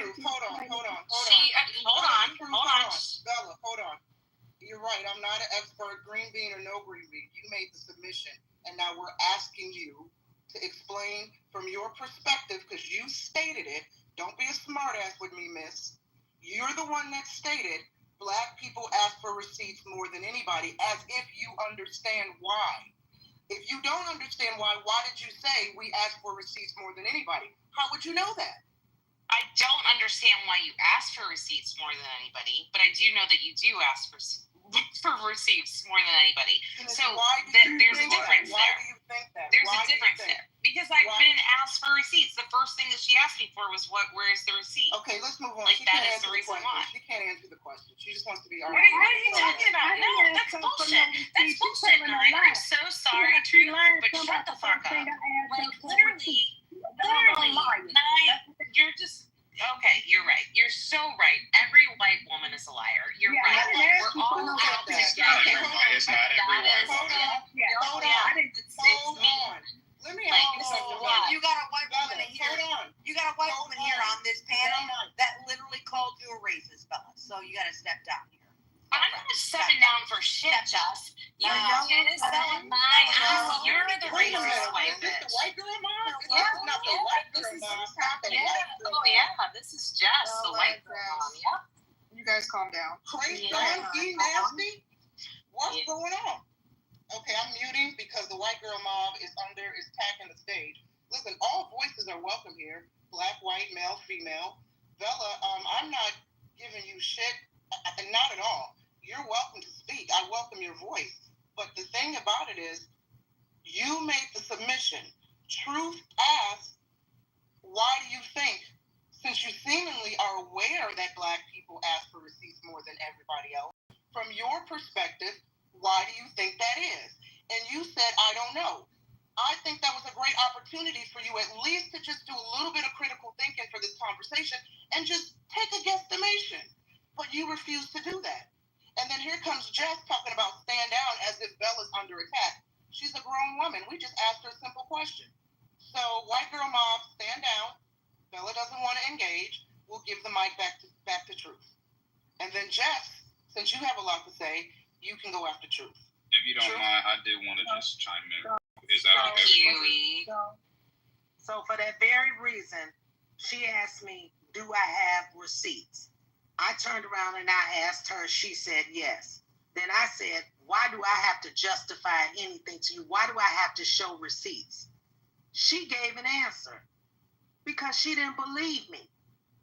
And that's why black people have receipts. They ask for them because when we go to purchase something, if we don't get a receipt, we're accused of lying that we made the purchase in the first place. And some have even been strung up and hung for stealing. Some have had their hands lopped off for stealing because they didn't get a fucking receipt. So when you ask a black person to show your white self receipts, it's an offense, first of all. As if I'm naturally accused of doing something wrong, stealing or lying. or cheating or doing something other that, of a nefarious state that I have to justify myself. Same as with the cops. Where are you going? Where are you coming from? The slave patrols. This is how we see it. I don't have to. I call bullshit. Name the city. Name the city. Name the date. I call it bullshit. Name the city. Name the date. No. This is bullshit. She wants to accuse cops of shit, but she won't even say any of it. And she wants to go into some diatribe about getting hung. Like, this is ridiculous. Frank B will give you a receipt. Do not come after her blue without receipt. Bella, Frank B is telling you. I don't understand, Bella. You seemingly have self-control. When truth lands, you can respond, Bella. Okay? So let her land, and then I'll give you the mic to respond. Please don't interrupt. And when Bella speaks, no one interrupt her. Okay? Truth, go ahead. So, thank you. I think that's New York, NY. I've given my submission. Obviously, someone who's new to Earth will not believe any of the facts of the history that has happened to people of color. And so it's no sense. They're not going to believe it because it didn't affect their lily whiteness. Now, Bella, no one interrupt Bella. Bella, go ahead. Please, everyone keep their submissions under 2 minutes. Go. I'll happily keep this underneath 2 minutes. It was very simple. I asked for a simple question of where this entire scenario happened, what city, so that I could look things up. She doesn't want to give any of that sort of information, and then she wants to claim that it's my fault because I'm white and that I'm asking for information to verify what she's talking about, the black shop owner versus the white shop owner with the entire police interaction. What I'm saying is, and this is the reason that I started this conversation, was we've got to believe in the fact that in general, whether you're white, black, Mexican, whatever race you are, that the people who are out there, who are in the cop cars, are fighting for the better society and that they're looking out for you. And if you don't feel like that and you're going to be combative, then yes, that's how these crazy things happen. Whether it's the woman getting dragged out of the car, like, I don't want to see any of it. But these tales, talking about these tales of stories from 20 years ago, don't do us any good. Like, can we talk about today? Can we talk about now? If you're going to bring up an incident, talk about what's going on today in our society. Don't bring up some bullshit about history to try and justify your point with absolutely no facts behind it. Please. That's all I'm asking. Truth, let me ask you a question really quick before we go to Jess. When you shared this story, did you tell us the city, town that this incident took place in? No, I was just relating that what the brother had shared about it's not his submission, that it's not just profiling in the streets, it's profiling other places, and I was relating it to the reels that I had seen that someone had posted about this encounter. Now, for Bella's peace of mind, can you tell us, do you recall where this incident took place so she can go look up the police? No, I don't, but I was going to go back and see if I could search it out. But for real, I want her to have unrest. I don't ever want her to have no peace of mind. Jesus. Okay. Wow. Okay. So let's go to Jess, because Jess came up to the stage with smoke. Jess, do you have something to say? Imagine that. I'm thoroughly enjoying the comments with everybody. Just yielding to the mic. Love y'all. Yeah. Well, I did just want to say real quick. I was waiting. Appreciate you. I was waiting for a little bit. Bella, throughout the conversation, I'm gonna do my best to try to, one, be on track with what we were talking about, and two, be as fair to you as possible. But I do just want to say that you have made quite a lot of comments in here. One, you made a comment that Black people ask for receipts more than anybody, which then you proceeded to say that you don't understand why. You also said that Fourth Amendment rights didn't even try to understand why. Okay. Didn't listen to that. And then you made a comment that Fourth Amendment rights only pertain to when you're on private property. That was incorrect. You made a comment that CNN is your source of statistics. So you said quite a lot of stuff, and then most recently, here's where I'm trying to be as fair to you as possible. You're saying that 90% of officers are that they have good intentions. Okay, let's say that you're right. There's two demographics of people that I've experienced in my life who are some of the most traumatized demographics that I've seen. One is gangbangers and two is police officers. Why? Because both of them are constantly in life-threatening situations. So from looking at it from a police perspective, in all reality, when we have nurses, these people are required to go through medical school, 4 to 6 years of schooling in order to be able to operate because they have people's lives in their hand. When you have any different profession where somebody's lives are in your hand, you usually are required to have an incredible level of confidence. This is not the case with police officers. They don't have the psychological training. So even if what you are saying was true and that they had good intention, the reality is, yes, police see a lot of crazy shit and these people are traumatized as fuck. And so what do you think happens? You don't think that they're potentially going to be profiling people? You don't think that if a police has gotten shot at or has some type of crazy experience with a black person, you don't think he's potentially likely then to go and profile the rest of black people? I don't see how anything that you have said in this conversation, one, it's been primarily ad hominem. You haven't really made any actual arguments to anybody. You've just been insulting to everybody. You said fuck you to a bunch of people. It's really in some sense been kind of childish, but and I'm not even trying to be insulting. I'm just trying to keep it real with you. But at the same time, it doesn't seem like you're logically evaluating what you're actually even saying in terms of them having positive intent. No, you can't make that assumption that these people have positive intent. You're not in their psychology, and we've had too many examples of where that's not the case. And in order for you to even be able to make that assessment. So what are you really basing it off of? If I could get in right quick, it won't take but a second to add on to what he just said to Ms. Bella. I just pulled it up. It happened August 25th. August 25th, 2020. Store proprietor Yema Khalif, his wife and business partner at 1:00 a.m. This is the story the lady was telling you about. That's your receipt. And you said not something of 20 years ago. Well, there's a bridge between 20 years ago and now. Lumberton, North Carolina, they had to shut down a whole police station because they were involved in drug trafficking, prostitution, along with profiling and racism, and the police officers, majority of them were soldiers of white supremacy. Frank B, did you land, Frank B? Because you're still, I want to make sure you land. Or are you still speaking? Oh, you landed? Okay, thank you, sir. Hold on, Mike Allen. Bella, did you hear the receipts? I did. I'm really confused about the last one. What police station was shut down for being white supremacists in 2020? No. The height of it became, hey, y'all remember when Michael Jordan's father was killed? Yes. Yeah. Everybody remember that? Yeah. Okay. Yes. They went into a further investigation of the police station because he got killed right down the street on Highway 95 from that police station. I'm just trying to, when she spoke about, she don't want to hear something about 20 years ago. I'm just saying there's a bridge between that past and this present, because when they went into further investigation of that Lumberton police department, they were drug trafficking. They had set up prostitution.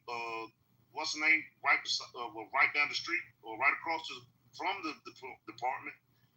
And many of the so-called police officers were soldiers of white supremacy. And then I later went back to what the lady was talking about, the business owner at 1:00 in the morning. CBS News, I put it up on Google. And it's true. Those are your receipts. All you got to do is look up black store owner, question by police, and it will come up. And I put it in the chat, and there was a settlement made by the city to the business owner. So there are your receipts. Thank you. I appreciate it. Let me just say this, and I'm going to shut up for real. Miss Bella, the term, let us see the receipts, believe it or not, that term was basically brought about for us to hold each other accountable for the shit we say. meaning us black folks.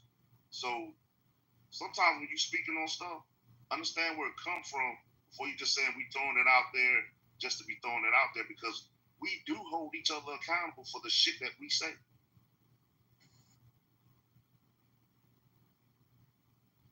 And the original term was because you had to have your receipt in a store or you would be accused of stealing an item. Thank you, Frank. Thank you. All right. Thank you for the history lesson. I greatly appreciate it. She just blew us off. Yeah, you know. I mean, people reveal themselves with what they. Totally. You know what I'm saying. You know what I'm saying. Yes, you hated me before I even started speaking, so it doesn't even matter. Girl, why would I hate Like, you? it doesn't even matter. Wait. There she goes, victimizing herself. Wait, why, Bella? I don't know you. Why would I hate you? Mike, go on mute, please. Tell. Supporting the police department. I'm already hated. It doesn't even matter. I've said many times on this tonight that we should listen to the police because I too have respect for the police. So I want you to explain to me, since you just made this very ridiculous submission, why I hate you. We're going to center you since you want to be centered. Why do I hate you? You hate me because I'm a white woman. Start simple. I'm on here. Why? You probably Pause. Everybody go on pause. Because this trick doesn't know me from a bag of dicks. She doesn't know my past, doesn't know my friendships. She doesn't know who I rock with. She doesn't know who I've made love to, who I've had dinner with. Nor do I care. And you actually think that's because, you know what? Now I'm about to turn into a glass of whiskey and a pack of Newports.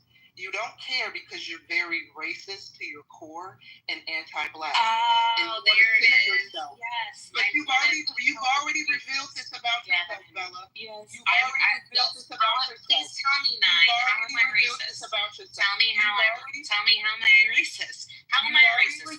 Please, I want you to school me right now. I want you to tell me how I am racist. No, cunt. You're going to tell me why I hate you. That's what we're going to do first. Okay? No, you just told me that I'm a racist. I want to know why I'm a racist. Please, you're going to answer my question first. I already told you. You hate me because I'm a white woman. I don't hate white because I'm a white. Well, I don't hate white people. First of all. Clearly you do. And definitely truth does. So, like, most black people hate white people.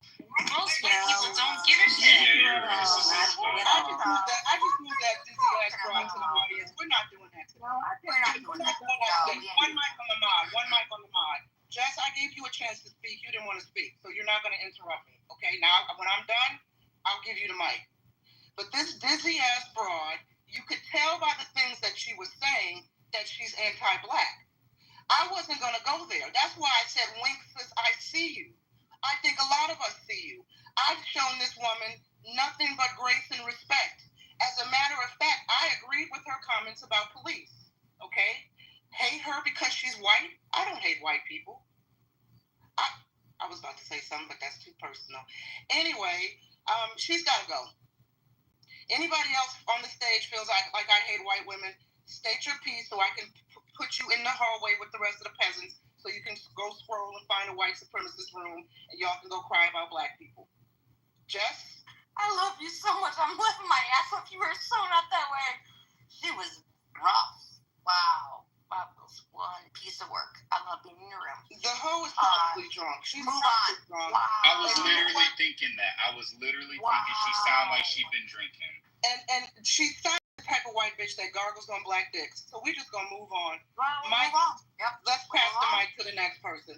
Who would like to speak? We have Mike. I know, Mike, you were trying to profile real hell yeah on Crip. Like, I be banging. Like, a nigga said earlier some shit about gang banging, which I don't really necessarily think is true. But just on some real shit, like a nigga could be posted on the block, you feel me, sagging, and a nigga get pulled over, cops start frisking them, all types of shit. Like, you got white folks, you feel me, you in the grocery store minding your business, they following you. So, I mean, to act like racial profiling don't exist, that's crazy on Crip. Like, that's really all I gotta say. Bella, don't take shots in the chat. You're welcome to come up. You're welcome to come back up and speak your piece. But when you come back up, you're going to have to explain to me, hold on, Mike, why I hate white women. That's what I'm saying. You're so delusional. You have no original thought that you resort to being a whiny Karen. You resort to being. I'm surprised you didn't start crying on the stage. To be honest with you. Elsie, Ellese. I don't know if I'm pronouncing that right. But you got the mic. Go ahead. I want to just get some new voices on the stage. I'm gonna go with Elise there. Elise, I'm sorry. Go ahead. Chicago. Elise, come up. What part of Chicago? She's part of Chicago. She's a CPS teacher. Elise, are you there? CHSCHU. Miss Bella's coming back. Let's show some grace to Miss Bella. Let's Why? see if she Why? Let's see. Why? I agree, Jess. I agree. I'm just As a gonna white woman, I'm saying I don't want to give give her, so. Well, because here's what will happen. Fine. Jess, I'm with you, sis. I'm with you, sis. Hold on, just stand down for a minute. Okay. Stand down, Queen Jess. Okay. Hold on. Bella will hold on. Somebody just sent me something about Bella in the back end. Oh, of course they did. Are you friends with somebody on this app named Pepe? Are you one of Pepe's laptop? No. Fuck Pepe. Okay. But I also have the bunny running through my house. No, I'm sorry. I have to get the bunny out of my house. So I gotta go. Okay, she's got bunnies in her house. Lord today. Go ahead, Mike. So to throw the Bella thing to bed here, I mean, she was asking for proof of the story. I think it got convoluted with receipts of paper, and Bella's asking for receipts of the story. Did it come off weird? Yeah, I think that Bella didn't help herself here, but I think it was all kind of harmless here. Now, Jess, I want to say something to you, Jess. I've heard you say it twice, and it kind of harkens back to what Truth was saying. In Truth's scenario, Truth said there was Black Americans that owned the shop, and no one believed them until a white guy came over and told the cops, and they everybody believed the white guy. And the very first thing you said when you got in here, Jess, you said to Bella, you go, Bella, you are racist. I'm a white woman, and I'm saying it. And then I heard you say it again. You go, as a white woman. So I think that a lot of y'all need to be wary of people like, I think Jess is the most harmful people to the Black community, people like Jess, because basically what Jess did inadvertently was basically saying, guys, I'm the white woman, so my voice speaks louder than everybody else, and I'm calling Bella racist, so now believe me because I'm the white woman and I'm saying it. And I think, Jess, you're inadvertently not understanding what you're really doing here. You're basically saying, Jess, you're basically saying that because you're a white woman, you have the authority over everyone else to call someone else racist. And it kind of came off kind of weird here. And I didn't really understand that whole part of it. But we'll move on from it. Shit hit the fan. Like if we're in our home and someone's breaking into our fucking home, or if we're somewhere with our family and some shit's going down, I think every single one of us would call 911. We would all call the cops to come help us. Every single one of us. So for all of us, I think you know that. That's cap, brother. Don't be saying. You mentioned about words, so don't hold me to this. You said the most traumatized people, and I agree with you. The most traumatized people are gangbangers and cops. I think is what you said. Bro, stop speaking on gangbangers, bro. That shit not true, bro. Y'all steady speaking on gangbangers like y'all. Bro, he said this, dude. Right, I'm just saying, you saying gangbangers and cops like you a gangbanger, bro. I'm a real life crit, nigga. You speaking on us, like, stop speaking on us like that, bro. Real talk. You don't so, know. Bro, whatever, Mike, I will put you through a fucking. I mean, y'all steady. So he. Let's take one mic on gentlemen. One mic, Allen, let him land, and then you guys can respond.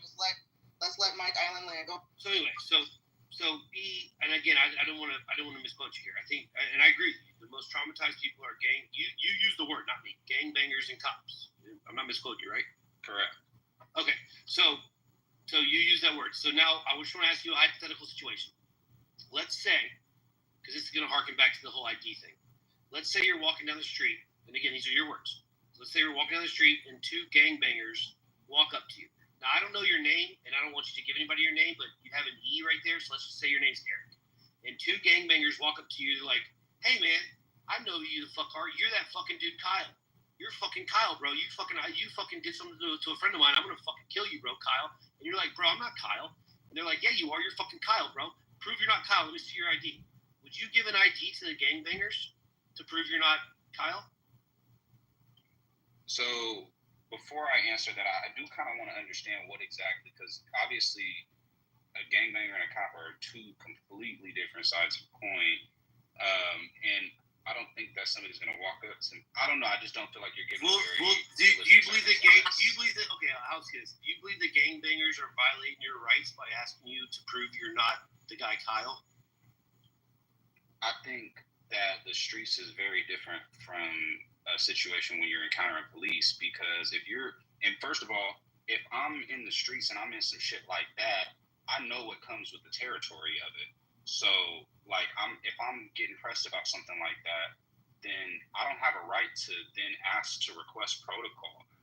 We don't have a constitution for the streets. We have so these are. I just don't feel like this is I think it's a false equivalency in terms of what you're comparing it to. We have a constitution for our government, and we have the right to hold police officers to a standard that they're legally supposed to enforce. And I don't have to pay out of my taxes to fund gangbangers. So, like, that's just I don't see how the comparison that you're making holds any water. But I mean, I kind of want to understand where you're going with it. But like, you're walking down the street and the cop walks up to you like, "Hey, you fit the description of a suspect that's named Josh," and you're like, "Yeah, I'm not Josh, dude." And the cop's like, "Well, let me see your ID so I know you're not Josh." Never ask you for an ID. That's correct. Just to be real, a gangbanger would never ask you for an ID. And if they really thought that I was some nigga who really did some shit that I wasn't supposed to do, I'd probably be dead before I could really even explain myself. You know? So just I don't. That's a non-answer. I get what you're saying. It's not a non-answer. I feel like it's a false, and I'm pass it right back to you. In your defense, it's a trap question. I feel like it's a falsehood. I'm being a dick. It's a trap question. Well, I feel like it's a false equivalency in that sense, because obviously I'm going to deal with a situation in the streets very different than I'm going to deal with a situation with the police officer. And Mike, just out of respect to you, brother, I just wanted to clarify something that I said when I said that gangbangers and police officers are the most traumatized people.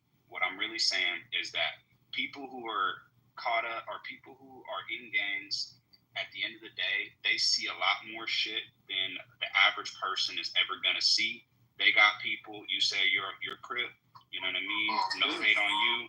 People who are in that type of lifestyle, they're gonna see shit that other people haven't seen. You got ops very likely if you're involved in shit like that. Fair, so yeah, that's obviously that shit is gonna change the way you look at shit. If you go to certain places, I imagine when you go out to a bar or a club or something, you're looking out for shit that the average person ain't necessarily looking out for. You're looking out to see that if somebody, is somebody's looking for you, or somebody's hunting you, or some type of thing. So when I say that gangbangers and cops are the most traumatized demographics, I'm not saying it as an insult at all. I'm saying that they go through the most life-threatening situations on a regular basis. So I just wanted to all right, brother. on that. That's very. It's a good point. Okay, hold on, one mic. Please, one mic. Probably. That was a solid answer, brother. Hold on. See? Hold on, see. Whoever moved her, thank you, because I don't understand what's going on. Or maybe she moved herself. People come up loud and mic and loud and proud and wrong on the mic, and we can't hear. We don't know what's going on. It's 12:03 my time. It might be time for some of y'all to take your meds, just in case you're not looking at the clock. Go ahead, MYKE. Mike. All right, I just want to say I appreciate that, brother, clarifying, man, because, you feel me, it's always a bad look or a bad representation on gangbangers, man, and that shit not always true.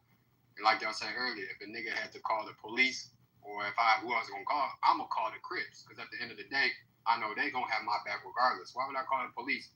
And they going to fuck around and arrest me. They going to start harassing me. That shit dumb. I'm going to call the Crips. We got guns. We got everything we need. Thank you, Mike. Okay, for those in the room that aren't Crips, that's why we have police. I really want to move on from this brother, you were caring on my mama. I want to move on from the gang talk, okay? Because I don't want no smoke with the Crips, the Bloods, the BLM. I don't want no smoke. I've already been cursed out twice by Crip on this. Then why you We're not doing it tonight. Okay? We're not doing it tonight. I'm done fighting with thugs. Okay? But we not. So we're done with the gangs. Leave the gang members alone. Y'all better go hire a gang member for protection. Point blank, period. Now, Bella, did you get the rabbits out the house? I did. Okay. You got the chaser. No, I totally had to chase her out of the house. It was totally, she's the Benny. Yeah, she's a pain in my ass. Those fuckers shit everywhere. They do, and she lives outside, so she's fine. But, like, I'll open up my back door and she'll sneak in, and then I have to chase her out of the house, which is what was going on. Mike, I'm not scared of Crips. I'll put you through a fucking wall. You scary, nigga. Drop your location then, nigga. I'll pull up on you, nigga. So, I keep telling y'all. Well, he better stop playing with you. I'll push you through a fucking wall. I'm not no motherfucker. Okay, I'm not no motherfucker. I need a gang to fucking back me up, bro. I got nobody. Okay. I don't know who moved Mike. It wasn't me, but I need y'all to be peaceful. We're not going to do this. Both mics have been moved. I moved. Okay, for the record, because we have to keep peace. Thank you, KP. Mike Allen, Because the moderator is speaking. Yeah, thank you, KP. No, thank you. Mike Allen, you know, as JB would say, I love you like a fat kid loves cake, but we have to keep the peace on the stage. Okay? And now you see what happens. I was trying to build with Bella, and she's gone too. You see what happens, ladies and gentlemen? When y'all want to fight, take this shit to the back channel. So you go take that shit into a private room. You guys go hash it out there. When you have a moderator speaking, respect the room. That's all we asking. What's up, MG? Long time no hear from. If you're still there. I am. This app is glitching really bad. Hey, KP. Nice to see you. Cool. What's up? Nice to hear from you. It's been years. I do just gotta say that, okay, if somebody comes up here and they say they're Crip immediately, I do expect, a certain behavior. But from the other mic, who gave me like a very long lecture about law-abiding citizenship, to then say that I'm gonna put you through a wall and it just wasn't exactly what I expected. It feels like it kind of contradicted a lot of the. Did you not see what you wrote in the chat? Did you not see what you wrote in the chat? But you're a law-abiding citizen, right? Aren't you? You present your ID. You stand on one foot. Do I have the right to defend myself? Do you have the right to defend yourself against police? I just think it goes against the narrative of what you were saying prior. And then it's like, damn, it was like, fuck all that shit I just said a moment ago. Are you serious? This mic-on-mic violence has got to stop. Bro, the dude wrote in the chat that I'm fucking terrified of Crips and I'm gonna get what's coming to me. Bro, I'm not scared of any fucking gang members. If that dude's gonna go call the Crips and be like, hey Crips, there's this guy on the internet that we need to go handle because he talked shit about me. Go ahead, bro. Fucking bring as many as you want. I'm not scared of any fucking gang members. Wait, hold zero. on. I'm scared of zero gang members. Zero. Listen, this is wait. Listen, let's not do threats of violence because this house is not my house. And there are a lot of people behind the scenes who've worked years to build up healthy debates. And I don't want to get this house clipped because folks are threatening violence on the stage and in the chat. So let's stop. Let's stop it now. Let's not entertain it. Mike, you have every right to stand on business and defend yourself. But I don't want to put healthy debates in the crossfire of being clipped. Fair enough. Okay? I apologize. And I will say this is why I kicked those. Fair enough. I just want to say this real quick. Mike with a Y, I would expect him to give me the same amount of animosity if I were to come at him like that, because that's what men do. So I wouldn't expect anything less from the other Mike as he's going to get from me. So that's all. If I can't speak, if it's not a problem. The mic is yours, Frank. Back to my man E. I kind of disagree with what you said for this little bit right here when you said, police and gangbangers are most traumatized. I believe a male like myself, who I consider myself an L7. I'm 50 years old. Wait, Frankie, I don't mean to interrupt you. Hold on. I'm going to give it right back. You don't even have to mute up. Let me just address Mike Y in the chat. He says, so why is White Mike on stage when he started it, but Kid Mike down?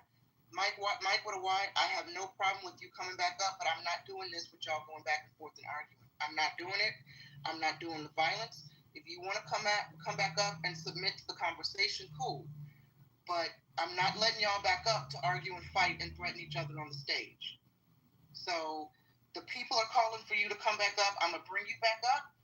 But the minute y'all start arguing again, you're going back down. So if you want to come up, raise your hand. Go. Nah, I just wanted to say, well, I'm 50 years old, been married for over 25 years. But when I was living in Chicago, which is very gang orientated, I used to run with a certain clan.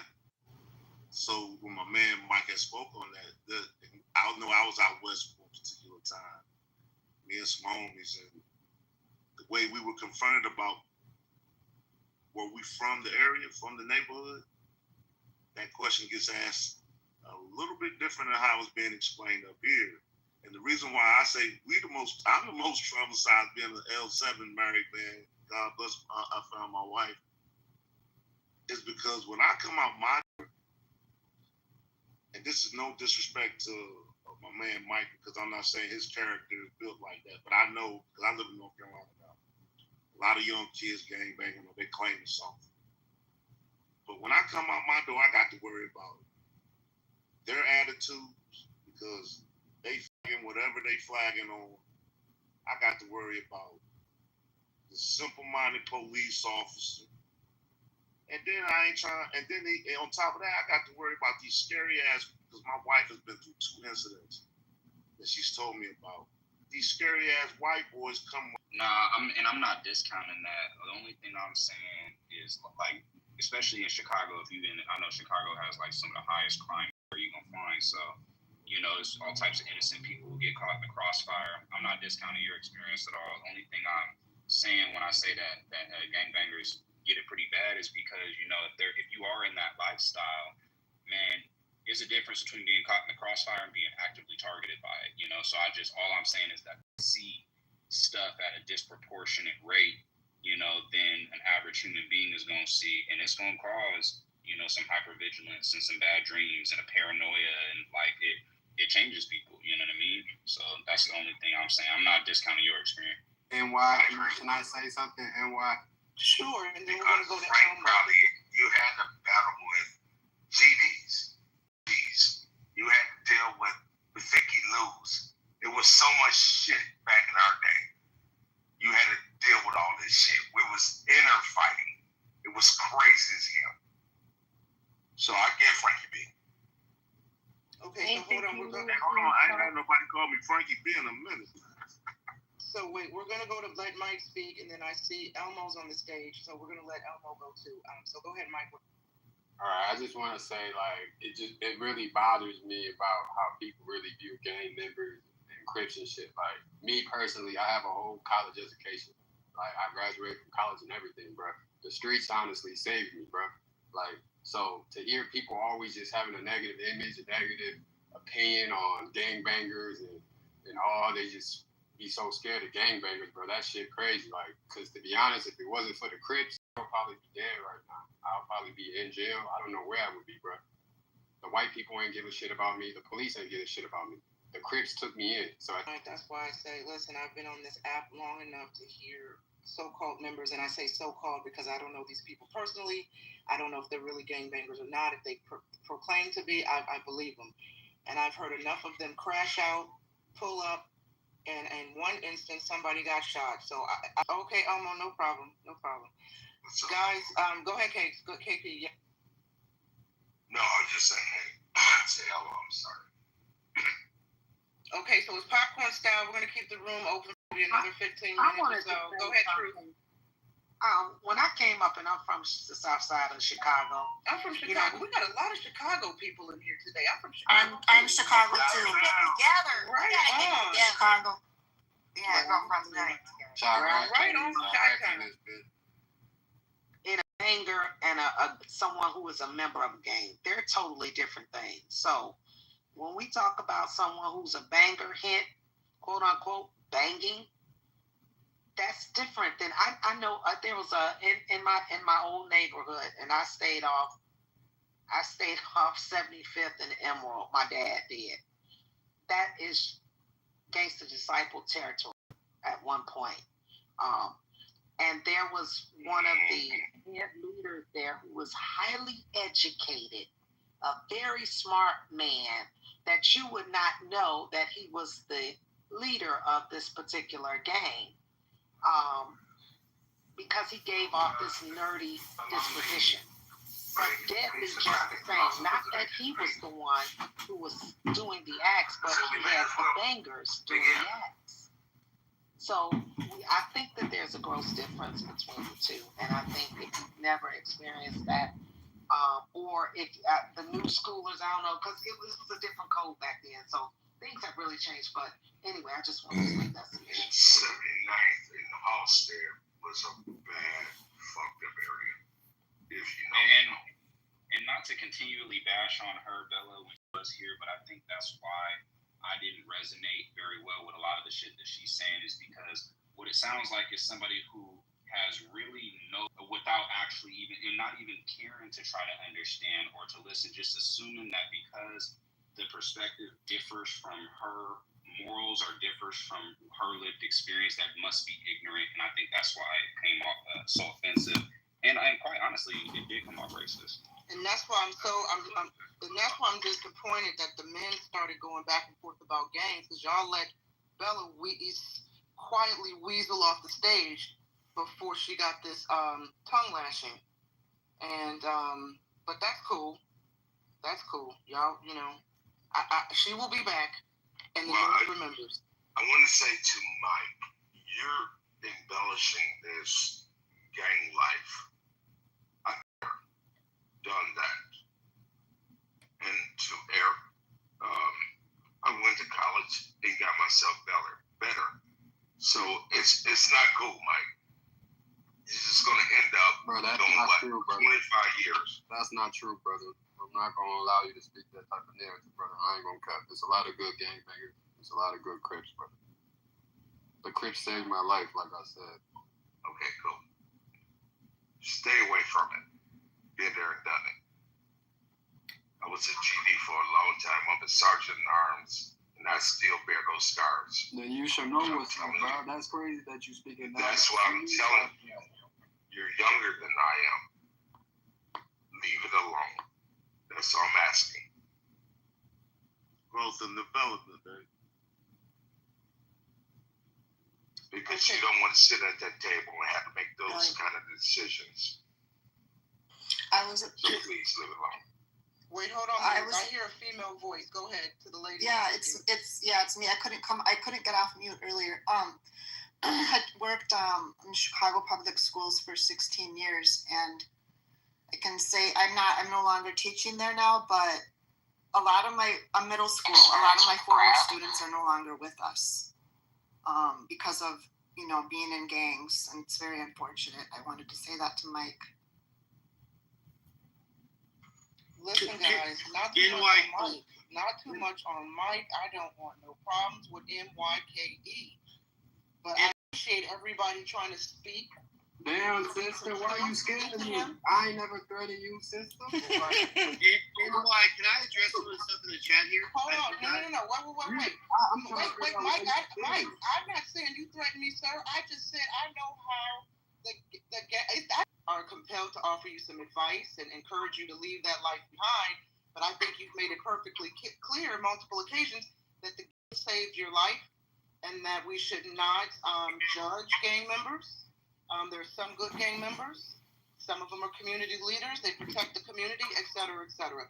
So if my submission in response to you sounds sarcastic or I'm not articulating it properly, I will stand down and apologize. But I'm saying from my experience, especially on this app, I've seen not saying you, a number of gang members crash out on these stages, threaten people, and then if the female mods, specifically the female mods, don't respond correctly, don't handle the situation correctly, then they end up in my back channel threatening me. So that's why I'm trying to put this whole Crip conversation to bed. All right, sister, you good, man. It's all love. It is love to you too, sir. But I will allow you to have the final say on this if you like. I just want to say, man, to everybody out there, man, I hope y'all look at Crips differently, just gangbangers in general differently. Just try to get to know a Crip. get to know a gangbanger before you just think, oh, we're all about drugs and killing people. Like, just try to really get to know us first, bro. Okay, dog. Don't even promote that. What he's saying is, don't judge a book by its cover. Don't judge a book by its cover. Facts. Like I said, I have a whole college education. Because I can put my black There's people out there with degrees, they rapists, there's cops out here killing folks. But yeah, we want to judge gangbangers. Come on now, let's be honest. Wait, hold on. Let me say this, and I'm gonna give it back to UKP. First of all, I've heard too many black people on social media, black liberals specifically, claiming that as a part of Project 2025, Trump is going to deploy ICE to start rounding up foundational black Americans. Some of you all who believe this are in this room right now. You might be on this stage. And if that's you, if you are under this wild delusion that Trump is coming to take black Americans out of their homes and put them in alligator Alcatraz or ship them off to some foreign nation because you're black, you better find a gang member to help you build the new underground railroad so you can save some Negroes. Leave the gang members alone. Go befriend a thug to save the community. Who was the new Harriet Tubman? Who was the new Frederick Douglass? Go befriend a thug and a Crip and a Blood to save these ninjas from thugs. Because y'all talking like your sons and your nephews who claim to be about that life ain't gonna do shit when ICE comes to round you up. If you believe this nonsense, I've heard it. I was on Fanbase a month ago. It was a whole black-ass room of black liberals literally crying real tears because they believe Trump is coming to get us. Who's gonna protect and save the black community? You better befriend a thug. I'm done. Who wanted to speak? I just want to say to Mike real quick, and I'll end on this on the subject, and to everybody else. I think exactly what you're saying is valid. You know, I personally never got involved in gangs. I have family who was on both sides of it, so it really didn't make much sense for me to get involved or to pick a side or anything like that. But violence and care about their set and care about their hood more than anything. And it's like, I do think that's problematic, but I will say on the other side, you know, I have lost a lot of family and lost a lot of friends over it. And from my experience, what I've mainly seen is a lot of pain. And it doesn't end. You know, the war never ends because people don't get over shit. And then somebody kills somebody, then it's a whole nother thing. And then sets keep breaking up in sets, and it's more and more cliques. And then a bunch of people you were cool with, you're not even cool with them no more. Now it just is so ugly and it's so tragic. You know what I mean? And so it's nothing to dehumanize the person who's in it. And a lot of times it's tough because, you know, my auntie was the first gangbanger I ever knew. And her mom was a dope fiend, you know, and she started selling crack when she was like 12 years old. So she got clicked in with some Crips, you know. But at the end of the day, it's like her life didn't turn out. She ended up doing time, and her life was hard. And now her daughter's life is hard. And like, you know, it's all I've seen come from it for the most part is pain, and I've seen it be used as a coping mechanism for difficult upbringings. But, you know, I respect you, and I respect where you're coming from, and I got a lot of people in my family and friends who are involved in that type of shit. But for the most part, what I feel toward them more than anything is concern generally, you know, because I don't want to lose them, you know. So I hope that while I respect that it saved your life, and I respect that it plays a large sense of purpose, I hope that the violent aspects that are associated with it, the aspects that could put your life at risk that are associated with it, I hope that becomes less prominent in your life. So that's all I can say. I agree with you, E. Because I made mistakes in my life and lived that life. It's nothing comes from it, man. Nothing at all. And I just want to say this though. I was black and blue to the day I died because I took that oath to make it up to be a sergeant. Leave it alone, man. And I had to walk away when my children was born because I saw life. I said, I'm done. How are we gonna do this to get out? Okay, cool. And guess what? The one challenged me, I'm just banished. Because I said no. I want to do something better because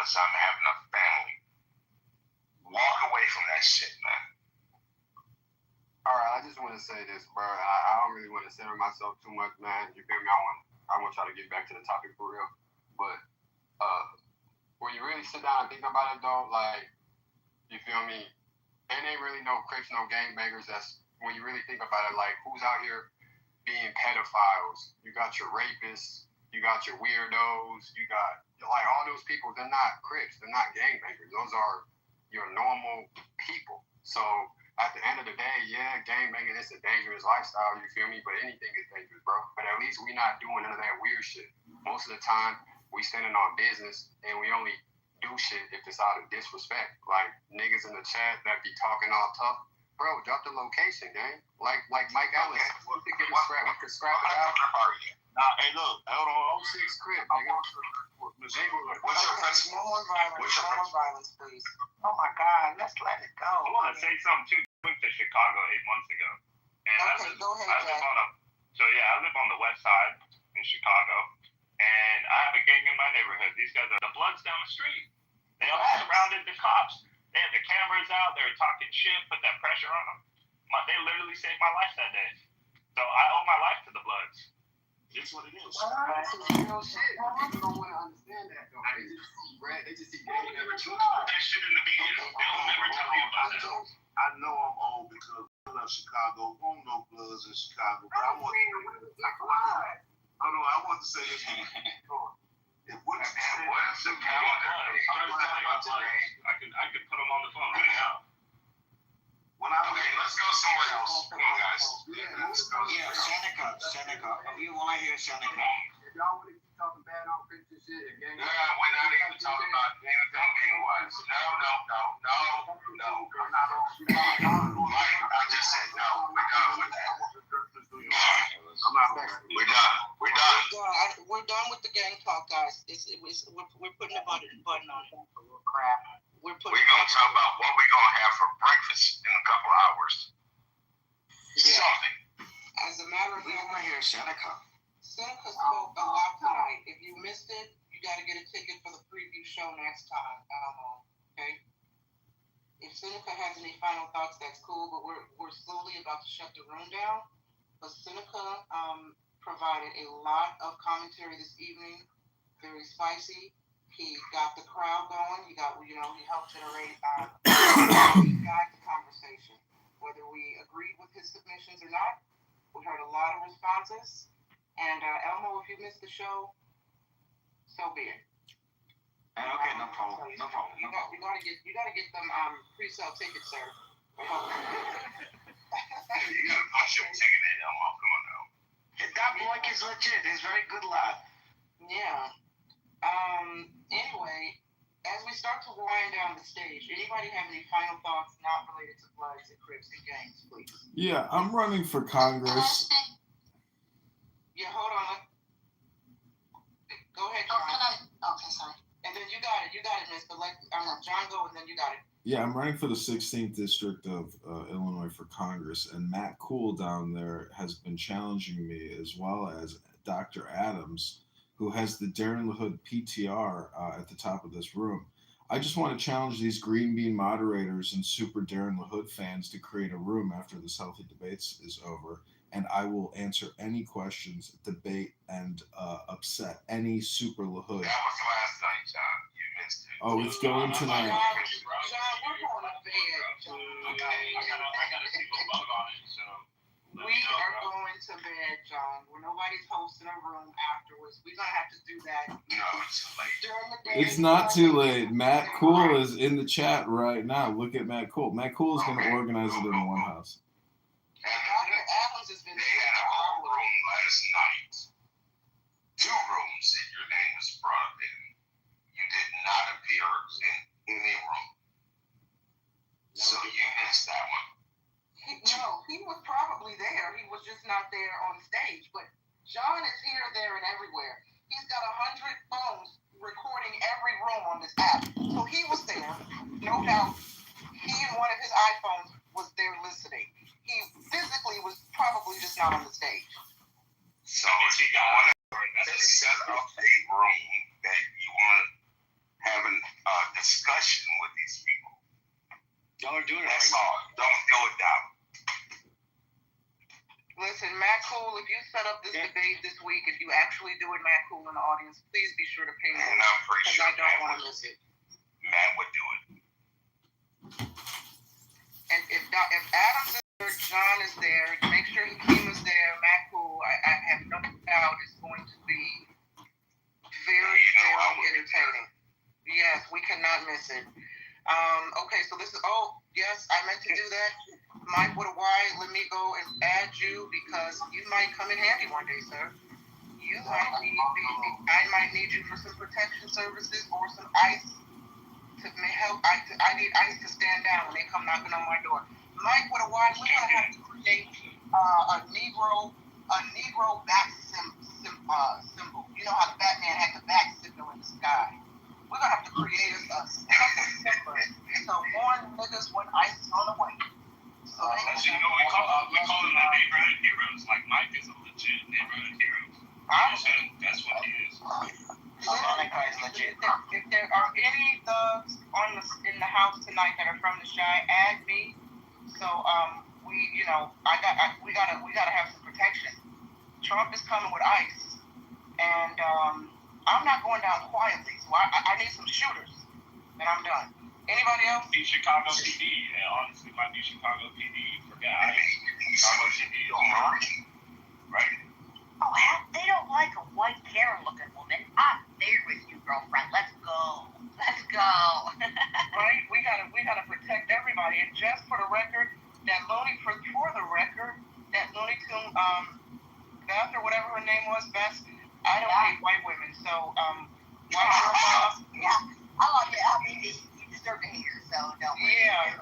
Everybody can be protected from ICE. If they come for the white blacks, they're coming for the white women next. That's right. Right. That's a shout out to Elmo when we finish here. We gonna go to the mansion now. Open it up over there, bro. Meanwhile, we have crowdfunding from Mr. Seneca. We need a shrine in his name in Africa. Listen, white girls, y'all saw Handmaid's Tale. You know what's gonna happen. Right? Oh shit. That's right. They're gonna put me in the kitchen making pancakes and cornbread muffins, and you guys will be the breeders. Fuck around and find out. We gotta create an army of shooters to protect. That's right. That's what I would know. So let's be the fruit, goddamn it. Okay, so any final thoughts from anybody in the room? Yeah, shout out to the crib. Shout out to the blood. Shout out to all the gang members. Shout out to Mr. Seneca. Shout out to Mike too, man. Mike too. Yeah, Mike too. I just want to say, NY, thank you. And your banter is unmatched. And I've been spending a lot of time laughing pretty hard while I got this mic on me. So I appreciate that. And I appreciate all of y'all just for, having, y'all made my day. Well, I appreciate it. And we will roll to the Masquerade Mansion. Yeah, KP, go ahead and plug your house right quick so people didn't. We haven't even roll to the Masquerade Mansion for anyone who wants to stay up and have some conversation. It's gonna sway left, sway right, but guess what? We're gonna stay center. Masculine Mansion, ladies and gentlemen, go ahead and search for the house at KP. I appreciate y'all keeping the peace. I spend an unhealthy amount of time on this app, and one thing I don't like is into rooms and everybody on the stage is talking over each other. You can't hear, the moderators don't manage the stage. But if anybody likes entertainment, for those who don't know, I worked in the film TV business for the past 20 years. I run a house here on Clubhouse called Press Hollywood. If you like entertainment news, we talk about entertainment news, conspiracy theories, UFOs. We like to put on our tinfoil hat and go down the rabbit hole of conspiracies. Any actors, directors, writers in the room, we also do how-to sessions, how-to-conspiracy kind of conversation. Go ahead and give your girl a follow. Other than that, MG, thank you. Adams has been asleep, but we love Dr. Adams, and that's it. I'm going to end the house now, and we'll see you guys next time here at Healthy Space. Bye, everyone.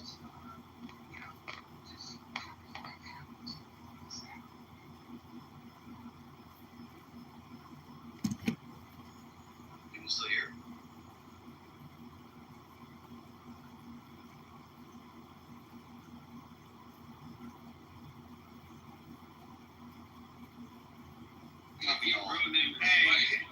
Angelica gonna come by and pick your ass up. That nigga keep playing in this mic. Oh shit. What's wrong with this nigga Spooky, man? Oh man, this nigga keep trying to. Goes to John Kitover for Congress.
Getting him a blowjob is a test for being a loser. And you just look at women on the app. Hi, KK. They're all lies. It's all lies. Tristan, the other fucking speaker. I brought so much. Got it. One of the women on the app. Hi, the other fucking speaker. Fuck this bitch. I really know people that. You're a fucking loser! No, there's not a father on this fucking planet who would want you near their fucking daughter. You piece of fucking shit, you know it. You're a fucking cockroach. We need this shit. Addresses and social security numbers. Okay, oh wait, this is against me. Hold on, no, stop. I'm in the middle of some dude. Okay, I gotta go to the audience. I can't be involved in this conversation. So I literally, I put $1,000 on it. Give any time where I ended up giving up somebody's social security number or address or family member. It's not happened. Find the fucking clip, and I'm leaving this on. On replay. Okay, find one fucking clip. The years I've been here, where I did that. You're not gonna find it. I did not do it. So once again, this pathological liar doing the same usual bullshit he does. He even, a couple of years ago he was doing this shit. And it's funny because it's like he has to sell this scenario like, oh yeah, Pepe, he was doxing Roger, he was giving out addresses. No, I didn't, motherfucker. I gave out his goddamn screenshot of a picture from YouTube, dipshit. But you have to feel like the hero. You have to feel like the good guy. I'll stand on my 10. I will protect anybody that I'm friends with on this app. Oh, take it easy, fucking tough guy. We've all seen your fat fucking ass. I mean, look, speaking of another goddamn, ugly motherfucker. Fat fuck.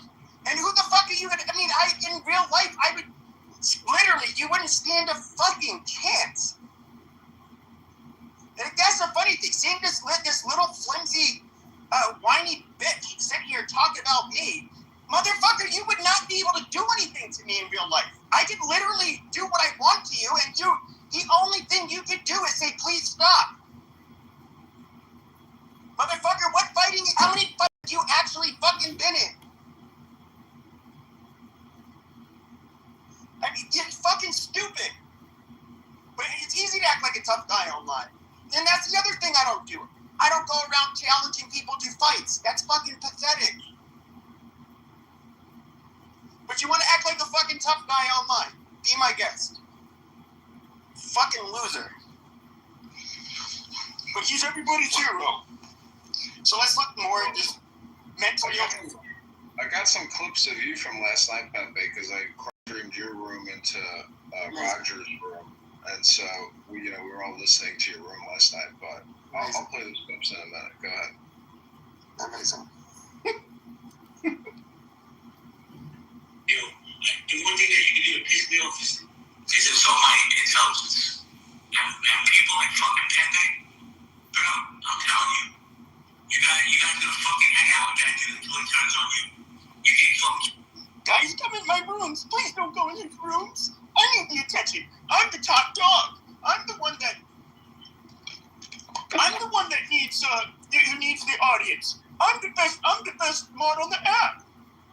Best mod on the app? What kind of gay shit is that? Best mod? What the fuck?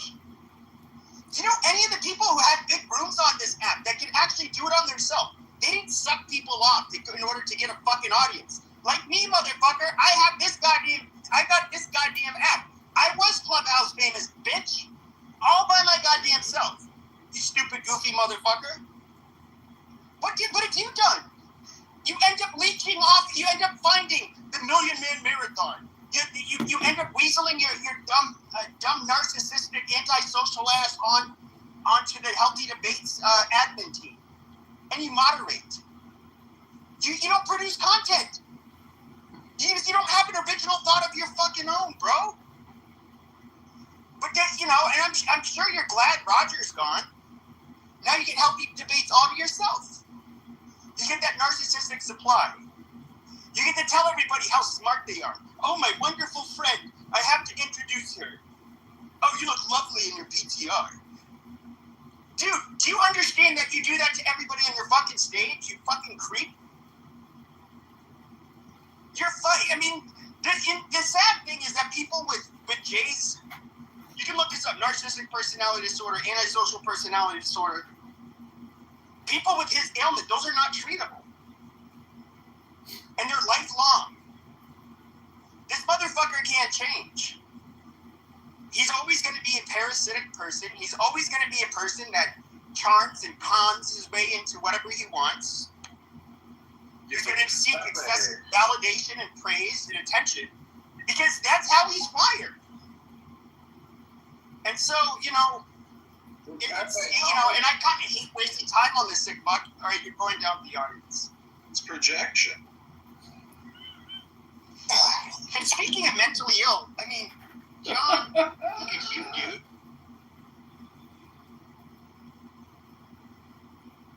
Like, here you are, a grown man in your fucking 40s.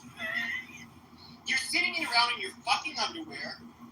You have, 50 goddamn cell phones all pointed around, streaming to different fucking platforms. Nobody fucking listens to you. You have zero goddamn audience. You sit there and respond to one of your accounts with all of your other accounts and vice versa. And you just say stupid fucking shit. You can't string along a fucking coherent opinion or belief or anything. You don't, you're barely even funny. Sometimes you have your moments. Like, what the fuck are you doing with this? John, you're not fucking normal. I mean, this is fucking stupid. But I'm actually one of those people, John. I agree. That despite how much I usually do is put you in the audience. And you're getting played for a fucking fool by Roger. Where's Roger now?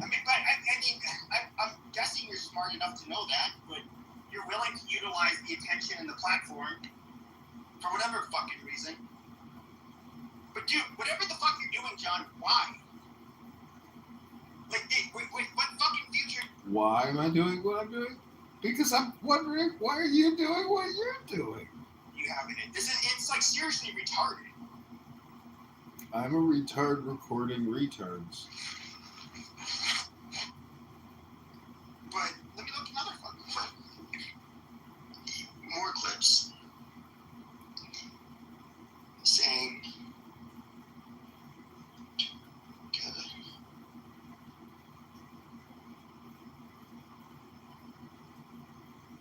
What is he saying here?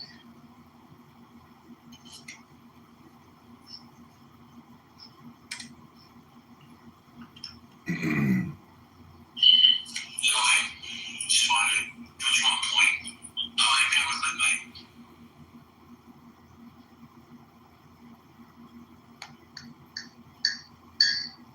Other religion can be a Freemason. Of course, the Catholic Church condemns Freemasonry because it's wicked. But if a cop comes up to me and asks me for my ID, I haven't committed a crime. That's my Fourth Amendment right not to. And she's like, it's not your Fourth Amendment right. Your Fourth Amendment right doesn't have anything to do. That only works if you're on private property. And I'm like, that's not how that shit works. Actually, Fourth Amendment rights do pertain to being searched and seized. Personally, that's why we don't have to present our ID. Is because that's an unreasonable search and seizure unless you have committed a crime. And so she didn't know that shit, but she came like time, and then she was telling. She was saying that she knows for a fact that what she said, that what she was saying was true because she's seen it on CNN. So that was just dumb as fuck. Then she's telling the other lady, I forgot what her name was, but she's telling her, oh, black people ask for receipts more than anybody. And then it just like not stand. She just said so much dumb shit and and she sounded drunk, honestly.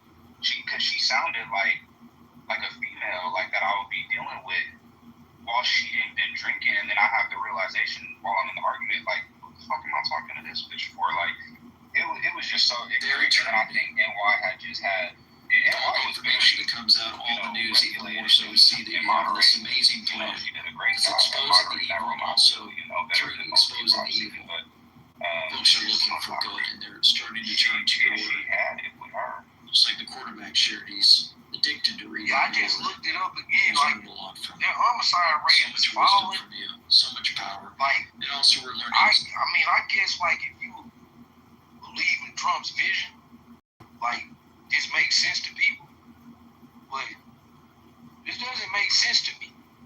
ICE doesn't make sense. ICE makes no sense.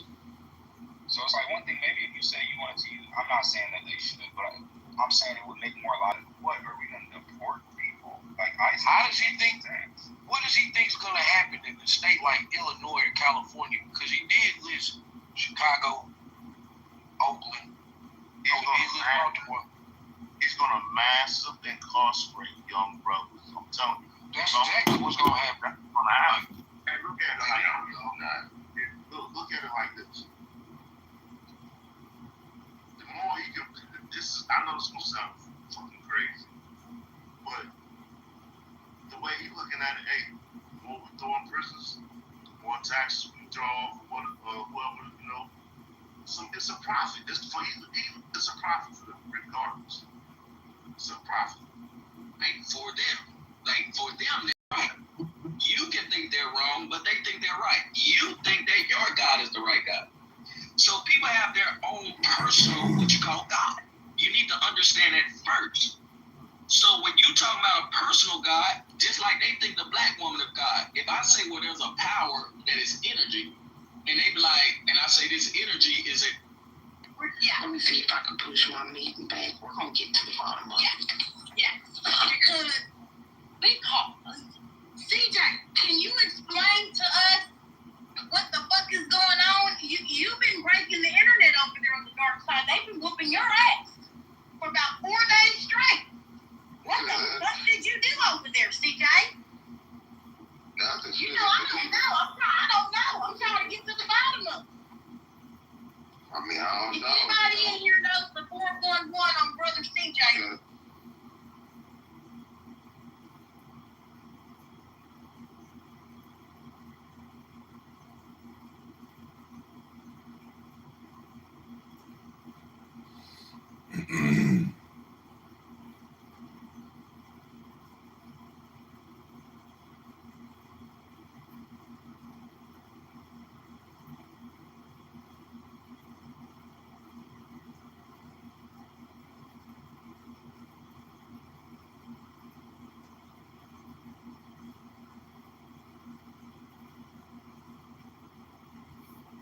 they reach out to me through my official channel on my website, or if you can through Twitter, and we'll try to get connected. I have tried to reach out through you for Twitter. I don't know the proper channels to get a hold of you, sir. Anything that you can do to help would be appreciated.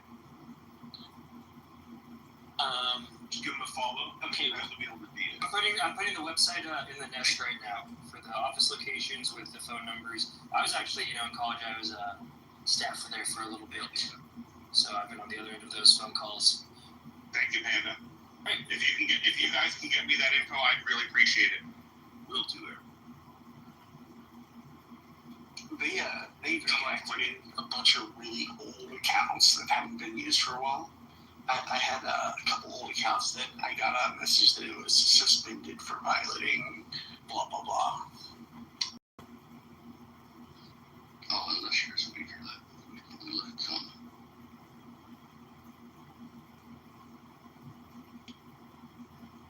Sorry, buddy. They got some. I have a new beat now. Hey, man. A few things going on here, but apparently people lost their goddamn mind. They come up. Enough fucking shit! And repost the fucking space! The cells is burned down every fucking night because of shit like that! Oh my god. Basic fucking mistakes, Steve! It's really not that hard. I needed the friendly reminder myself. Oh, thank you, AC. This is why we do those friendly reminders. It's just to get everyone a little loosey-goosey, so we just do a nice, easy space without something just being on fire, because apparently I have a problem with Jason. You are a problem with Jason. Dude, there's a crackhead right now riding a weed whacker-powered scooter down the road. A weed whacker powered? Dude, I'm telling you, think of weed whacker. He's just... We get well, he just went behind me, and he was going like all of 3 miles an hour. Who knows, he might be an alcoholic on his third DWI. I'm sure. What are you guys talking about? That is check-in, obviously. I mean, that would be a great if that was like here's also time travel. It's funny because there's a specific type of person where I live because it's so hot that rides a bike, and they're either a liberal or there's someone with a DWI. It's all the e-bikes on the beach, dude. If you're on an e-bike on the beach, dude, you have either an ankle monitor. Well, anyway, you don't have a driver's license regardless. Like, it's just part of the, man. Like, no shirt and an e-bike, bro, running 30 miles an hour.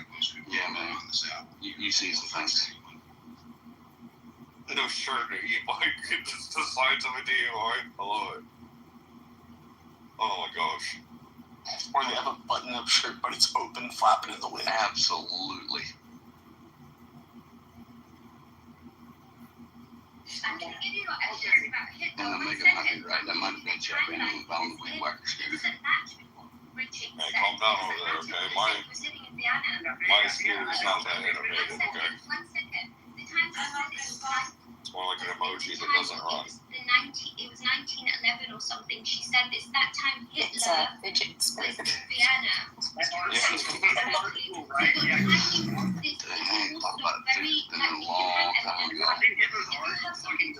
What you're saying, then show us. Right? Okay, you interrupted me, so let me finish this. There's some joke Okay, so no, garage. Okay, go ahead.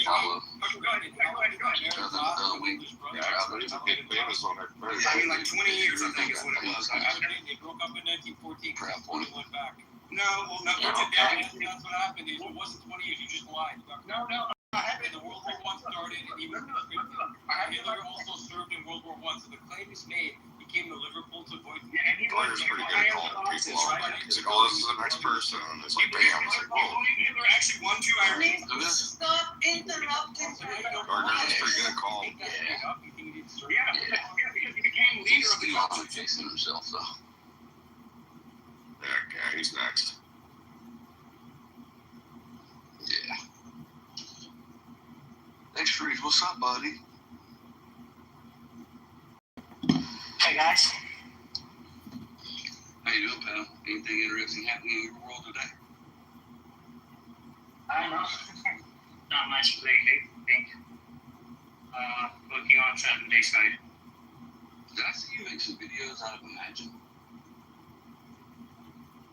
What? Did I see that you had made like some longer videos out of Imagine where you were like taking Imagine clips and putting them together? Yeah, I think I did that. I created a Tesla something. I think, I'm sure you have watched that. It's cool. I use like, I add cinematic shots with the prompt and generate a few things and made a video. It exactly looks like Tesla, like logo, text, and everything. Extremely accurate. Yeah, I saw it. I thought it was really good. It's Imagine's still a little bit clunky in like in how it moves, but I think that'll be resolved relatively quickly. Yeah. I think the prompt adherence is a little bit hard for Imagine right now, and I'm sure they're improving that. It's hard. You need to extremely prompt it precisely to get the results, and most of the time you don't get it. So.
proposed.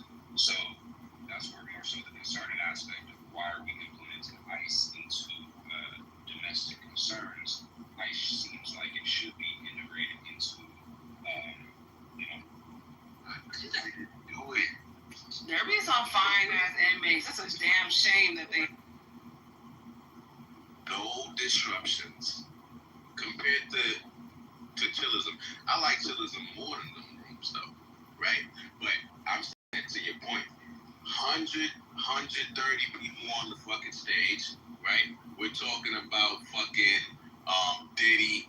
We're talking about things that people can disagree about. And nobody's coming off mute because of the threat of being gooned, first of all, right? And the conversation is going so you can it progressing to the point where people don't. Just trying to get over from Congress.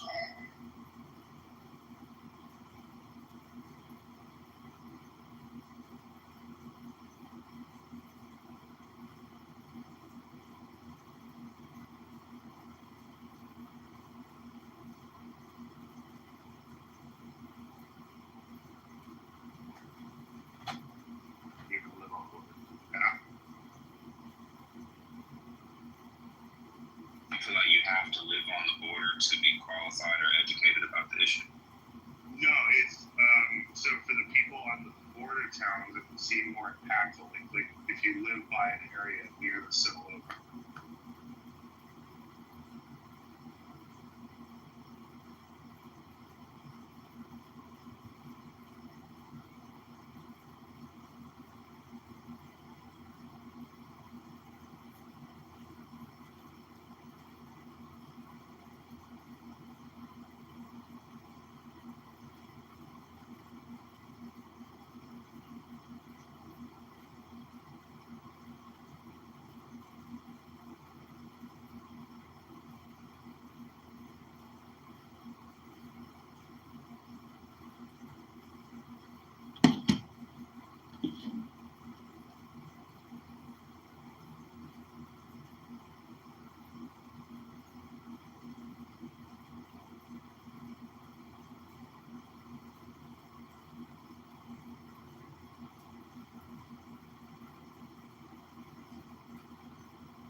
the Mexicans.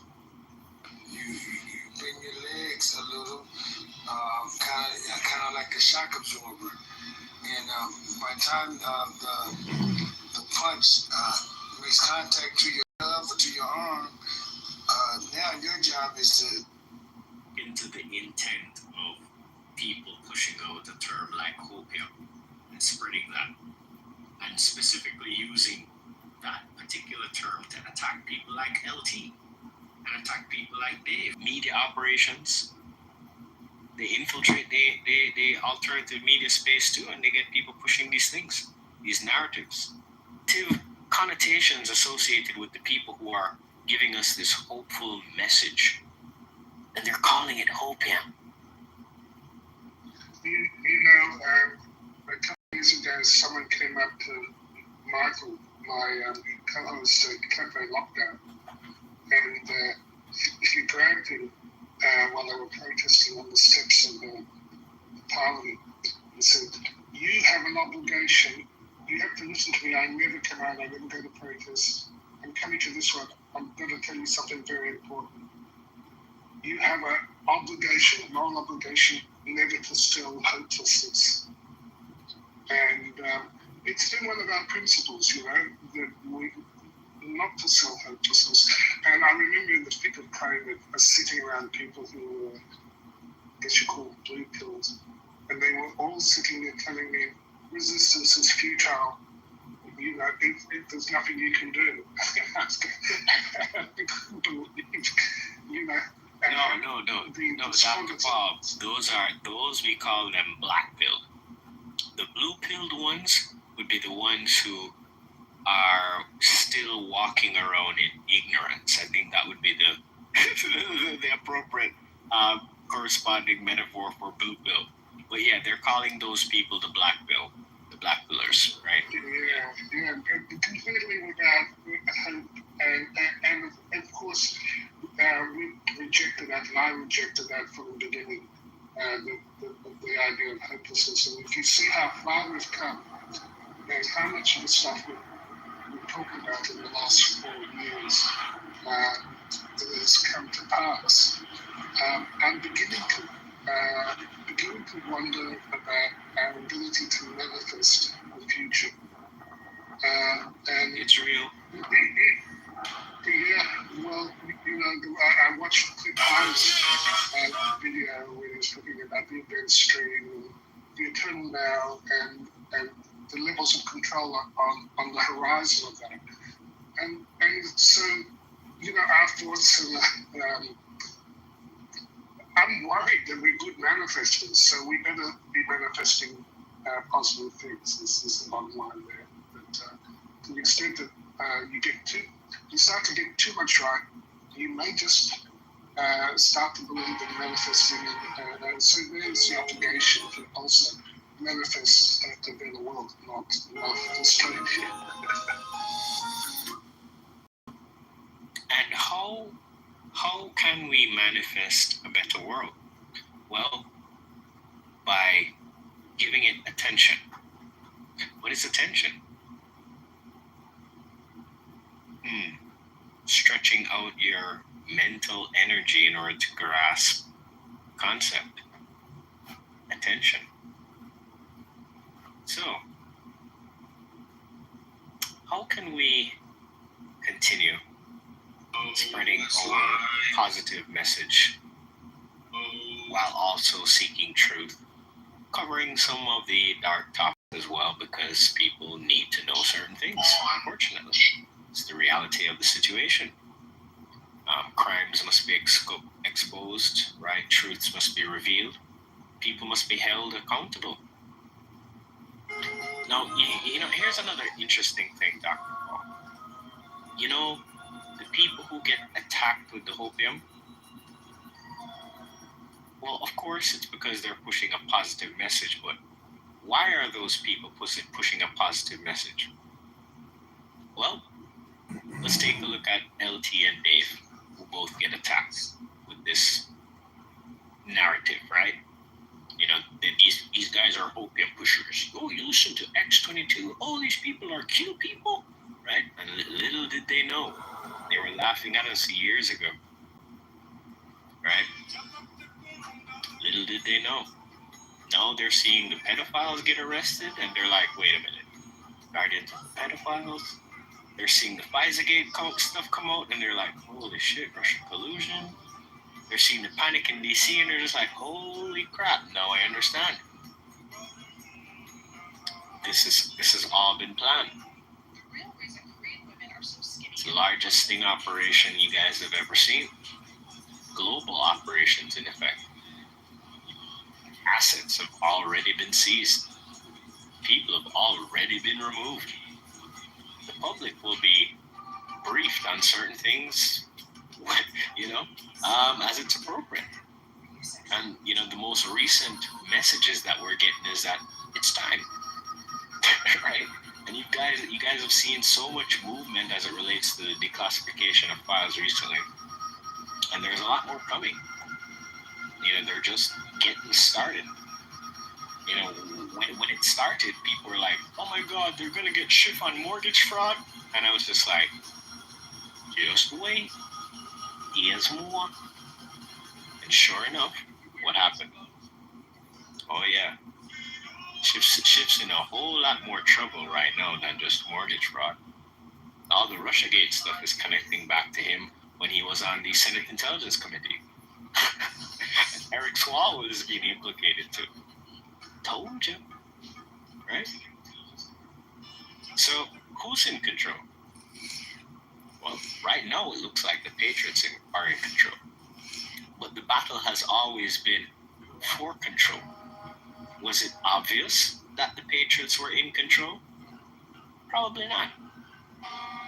Even some of the things that I saw, I wasn't really too sure.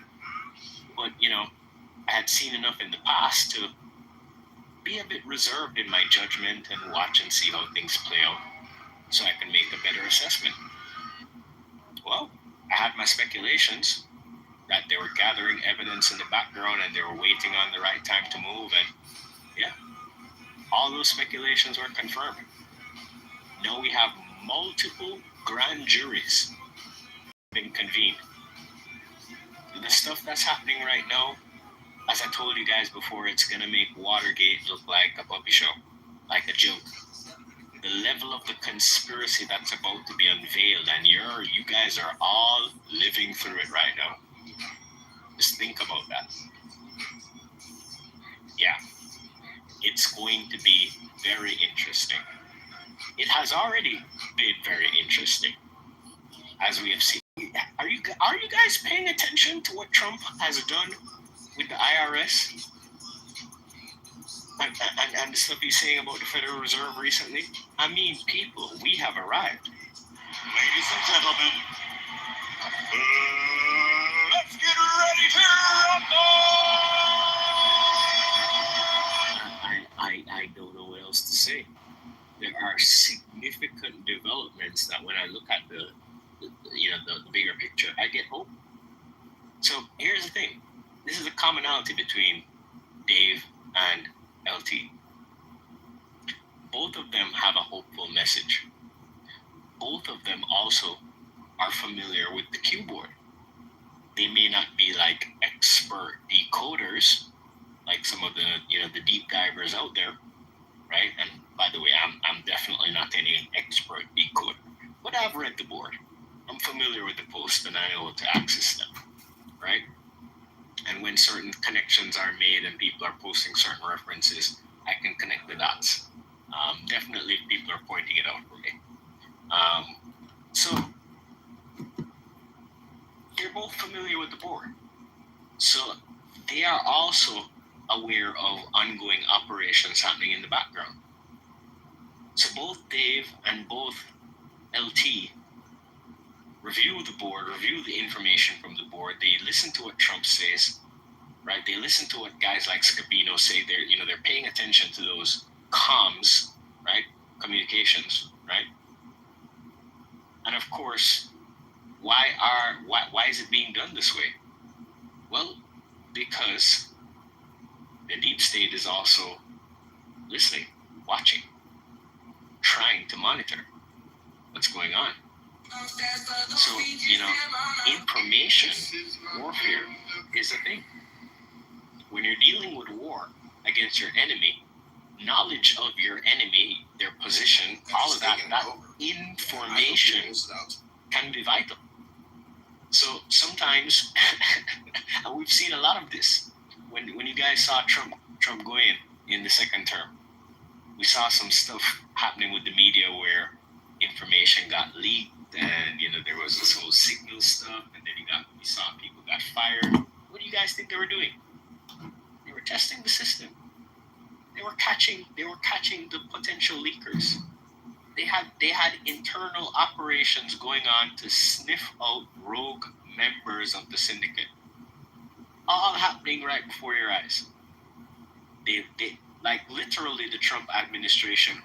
I wouldn't put it past them to put out a set of information just to see and monitor and track who picks up the information, which media organization they push it to.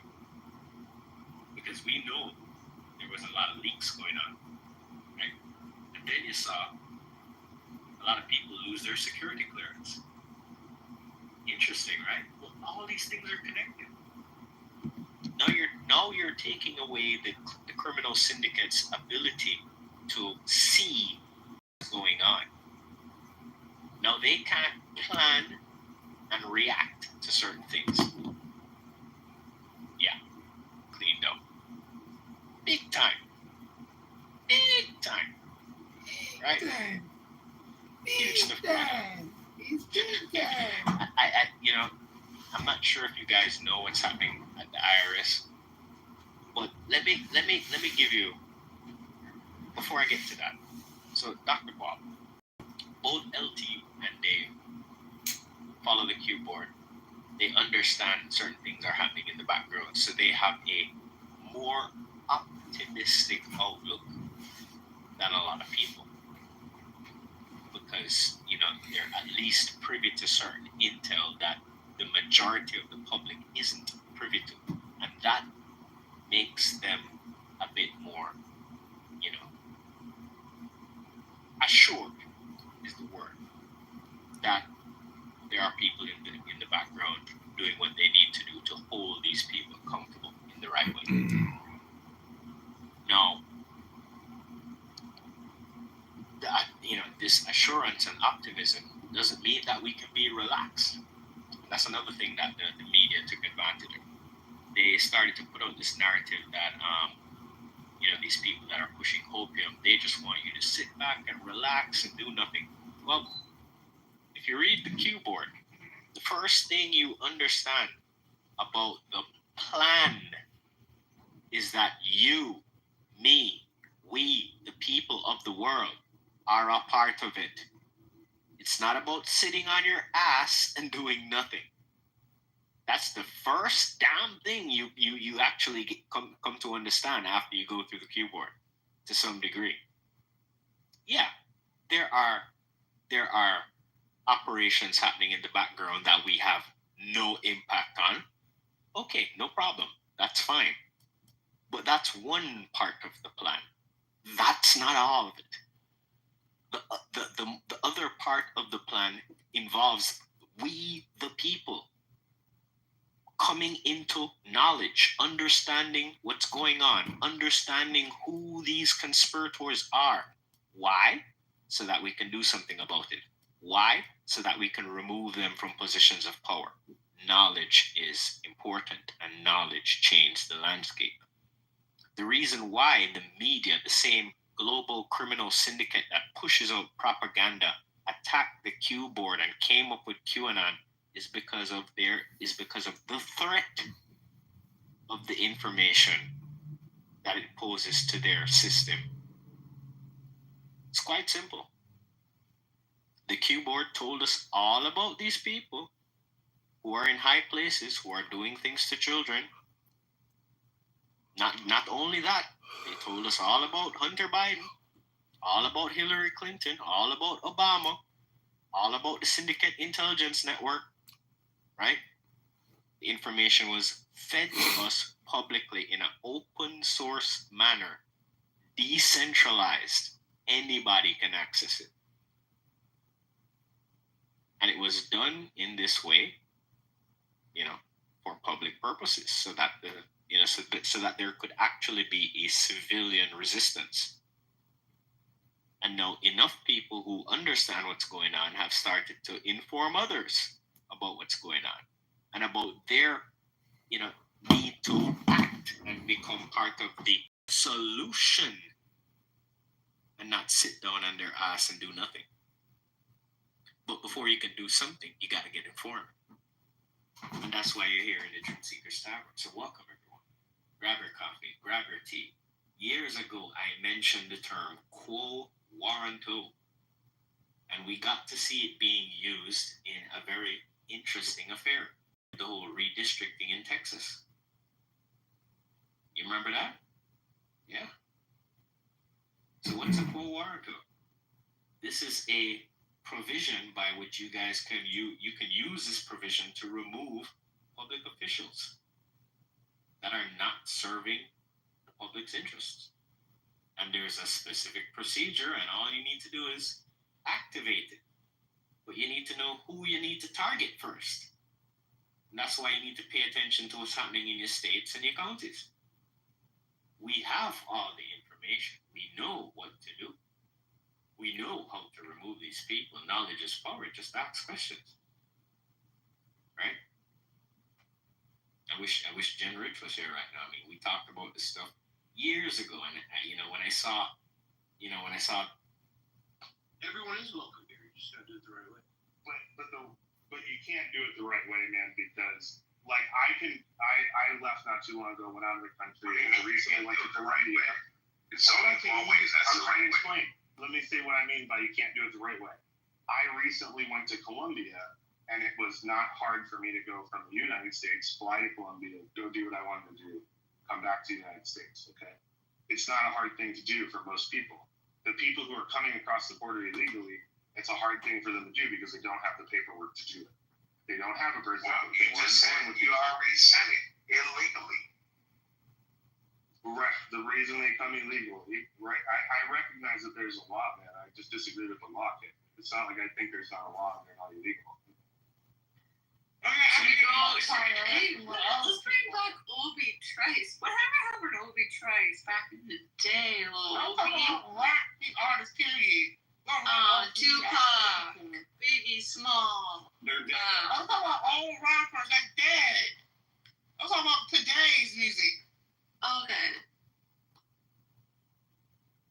Just like how they tried hard to get people to hate Donald Trump. They tried hard to convince people that QAnon is a cult. Yeah. Same people pushing the narratives. Pay attention. Stupid. And this is what discernment is about. They thought that QAnon was it. So, they didn't know it was a lot of spam. time I come in and I get flack for the Q stuff. I just let it slide because it's just like, people who don't know, they don't know. It's not their time. They're not ready to know. So, force it on them. Right? But I'm definitely not going to let anybody come in and just make some brash statements that are way off base. If you don't agree with it, yeah, that's one thing. That's fine. You haven't seen it, no problem. Maybe you should take a look at it. Right? There's some interesting information there. Right? I mean, you go to those boards and you type in key phrases like Clinton. The amount of information that pops up. Yeah. Well, the Clinton body count is definitely something the public is aware of. The Clinton email scandal is now coming back into the forefront. So, I have no idea what's going to come next. I can't even guess what they're going to declassify next because, Tulsi got the relationship between Trump and Putin, U.S. and Russia, sabotage diplomatic relations. Like there's freaking emails that prove that these guys are spinning this nonsense and spinning this story, and she declassified bombshell stuff right before Trump goes to Alaska. Timing is everything, right? So it's crazy.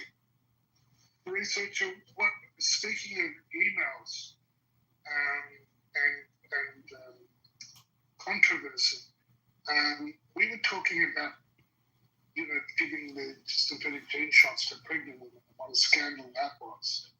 Well, there was a character You got a lot of streams going. Called Dr. Tom Shimbakuru, who led the Vaccine Safety Data League for the CDC. And he was behind some of the papers that purported that, this is safe. We haven't studied it, but this is safe. Give it to any pregnant woman. And he's come under fire.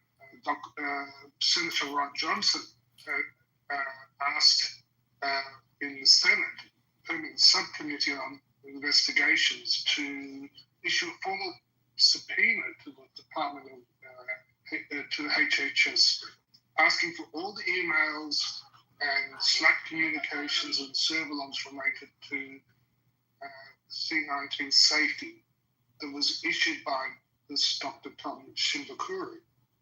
It was explicit, it was comprehensive.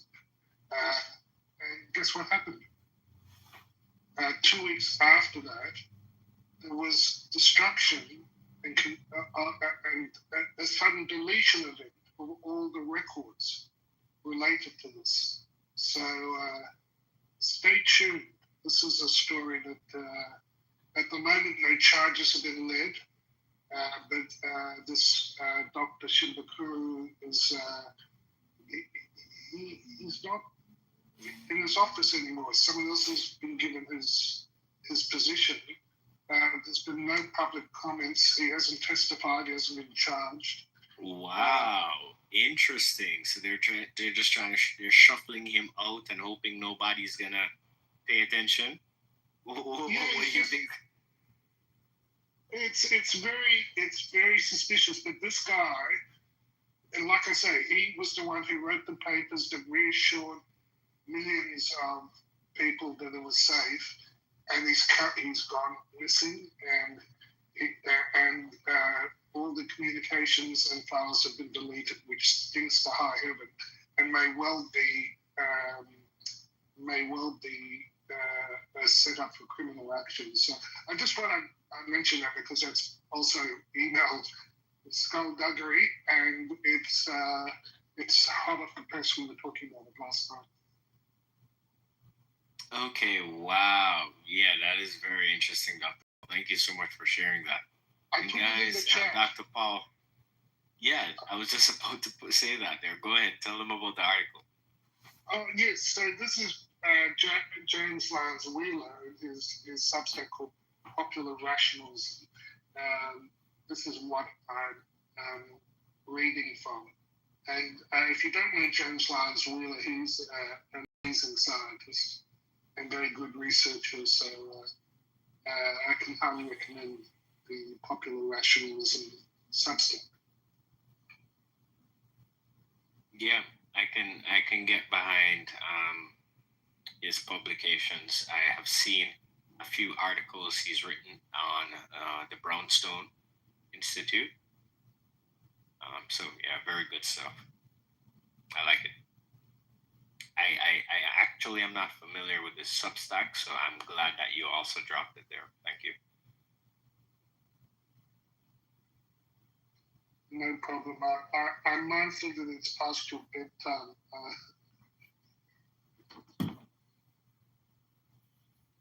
Yes, it is approaching my bedtime. It is 1:37 a.m. here in Kingston, Jamaica. Producer, we're going to need your streaming services for the next one. So before we dive into that, guys, the floor is open. Any comments, any perspectives before we hand the mic over to producer for the X22 report, which is going to be a late night stream here.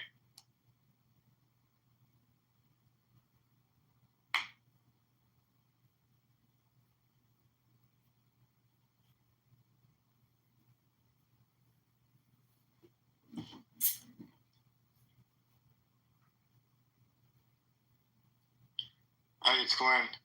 I just put a notice in the chat on a 37-year-old bodybuilder from Massachusetts that died suddenly.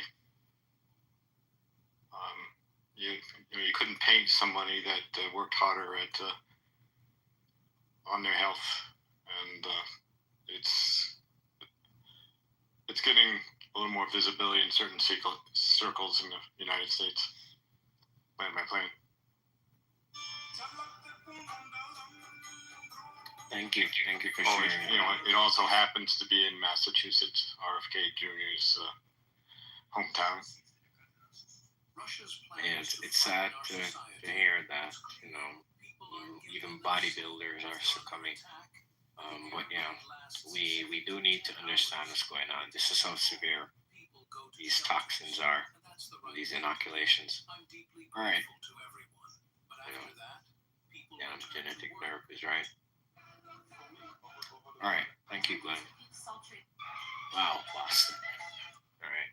I'll grab that link. Okay. Any other comments before we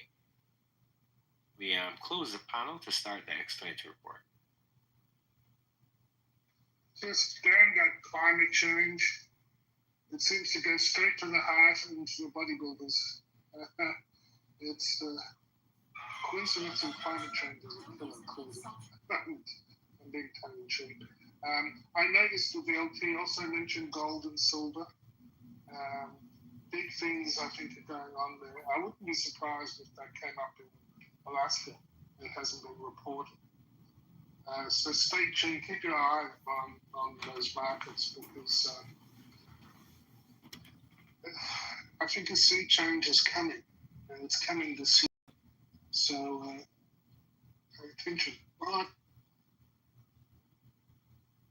Oh, thank you for mentioning the IRS, guys. Scott Bassett. Yes.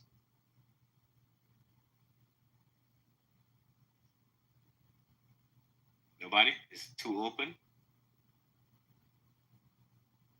Joe Biden? Oh, hell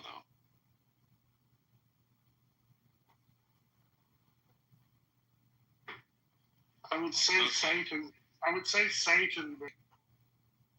Anybody?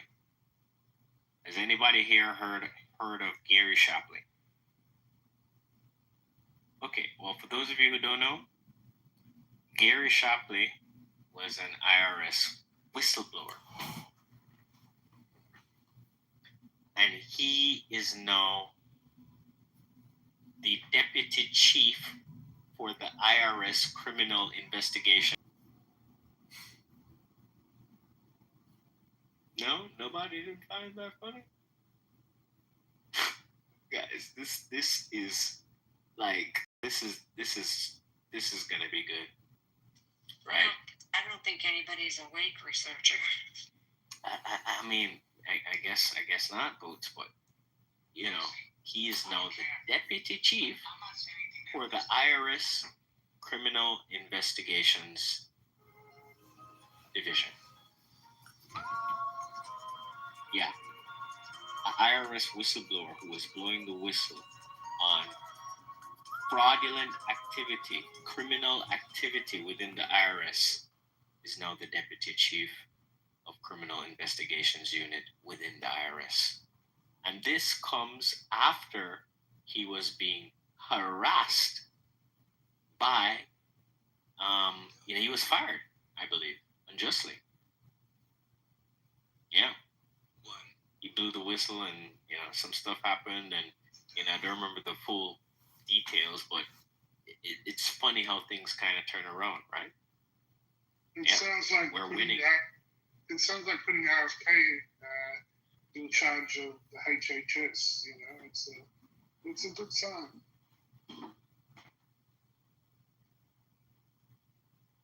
It is a great sign. These are the type of people we want to put in those positions. Why? Well, partly because I think they've earned it, but aside from that, well, Gary Shapley has shown the courage to speak out and do what's right and blow the whistle against, criminal activity happening within the agency. What better person could you put as one of the heads of the criminal investigations divisions? It seems appropriate.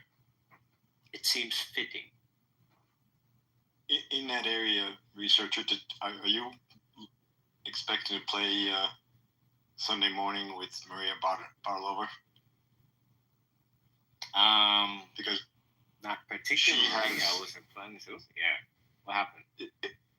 Great interview. The whole interview with Marco Rubio, and then at the end, she had the lead person doing aggressive accounting at the DOJ, and he talked about delving into January 6th. All of it, including the destruction of records by the first congressional team. Oh, wow. Well, that actually sounds very interesting, Glenn. Do you have a link to that particular report? And I would stream that definitely. I don't see why not. Don't speak because. Is it on YouTube yet? Well, what happens generally is it's on YouTube, and it usually lasts for about a day, either on YouTube or on Rumble. That somebody puts it up and nobody bothers them, but because it's Fox, channel, it won't stay up for forever.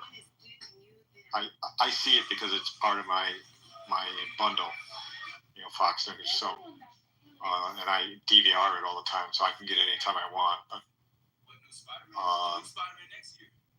the average person, like I say, either has to look for it under today's date in either Rumble or YouTube for somebody that grabbed it. Is it like a 30-minute show?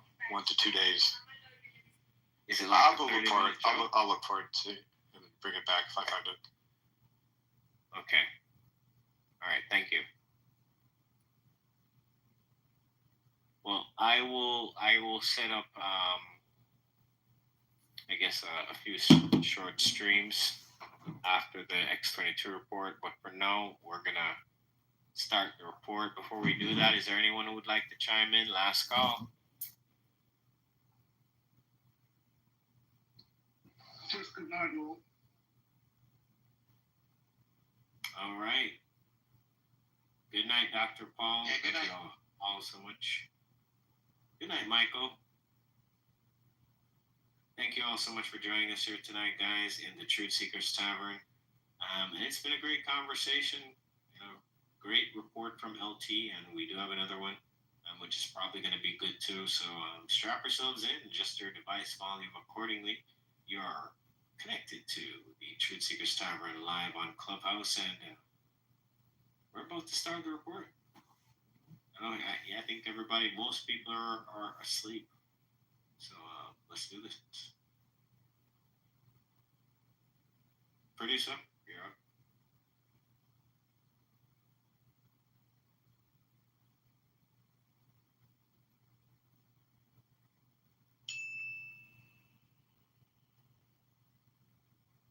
You want answers? I think I'm entitled. You want answers? I want the truth. You can't handle the truth.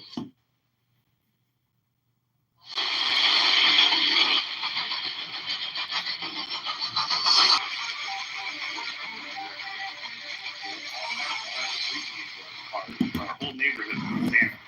The hospital sign, standard. Clarify, when you're saying that they're Mexican, that means specifically that they're from Mexico, that's their nationality.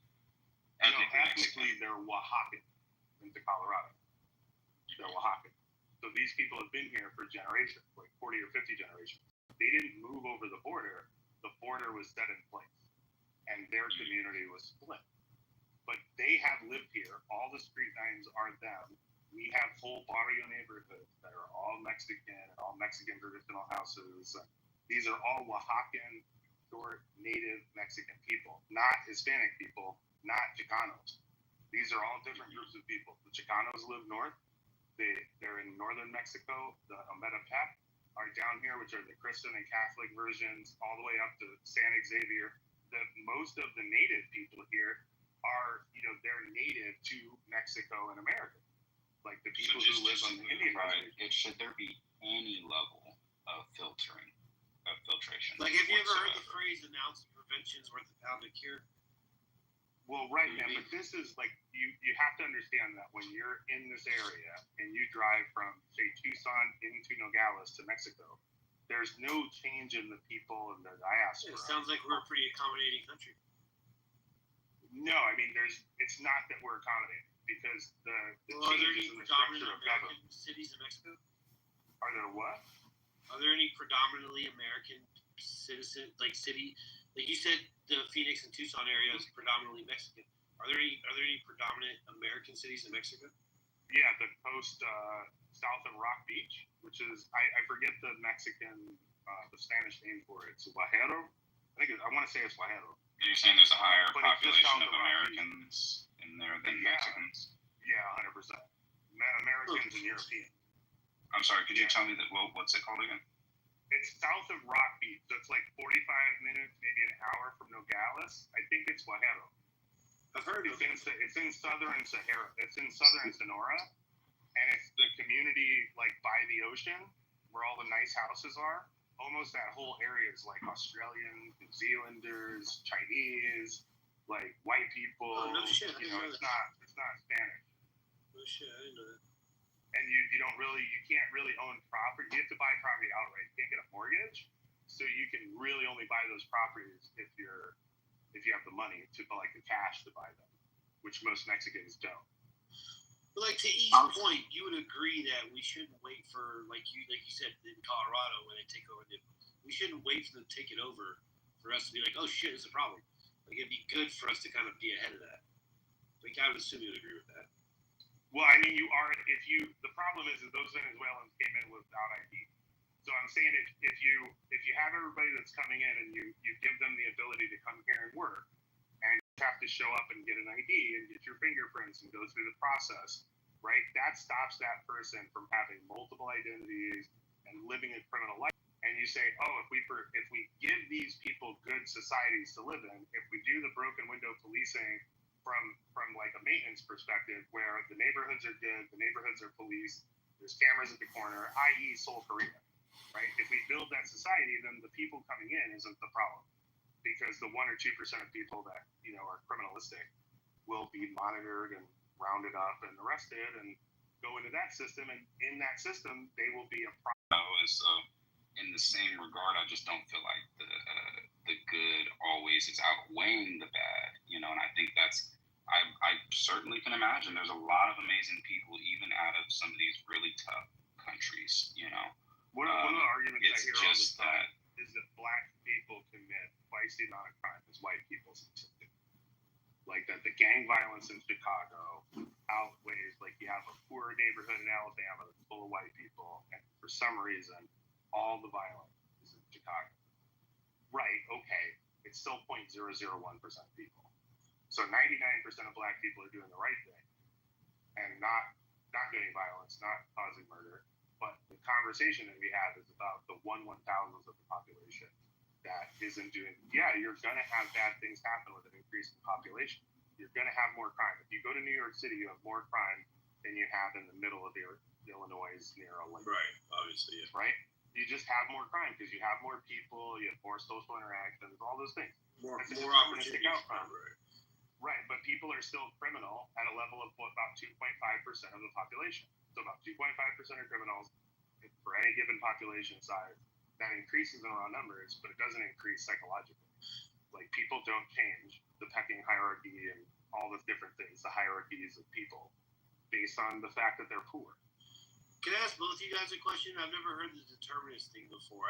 Can you guys explain what that is? And both of you, where's that gray area where you guys are both determinists? I want to say that wrong. You guys are both.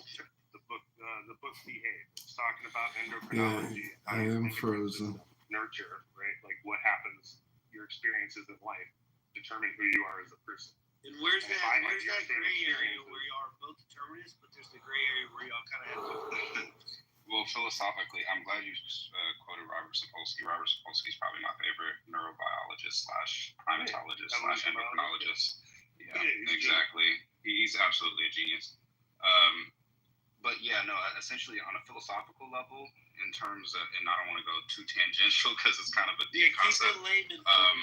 Come on now. But this is because of stress that we're arguing about stress. Right? Well, yeah, that's why zebras don't get ulcers, right? There's basically 4 camps you could fall into, and we're kind of in the middle one. So you got people who believe in, I'll try to keep it layman's. You got people who believe in fate. That's like a predeterminism. Like they believe in that everything is orchestrated. Everything is, that there's there's no escaping it. A lot of these things by genetics, ancestry, stress that I was exposed to while I was a fetus. In utero. And all types of things. My whole political perspective, 30 years later is ultimately formulated by a whole bunch of things that I didn't control. And then you got people who are in the compatibilist camp, which means that they realize that their brain works in the deterministic structure, and that, but they also think that they believe that they can reconcile it with free will. And then you have complete libertarian free will, where these are people who believe that they can make choices individual and separate from what their biology. That would be your essentially. Where do you lie? Where do you lie then, John? Where do you lie?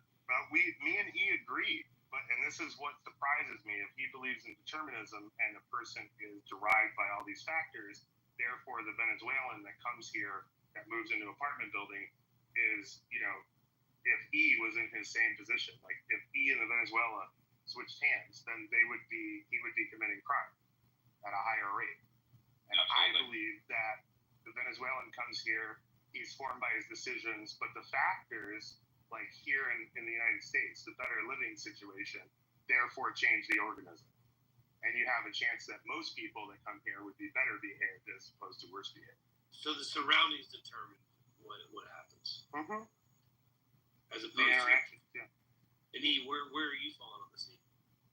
For the most, it is funny because, well, first of all, I'm philosophically very oxymoronic, but I don't think that that's by intention of trying to be provocative. I do fall on the same spectrum that I think that it's that yes, if I was in the exact same Venezuelan, I'd probably be doing the exact same thing, because I only can really account for 2 things that are going to influence behavior, and that's going to be biology and environment. And outside of that, I don't see much room for anything else. So if I see a schizophrenic on the street, who's homeless, and I were to trade biology atom for atom, neuron for neuron, I would be exactly him. And if I had his exact experiences that shaped his biology to be exactly what it is, then I would be exactly him. I wouldn't be not schizophrenic. I would not be in his position. Trading it on, I think that what helps it is not just going on the biological level, but looking at it on the physics level, like the atom from atom aspect of it. That how could I have done anything different than what he is doing? And if I had his exact experiences, exact genealogy, all of that. So yeah, I do believe that. I think that we fundamentally agree on a philosophical level, but I think in terms of a prescriptive level of how we should address that is probably where we differ, because he tends to look at it more like open borders, and I think it's ultimately a compassionate view that he has. So that's why I really do think that he has a positive intention behind it. I just think that there's such a thing as pathological compassion, where the road to hell can be paved with good intentions, and that compassionate view could also come at the cost of deregulating what is a society that's producing something good for the rest of the world. So, like I said, philosophically, we agree. Primates migrate in a bifurcational pattern that does not respect 90-degree angle borders. It's not a natural way of movement and spreading out. It's artificially attractive, so you can't just freely do things. I understand it's not. All the way down to zoning. I really hate them. Drives me crazy.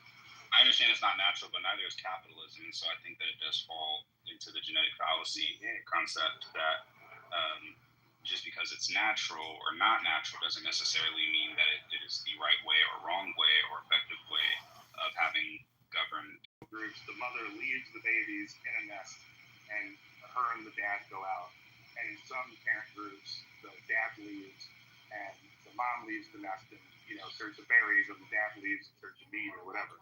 So all these groups act differently and do different things that support, but they're all still mammals and very closely related, like bulls and I mean, any mammal that's kind of at the edge where they have an impeccable thumb. You know what I'm saying? So, lemurs, that kind of thing. This is the same way humans work. And to crush that down is like you're really fucking with evolution here. And I think it's a really bad thing to do because of all the things Sapolsky mentions with stress, right? When you have these criminal groups, why are they criminals? Because of stress. There is not a change in hierarchy. There is a change in endocrine. There's an endocrine change that ups the amperage, right? Like adrenaline does not change your behavior on who you think you can beat in the hierarchy. What it does is give you a temporary, it does what you would normally do. So if you're going to run, you're going to run. If you're going to fight, you're going to fight. But it doesn't change your behavior. The hormone. Yeah, I understand. Actually, I want to let Mike, I want to hear what you're hearing. I'm actually enjoying listening to you guys. I've never actually heard this before. Does choice factor into this all, or is it all about environment and stuff like that, or can just a bad person be a bad person regardless of their environment? If they're just a bad person. So it's not fun to think about, and if you don't like it, I would recommend not thinking about it because because you don't always come to a conclusion you're gonna like with these types of conversations, whether it's true or not. Like I don't particularly like that I fall in the determinist camp, but it's very difficult because it would be nice to believe in it, and it's hard because it's like you almost like you can philosophically not believe in free will, but you can only really hold it down for like 30 seconds until you start feeling like you're making your own choices again, so it's only a philosophical point that we can come to. You can't really, and that's because agency is such a fundamental pillar of mental health that I think we evolved an illusion of free will to feel like we are making choices and things, because if we didn't feel like we were, well, then what the fuck is the point of life? Why would we even attempt to do anything? So, yeah, when you say just reading to it, that's the point of life. That's the point of life. Read up. Yeah, essentially. But you know what? I don't think so anymore. I think that humans are a far more evolved species. I think that 1% the species that we evolved from. So I think that selected, right? And I think that also. Have you? Okay, let me ask you this really quickly. Have you reconciled how the Pareto distribution would be relevant to the rate of evolution over the last 7 million years compared to the last 4 billion? Yeah. I've been thinking about that when doing a lot of analysis on the Pareto principle in the past 8 million years. Advances in the last 7 million years than we have the prior 4 billion. Right, in terms of how much that differentiates. The population group. Yeah, but I'm just saying, like, I'm sure we can agree that the primary thing that separates us as a species of Homo sapien versus our chimpanzee ancestors is the development of a neocortex and the capacity for articulated speech and complex thought. Like, that's fundamentally, it's not just, we don't just have consciousness, we don't just have awareness anymore. We have awareness of our awareness, and we sit and contemplate our awareness, and we think about things like life and death and morality and all types of things that other animals don't even contemplate. I think lemurs think of that. Yeah, but not the way we do. Not the way we do. There's no determinist leap. I think that's tool development, though. If you have, before tool development and the hierarchy of needs, we don't have the ability to think about those things because we're in constant survival mode and really high levels of stress. And as that stress changes, it allows brain formation, neurological formation, those different, thought processes. And, you didn't know what you didn't know because it wasn't available knowledge. Nothing's creative. That's why AI thinks like a person. But that's my point. Is that there's no wall. Yes, animals do exhibit a form of morality. That's demonstrated by the way they organize themselves. Dogs. Jesus. But well, they know what they're doing, but in some regard. But you know, we don't have any determinist dolphins. You know, we don't have any Christian dolphins that either. we know of. You know, and so we This know is the that Hitchhiker Guide to the Galaxy, man. Like you're saying that dolphins aren't as complex because they don't have cities, essentially. But we don't know what their neurological formation is. We do know what that's the thing though. We can actually study what their neurology is, and we can study their patterns of communication. Like it's just like when people say like a dog is barking and it's really its own language and we don't know what they're really saying. Okay, no, yes we do. Actually, that's not a language because it's not how a language functions. We can measure their brain activity and see that they're not saying specific dog words, that bark can only mean a couple of things. It could be distress, it could be affection, it could be a combination of emotions that they're, but we know that it's not a language like Hindi or Chinese or English or something like that. So we know that ultimately the level of brain activity and complexity of thought is nowhere near the level of a human. And what is the number one thing that separates us as humans? So I don't think this is settled science, but dolphins don't study it. You said what? Oh yeah. If you want to bring John up, bring him up because I can't give out any more advice to him.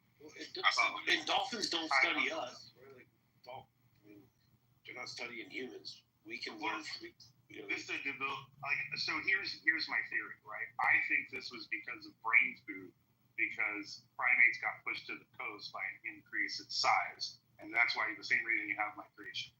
And then you have social groups forming because of the increase in size, which leads to some members of the group being able to focus on intellectual tasks, and some members of the group only to be focusing on hunting, and the group starts to buy and keeps going.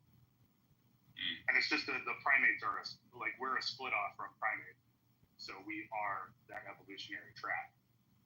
I don't want to say it wrong. Deterministic theory coming to what you just explained. Like some people do this, some people do that, some people do this. Well, I find it really difficult, like exceptionally difficult, to make what is the intuitive argument for free will, because it feels very intuitive that we have free will. Because, hey, look, I can choose red or green if I want to. Look, see, I thought I was going to choose red, but I can choose green, right?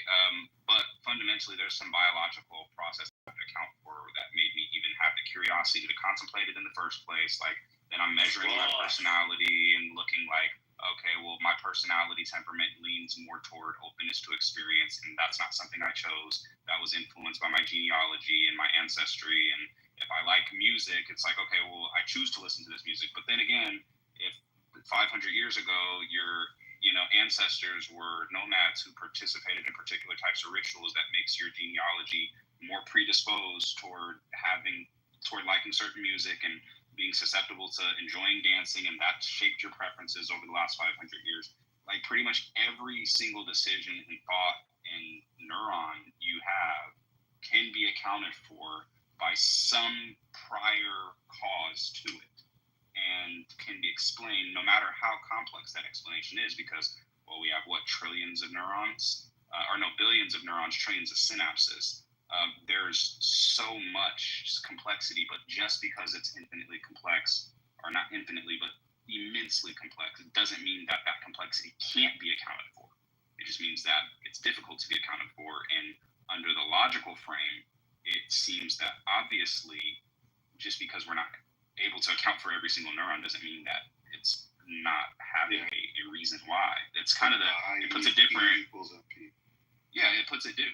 perspective on everything happens for a reason. When people say everything happens for a reason, they usually mean it fatalistically. When they say like everything happens because it was meant to happen, because like some type of prophecy or some type of reason of the future, as opposed to everything is happening, everything that's going on right now happened because of a prior cause, something led to it happening. And that's basically determinism in a nutshell. Everything happens for a reason. Like trying to put meaning to something that we really can't have meaning for, so to speak. We're just trying to apply a meaning to it. Yeah, it's not. That's why I say it's not nice to think about very much. It's heavy shit, bro. You guys smoke mad butt, bro. This is heavy. This is fucking heavy shit right now. Fucking nuts.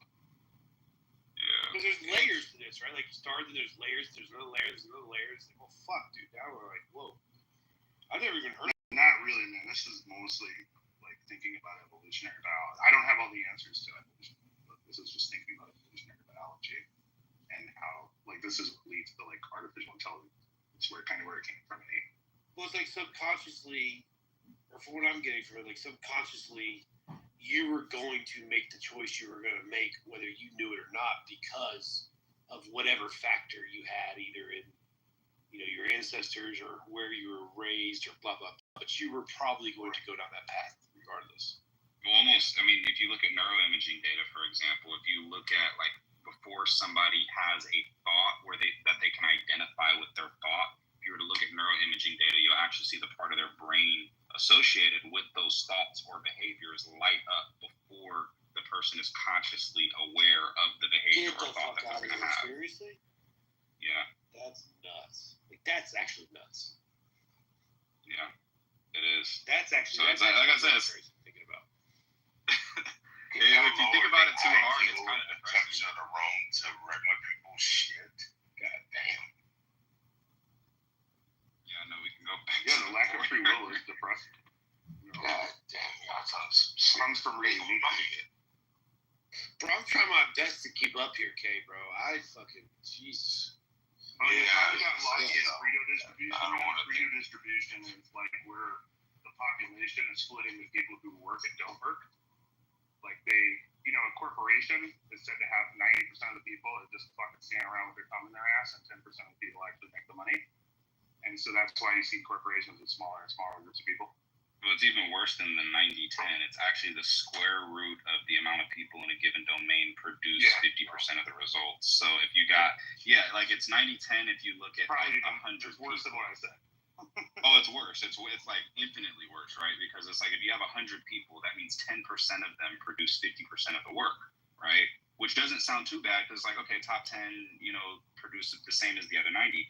But then that also means if you have 10,000 people in a given organization, then the top 100 of them produce 50% of the work, and then the bottom 9,900 produce the other 50%. And this is what economists do with their time. So exactly. So and so on. If you have 1 million people in a given industry, the top 1,000 of them produce 50% of the work, and then the bottom 999,000 of them produce the other 50%, and so on. This explains why China's so fucked up, because it's got billions of people, right? Do the square root on that. How many people are contributing to the work? How many people are sucking on the teeth? His contention is, hey, we open up all the borders, millions of people come in here. Now what? Now 4 of us are fucking supporting 300. Yeah, you were right, man. You were right. You guys suck. This is tough shit to swallow, bro. This is tough shit to swallow. It's like, what the fuck want to do square roots right now? This is tough shit to swallow. Please go. I want to do this shit. Oh, God. That's why we have spreadsheets and GPT. Just ask Claude AI. You're a nerd. Dude said China's got billions of people take the square root of that. What the fuck? Well, there's a distribution of intelligence too, right? So you know what, if you have large groups of people, you also have higher amounts of really smart people to solve problems. And John, I tell you what, I blanked out probably about an hour and a half ago. That's why you didn't hear me say anything. Motherfucker, I gotta go do some operations in the morning. I ain't got time for this shit. Well, the funny thing is, Kay, you have no choice whether you want to do the operations or not, brother. You're gonna do it. It's predetermined to do that. Yes. Yeah. It's predetermined. Like if a process will end in a way, right? And this is just as true for organic processes as it is for electromechanical. So DDNP, if we solve that problem, then we'll solve determinism and we'll know whether it's pure. Yeah, fuck that. Who the fuck is thinking this hard and they're fucking internet? God damn. That's not. These are old problems, man. This is old shit. You know. Well, despite our agreement on a lot of the philosophical domain, it's interesting that we don't extrapolate in the same direction to the political domain. Because we seem to be not completely antithetical in the political domain. I mean, we probably agree on some things, but I think Kay and Mike, what it really comes down to is like your political beliefs. I always say that politics is just like a cultural and economic manifestation of philosophy. So that's essentially at the core of your political beliefs are really just your philosophical beliefs. Would you say religion kind of falls into that too? I don't care. You said what, Mike? Would you say religion kind of falls into that kind of thing too? Yes, religion is a philosophy, for sure. Dude, I still had this conversation with my kid and just had him do the political compass to show him this. And his philosophical beliefs, alter his political beliefs. And he doesn't even realize it's happening when he answers the questions. It was phenomenal. Yeah, I mean, like... He's 14.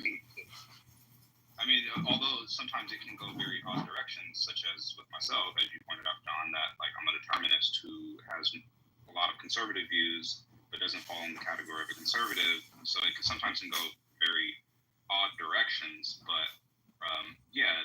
Me too, man. I have a lot of conservative viewpoints, for sure. I like guns and right. Well, I feel like it comes in age, right? The older you get, kind of get a little more conservative. Yeah, that's correct. I don't know. I guess, yeah, you definitely do. I've become more liberal. I was like super conservative when I was like 16, and now I'm a lot less conservative in that regard. Yeah, he's gotten more. I don't know. I guess I feel like the more that you think, yeah, maybe. Well, I don't know. I'm actually kind of more of an asshole than I was, but I think that the more that you think about the issues and particularly attempt to agree with the side, like agree with what's counterintuitive. So whatever you think, whatever your perspective is, the strong, and this is kind of what Mike, what me and you were differing on earlier. You and Seneca were very strong on the, take accountability. I don't mean to not strawman you in any way, but kind of like pull yourself up by the bootstrap type of position. And to be honest, I generally lean a little bit more toward that side of the argument, but I think that you have to be really careful and precise with how you formulate that argument. So I think the problem with where I agreed with some of the stuff Seneca was saying, there's other problems that I disagreed with what he was saying. We were forgetting about the determining factors that lead. Well, I think I'm just trying to say, right? Yeah, well, I think when I looked at Seneca, what he had was like, first of all, he's fed up. He's fed up, from his perspective, with Black people who don't take accountability in their life. He's fed up with the guy who walks into the store and steals some shit, gets caught, and then it's like, oh, it's because I'm Black, right? Yeah, okay, people like that are really bad representation of the Black community. And I think he's seen a lot of that. And I think actually what it really is at the core of his belief is he's found a very empowering message for himself. He says the term Black people, that Black people need to learn to do this, this, and this. When you make a statement like Black people need to learn to do this, this, and this, it's never going to be perceived, man, and how, everything, it's so impossible for the Black man. And then you got people on the right who are saying Black people, and then you got people on the right who are saying Black people can do anything and don't do it, and that racism isn't real, saying. And that's why I didn't fully disagree with everything he was saying. I did very much so disagree with the way he was expressing it. Yeah, it's not absolute. It should be applied. Sorry, go ahead, Kay. Go ahead. No, I came in at the tail end. He didn't even speak. That's why I want to get that conversation going, because and why I wanted to shut down the room, I said, well, we just roll it over here, because I wanted to learn more of that conversation. From what I got from it, I think you're saying like it's not an absolute thing; it shouldn't be applied that way, which I actually agree with. And I think what I thought was off a little bit about what Seneca was saying was that like he, for lack of a better term, he was basically saying they bring it on themselves, and I thought that was kind of a weird way to look at it. You know what I mean? Yeah, he was saying you reap what you sow. Yeah, right. There's aspects of it where it's like, okay, this is what isn't properly accounted for. Where he's right is that the solution ultimately has to come from a place of responsibility, because we don't have other options outside of responsibility. So like, if my life is shit, even if I have an oppressor, it fundamentally is my responsibility to figure out how to surmount these obstacles in my life, You know, like I didn't have my dad in my life and whatnot, and I didn't have a good relationship with my mom, and I still don't have a good relationship with a lot of people in my family. But I found a way to make a pretty decent life for myself and make some decent money for myself and be in a decent enough position to where I'm happy with my life. Now, ultimately, that comes down to my responsibility, but at the same time, I also have advantages too, you know, that I have to account for that other people may not have. So I think where and I don't even mean, maybe compassion is not even the right word. I think just empathy, like the ability to actually put yourself in another person's circumstances. And they could say things like, oh, well, I never chose to do drugs. I never chose to do this, and this. Yeah, some people don't choose to drink because they literally don't like how it feels. That's why they don't drink. It's not a moral thing. It's not because, oh, I just don't drink because, no. And then there's people whose, you know, dopamine receptors are 20 times more sensitive to it, and their mother did crack, and they're predisposed to addiction. And if you were in that same person's circumstance, you would be struggling with addiction as well. I mean, my grandmother doesn't smoke weed. She doesn't do anything because she doesn't like the way substances feel. I love the way alcohol feels. I just choose not to do it because I think it can be destructive for me. So it's like we're fighting a completely different battle. But I'm also not interested in eating like fast food or high sugar food because I just don't really like it, but she is. So we're all predisposed to different things. The problem with conservatives is that they're not accounting for people's predispositions. They're not accounting for people's background. They're not accounting for their history. They're not accounting for the fact that even the motivating message that they might have for themselves that's empowering, other people don't even always have the same intellectual opportunities to process those ways of thought because the stuff that they're going through has not enabled them to be able to do that. So it's easy to just say anybody can do anything and we can all pick ourselves up by the bootstrap, but that realistically is just not true, that we can all do. Yo, let me ask you a question. How high are you? As high as my profile picture. This motherfucker's high as an eagle ass. I hate to admit it, but there's a little bit of truth to what he's saying. It's fair. Yeah, I can tell. It's fair. Well, no, I mean, it's as conservatives, we kind of get caught up in the whole thing. Well, dude, just make the fucking right decision. Like, what's wrong with you? Just make the fucking right choice. And we kind of this motherfucker have been around the whole realm of reality. We kind of forget to take a step back. I was trying to talk about the IQ distribution. Like, that's like the key problem here. Like, this nigga's high too. People are really stupid. 50% of these people are really dumb, and they just do not have the ability. They don't have the horsepower to make the right decision. They just, no matter what group you're talking. And I don't know what it is, Adrian. I need to get high. I need to start indulging in that. By the way, the more complicated the world gets, the more of the IQ distribution is not able to compete, which is why we have the poverty problems that we're having. They got that medical. And Adrian, you're more than welcome to come off mic. They got that medicinal shit, Kay. We can't get that shit. They're on that. And Mike, I just want to address what you're saying. I don't indulge in marijuana. I just don't. I like the smell of it, but I don't like. I've been high one time, and that was it for me. Nerd. Sorry about that, Kay. You need to. Yeah, I'm a nerd with that one. Hell no. I'm good. Yeah, I'm with you. And Mike, I just want to address what you're saying real quick too. Like as far as like the problem with conservatism, I'm not saying that conservatives aren't right in terms of their solution.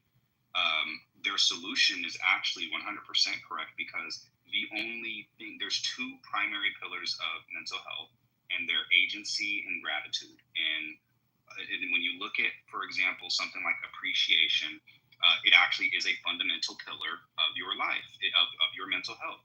Appreciation, you have to look at it not just like being happy about the things that are in your life, but look at it like the opposite of depreciation. Look at it like in terms of economics. Appreciation is the psychological mechanism you use in order to preserve the positive things that are in your life. So you need that preservation, and then you need that sense of agency to feel like you're able to make decisions in your life. These are the two primary pillars of mental health. So conservatives have got that down. They appreciate, hey, we're in the greatest country ever. We have the most opportunities ever. They're in that. They also have the sense of agency. Hey, I can do anything. That is not the problem. The problem, like they actually really do have it right in terms of their assessment. The diagnostic is proper. It's not that they're getting wrong. What they're getting wrong is the prescription. So the modality on how you influence somebody to take accountability, the modality on how it's like, what it's like as a diagnostician who doesn't understand operant conditioning. And what I mean is like a psychologist who understands how to diagnose but does not know how to treat. A psychologist who understands how to diagnose can see, okay, this person has narcissistic personality disorder in combination with bipolar and these other mood disorders and stuff like that. But they do not have any sense of like, okay, what's the proper prescription to prescribe this? What kind of cognitive behavioral therapies do I need to give this person? How do I treat them? So yes, the conservatives do an excellent job at diagnosing problems, but they don't always do a good job at prescribing them. That's a psychiatrist. Yes, a psychiatrist. We can't do that. Well, the psychologist is going to do the cognitive behavioral therapies. The psychiatrist is going to prescribe. But yeah, in the sense that you are, but a diagnostician is not really going to do either one. You know, diagnostician is just somebody who's capable of assessing the problems without treating them or prescribing it. Right. Not crazy. Yes. Wow. That's interesting. And Mike, what I'm really saying is that you guys have the right, diagnosis, but by just telling somebody, well, just get up and do it, that's not going to work. Like, you have to get them. And the crazy part is, like I said, I tend to align a little bit more with you guys' way of thinking about things. Ironically, despite the fact that you probably, it is. And despite the fact that I probably came off like the opposite perspective, I actually tend to align a little bit more with where you guys are thinking of it. But I also look at the other side of the perspective that if you wanted to reach out to those people, in order to change their perspective, you have to deeply empathize with their plight and start on a step-by-step basis, which is that, you know, you can't, like he said, you're telling crippled people to walk. You can't just start off telling them to run. You can't just start off, like when I'm talking to brother Mike, who's the gangbanger and stuff like that, I've grown up around these type of people my whole life, and some of the smartest people who taught me the shit I know were gangbangers. But at the same time, I'm at a different perspective where I would never want to be involved in anything like that, but I have to empathize where they're at, meet them with where they're at, see what their individual circumstances are, what's motivated them to want to be in that in the first place, and run a proper set of diagnostic criteria, and then assess what is the way that I can communicate with this person in a way that's going to be effective, that's going to be empathetic, and that's actually going to inspire a change in them. And conservatives just do a fucking awful job at that, despite the fact that they have the issue, right? And liberals oftentimes have the approach, right, in terms of how to be, I think just trolling. No, but I think you guys just like punishment. Like liberals and conservatives like to punish people who step outside the bureaucracy. They love rules. They love to keep the game on their side. And when somebody starts winning against them, they want to change the rules so that their group gets the win. The people who think like that.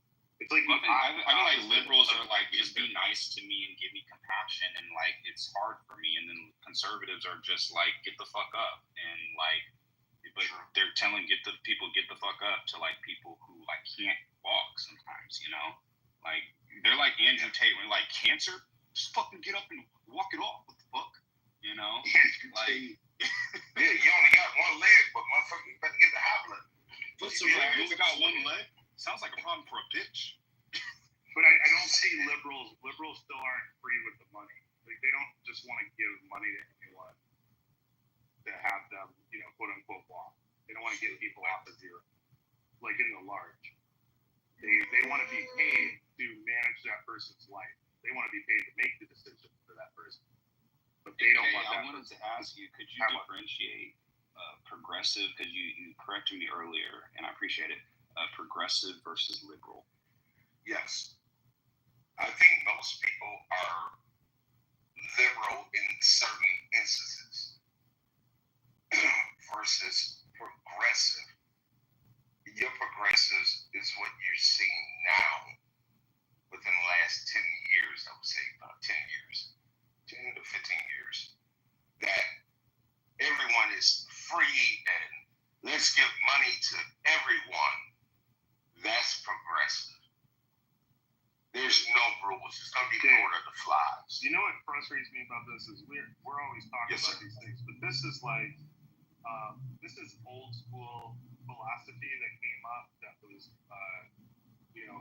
anybody, there's no rules. You know what I mean? From an art, like there's a deep social, like of progressivism. There's a deep social connection between, postmodern philosophy and literature and thought and the Michel Foucault's of the world, and then that kind of spawns progressivism. You know what I mean? Do you guys think that progressives have to be liberal? Yeah. Your viewpoints are generally liberal, and then you're also about control, right? You end up in the top left group now in the political balance. And that's why you see your liberals, the old school liberals, are more right to center, or center right, I should say, now. Because I was a die-hard liberal. Yeah, just to make another point about like the fundamental problem between conservatives, because there's a lot of aspects of it, and a lot of them come down to personality. But another thing that is problematic, they all tend to have the exact opposite problem, and it's not even surprising because they're opposites, is that conservatives, liberals are way too flexible. Like that's the purpose of liberalism, is to you want to stand on the shoulders of giants, and you don't want to be radical iconoclasts, but you don't at the same time, you don't want to be radical iconoclasts and just, tear everything down. But at the same time, while you're preserving that tradition, you want to be susceptible to software updates that are useful, so we're not just keeping the same old software. So the conservatives have that right, in the sense that he said these are people who think that they're smarter than all of their ancestors and haven't even bothered to read their ancestors, and the conservatives are the ones who realize that like, hey, tradition has value, and there's people who come before us who are way smarter, but they're not always, they get rigid with that, and they're not susceptible to update, and so they can get stuck in that ideology. But the fucking left is the exact opposite. They're always so willing to try something new and be so flexible and not set boundaries properly, to where they're willing to say, hey, yeah, let's let men participate in women's sports and have all types of crazy ideologies. So do you see that men the women of Sparta stories, right? The women of Sparta are like the greatest athletes, yada yada, all that. I don't know about the greatest athletes. So the socialization of women in Sparta was such that women were put in the same position as the men for generations. Mm-hmm. So by late in Spartan history, the women were considered tougher than any man in any country other than Sparta. I don't know if that's true, and we didn't have a way of properly assessing that the way that we do now. Right. Yeah, I'm just saying it's an analogy for what was written about a bunch of gay guys.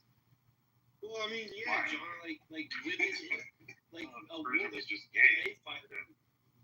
Like a woman. Look at Amanda Nunes versus John Jones. No, I'm just saying hold on. From an evolutionary biology perspective, there are plenty of different groups, like hyenas, for example, where the women are much bigger and larger than the men based on socialization. So if there's socialization, well, it's because humans aren't socialized then. Like but it's not just humans. It is in our. Yeah, but that's the anomaly. Zoology now, right? But what's that anomaly based on? It's based on their genetics. And how were their genetics selected? They were selected in Norway to be bigger women. No, that's not true. It's not based on their genetics. And the reason that it's not based on their genetics is because if you have women who are conditioned to be larger based on what their genetics are, then the men will also proportionally be larger than that demographic of women as well. So if you have, for example, Samoans who tend to be bigger, have larger features, yes, the women will be larger than some men if you look at like Korean men, for example, or Filipino men. But that's comparing apples to oranges, because you're comparing Samoan women to Korean men as opposed to Samoan women to Samoan men who are going to be way larger than the Samoan women and the Korean men and women. So you have to compare it to its proper counterpart with the demographic. With this conversation. Because what he's essentially saying is that, I'm saying that I don't think men should be able to participate in women's sports, and that the left has lost their fucking mind with all the transgenderism shit. But I imagine that he might be a little bit more sympathetic to those. I'm not even sympathetic to it. I'm just saying that if you, for generations, thousands of years, if you just let men and women play together, the women that get produced from that over time will be way tougher than they would have been otherwise. No, I don't think they so. might necessarily be tougher than the men who are less fit. Are not. You will, get a genetic trait of women that are more fit. Yeah, this is what boggles me. It's just evolution selecting for fitness. Like, this isn't Okay, weird. I want to hear Mike. What does this have to do? What does this have to do with men playing against women? What he's saying is he's trying to make an argument that men don't have an inherent advantage. He's trying to make a biological argument that men don't have an inherent advantage against women. But I'm saying that that's absolutely crazy. That's been disproven. That's bullshit argument there. I'm sorry. And what I'm saying is that men have denser bone structure, more muscular. We can dominate any female in any sport. You can have a high school boys team can outbeat anybody in the WNBA because we just better. You could take the same thing in soccer when the purple-haired girl was sitting there and stomped on the flag. Yeah, that played for the U.S. soccer team. She disrespected the flag. Got their asses whooped by a collegiate team. Got their ass ran. Men are just better and dominant at sports than females because of our genetic makeup. Right, but what affects your genetic makeup over time, Dave? Do humans never change? Yeah, but it doesn't. No, they do, but they don't change over the course of short periods of time, like 100,000 years. When these have been things that are. I'm just saying that if you have women who are competing with men, the women that you produce on the outside of that, if they're socially selected, if you socially select all the women who are physically fit, who are larger people. But what I'm saying is that what you're saying is incredibly hypothetical because what it would take, the level that it would take. Species socially select. I'm just saying that if you look at hyenas, the women who are larger, so there's no woman, there's no man. They got women, they're female. Okay. There's no male hyena that can beat up a female hyena because they're just. Yeah, but that's the thing is we're not hyenas and we have billions of years of evolution. Selected differently. Correct. Right. So I'm saying if we. But even if we for the next 10,000 years, if we decided to socialize females differently to make them the dominant species, they still would not be able to dominate men because the level of how long it has taken for men to develop to be physically dominant to women is not something that's happened over the span of human lineage. It's something that's happened for millions of years because you look at chimpanzees and the male chimpanzees are still dominant. Even 7 million years ago, we're still dominant to the females. We're not going to breed this out in another 100,000 years or maybe probably not even another million years. If you can take your gorilla, it's the same thing. Right, exactly. Female gorillas would never go up against a male gorilla because she knows she's going to be pulled apart.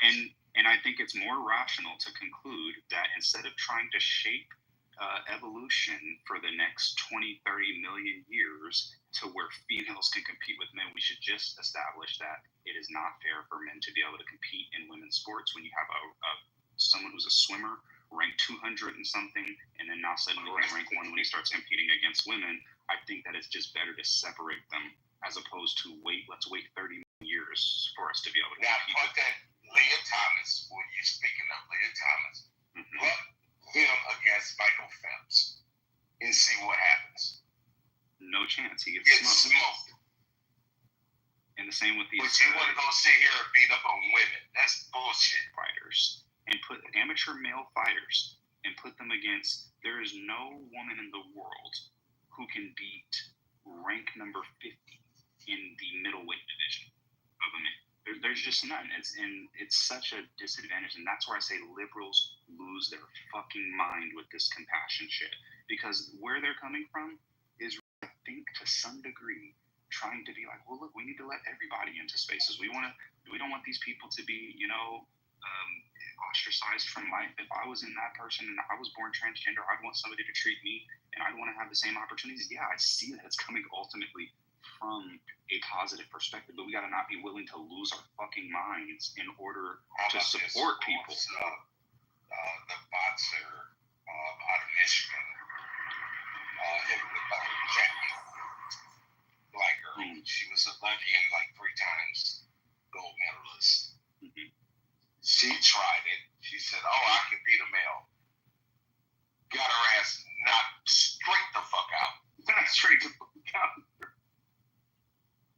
Hilarious. Terrible. But that was and my then point. she tried to say, well, his gloves were unpadded, made up all kind of excuses. What the fuck is her name? Clarissa Shields. Great fighter. They're gonna knock her for a woman. Because now she wants to go on this campaign to fight Layla Ali. And I can see, to the somewhat irrelevant point. I'm not saying you're making this point, John, but like this is the point that's commonly made that is irrelevant. Ronda Rousey would fuck me up. Amanda Nunes would fuck me up. And I actually train. I'm a blue belt in Brazilian Jiu-Jitsu. I've been training boxing for 10 years. I'm just not as good as them. And I train with like female black belts, and female black belts fuck grown men up even when they're 110 pounds. There's no debate about that. We know a highly trained female will fuck up a grown man who has no training. Absolutely. But that is skill. Exactly, because the skill. But then when you put another man who has the same level of skill or the same level of training, there is no chance that woman you're gonna die. You're gonna die. Like there's nothing. Don't do this. Yeah, there's nothing you Just could do. putting your top degree jujitsu lady against what's the famous Gordon Ryan. podcaster? So Joe Rogan. Will fucking break your leg in a minute. If I fight Joe Rogan, I would never fight him. I'm third degree. So this seems to I have my third degree in Taekwondo. I would never try to fight that guy. You don't want to get kicked by Joe Rogan. That's the thing. Fuck no. Be the problem. You heard those stats? Oh my god. Yeah. Shit. Fuck that. So this seems to be the same in chess, and I mean chess IQ. There's a lot of correlation here, right? Where men are just dominant in the field.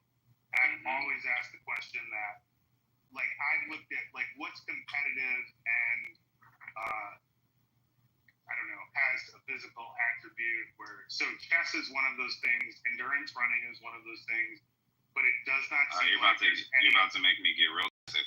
No, look, I don't think there's any woman I don't see any woman that's competitive in the endurance racing and like Formula One, IndyCar. You remember Danica Patrick, right? That was fucking couldn't win a fucking race at all. Like as far as the chess problem, we know why that is. And you were talking about IQ literature. So let me ask you, because I'm not sure how you've done a lot of research, but I've done a lot of research too, and very likely our research has also differed on. You probably know things I don't know. I probably know things you don't know, but I want to see if you know this. What is the differences in IQ between men and women? I think it's a standard deviation. No, it's virtually none.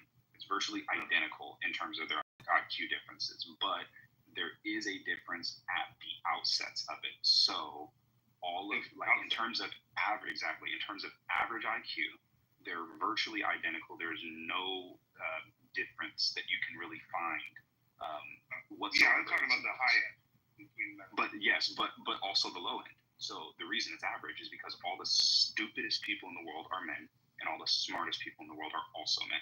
So when you're looking at the people who tend to get the really fucked up 55 IQs that they just are pretty much, totally useless to society in terms of productivity, right? Or developing any skills. They're all men.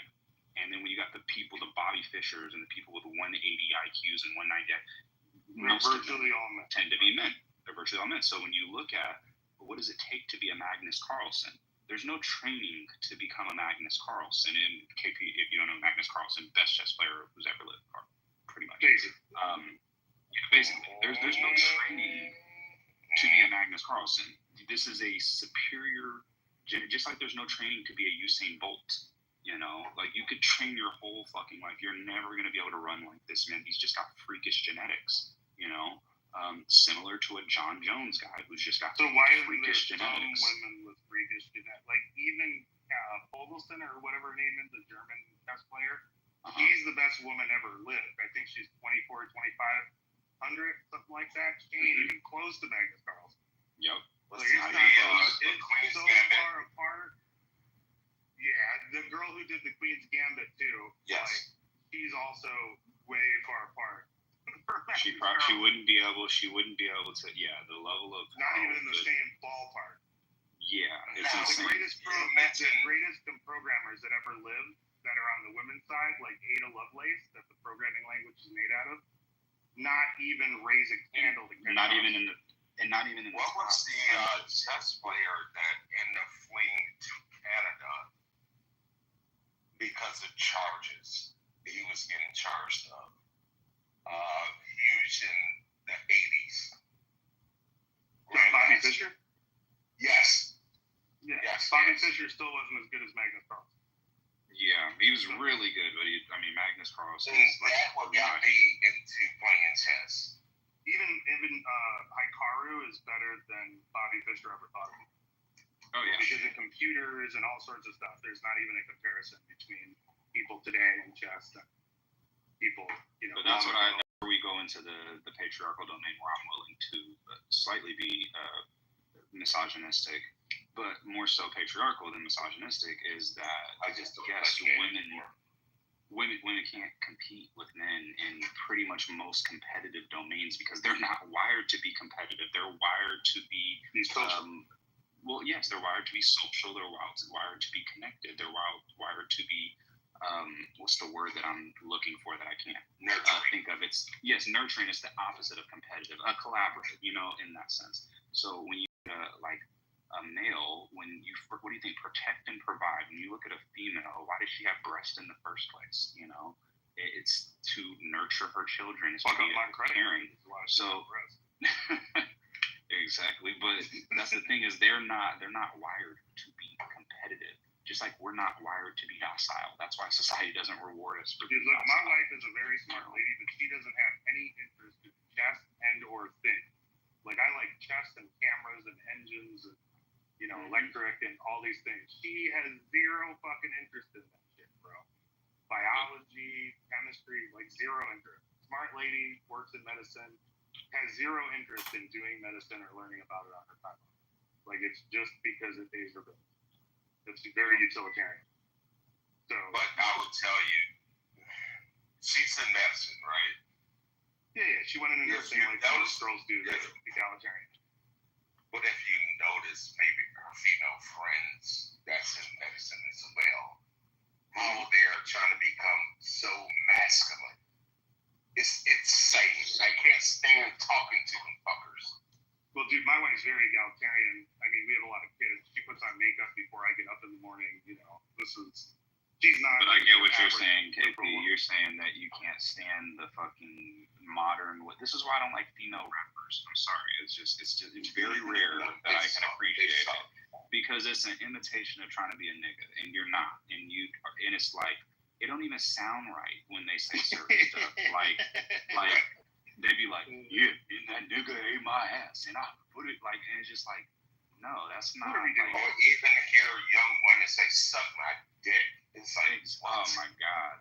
It's just like, you're going to be single for a long time, baby. You got another thing coming. It's like, I'm damn near 50. I'm damn near 50 years old. I don't want to hear that shit. Bro, I really like, since I've become, like, you know, I'm the big 5-0 now, so I have, in my old age, man, I can't listen to rap anymore, bro. I really haven't been able to listen to it since I was like 40 years old. Like 35, 40 years old, I've been done. I just can't. Yeah, you know, I was done with the great era. We had Pop, you had Biggie, you had Nas, you had some other people. Oh yeah, there were some good folks. That was a great era. Oh my God.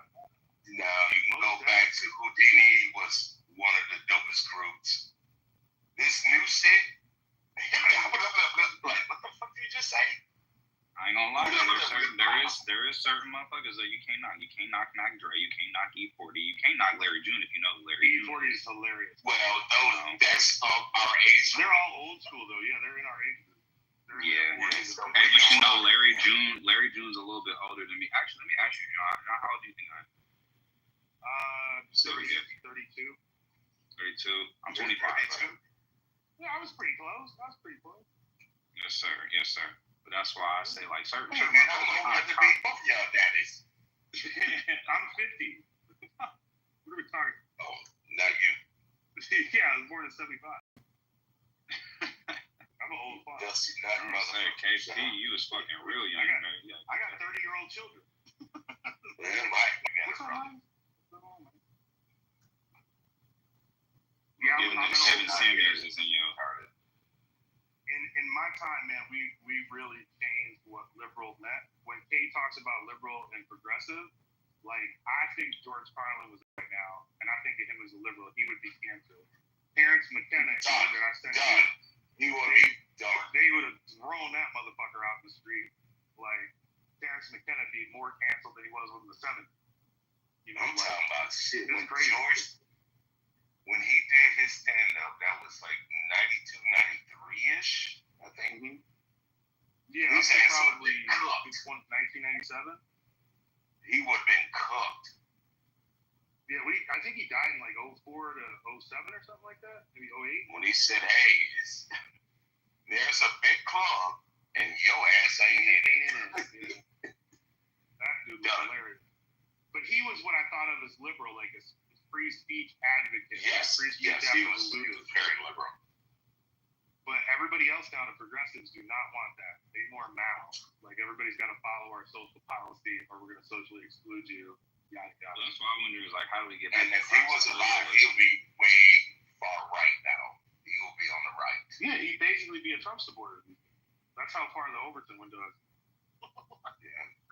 That's why I say, how do we get back to a classical liberalism where people haven't lost their fucking mind? You can still fight for women's rights without saying bitches gotta be niggas. You can still fight for, I don't know though. I don't know. I think that you're seeing, I think you are seeing a shift back because you have, with men, what's the people have epidemic gotten you out of have? control with their view. With men, the epidemic is that you have a bunch of lonely men who are involuntarily celibate, right? You got the incel problem with men. But then with women, you got the involuntary childlessness, right? And involuntary can't end up getting married. So they're experiencing something too. It's just that men are experiencing it younger, women are experiencing it a little bit later, and they're having older. Yeah, exactly. Yeah, and like so 30, 40 years in old. the same sense, there's a bunch of unhappy women out there, and there's some young women who are starting to say, do I really want to take my advice from this old, ugly, blue-haired cat lady bitch who is giving me all this shitty advice on how she understands men? And the last 40 relationships, that she was in, it wasn't her fault that it didn't work out, But she didn't get it by like relationship number 3 that there was something she needed to improve upon. Maybe so like these young, I they're not tell stupid. From meeting several women, just friendships, not situation, anything like that. Between 40 and 60, they have no man, never had sex in 20 years. It's insane. They stop looking good, nobody want to fuck with them. That's why they start buying them roses and all that shit, dildos and whatever. It's fucked up. But that's what I'm saying is that young women are starting to catch hold of that, and then now you got young women shifting back like, oh, I want to be a traditional wife. You got women who are so scared of what these old bitches are going through. They're like, I don't even give a fuck if my nigga cheat on me as long as he's good to me, Mm-hmm. And so they're shifting back. God bless them. Then the pendulum is swinging back for the older women. Hey, you know what I wish I could tell you? I ain't been laid in so many years. They starting to switch. Say, I need to shut the fuck up and get them. No, because his profile said I thought it was funny that he had a profile pic of Kevin Samuels, but he joined right after all the patriarchal conversation. But no, in terms of what you're saying, John, I agree. I agree with what you're saying when you say, you know what I mean, don't focus on your woman right now. I have very strict policies for the type of females that I deal with, you know, and they have to be providing some type of value to me, to my life. And so I don't even like standard shit that people be talking about. I was listening to Charlie Kirk talk about, you know, what's he saying? Don't ever split the bill and this, and this. I'm like, I'm gonna be real with you. I'm not paying for no bitch. I just went over to a female's house a couple of weeks ago. She was irritating me, so I blocked her for 6 weeks. But one thing I did say is every time I came over, she was like, hey, are you hungry? I got some food. She's like, I got a bottle for you, this, and this. I'm not doing shit for this bitch because you're going to need to justify the value that you bring to my life before you begin trying to get anything out of me. I got to choose and pick. Like, I think that's exactly how the problem with a lot of young men is that at the end of the day, if you really value yourself, if you're really investing into yourself and you're investing into your mind, your body, your fitness, you know what I mean, your finances, and you have built something for yourself. I got other men around me. I have a standard for the men that I have in my life as well. I'm not looking at this female like she's the prize just because she has a pussy. That's the one thing every female has. So, you know, when you have a bunch of females who are manipulating the fuck out of men constantly because men are so starved for some pussy, that is your superpower, is not being capable of being manipulated. Your value is predicated upon your ability to walk away and not give a fuck and keep it pushing. Yeah, I'm just a person. I'm not a Christian, right? I'm obviously. I need to get in this Monte Carlo so I can tell you my nigga. Oh my God. I'm an atheist. Join the days out, my nigga. I've never been a Christian or anything, but I kind of have a family value system, and that I've always been in long-term relationships. Right? So I've been with my wife. I'm divorced, but I've been with my wife currently a little over 10 years, and we just have a family unit.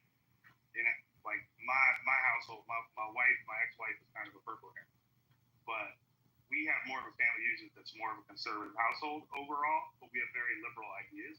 In a lot of cases, like you've seen with me talking about the border, we live in Mexico, right? We hang out with mostly Spanish people and Black people, and we travel a lot. So we have a weird, you know, we're kind of the 1% of people here. But I really have a long-term, I want to be in a long-term relationship viewpoint. Like most of the people that I see do not have that mentality.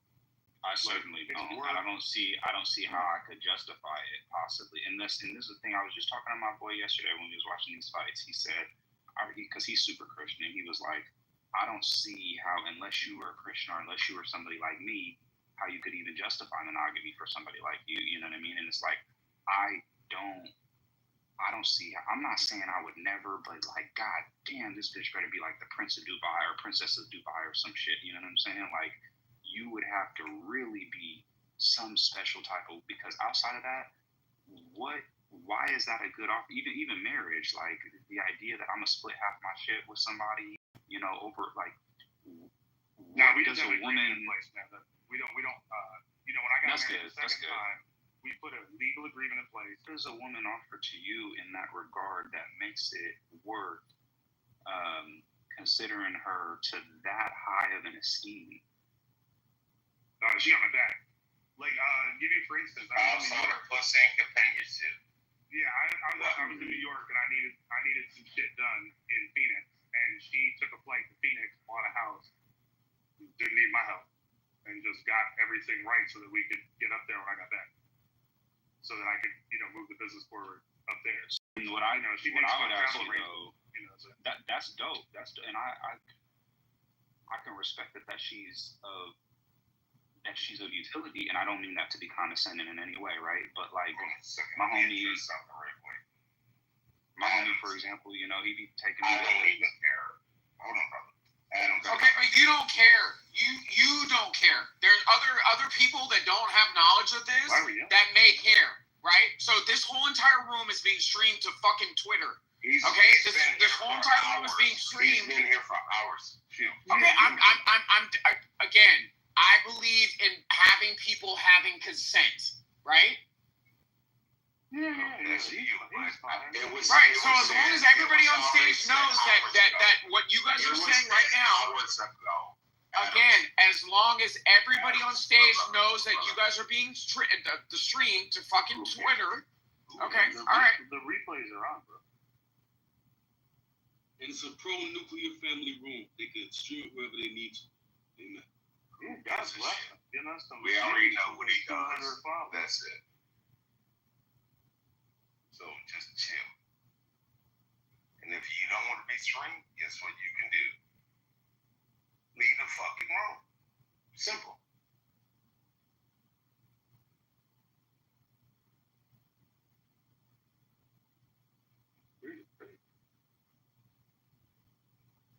Well, here we gotta stop using weird, bro. Weird is gets weird. Weird is weird as shit. This dude is wild. What the fuck is he on tonight? Dude, the internet is undefeated. You know, fuck somebody strings him. Oh no, Kate.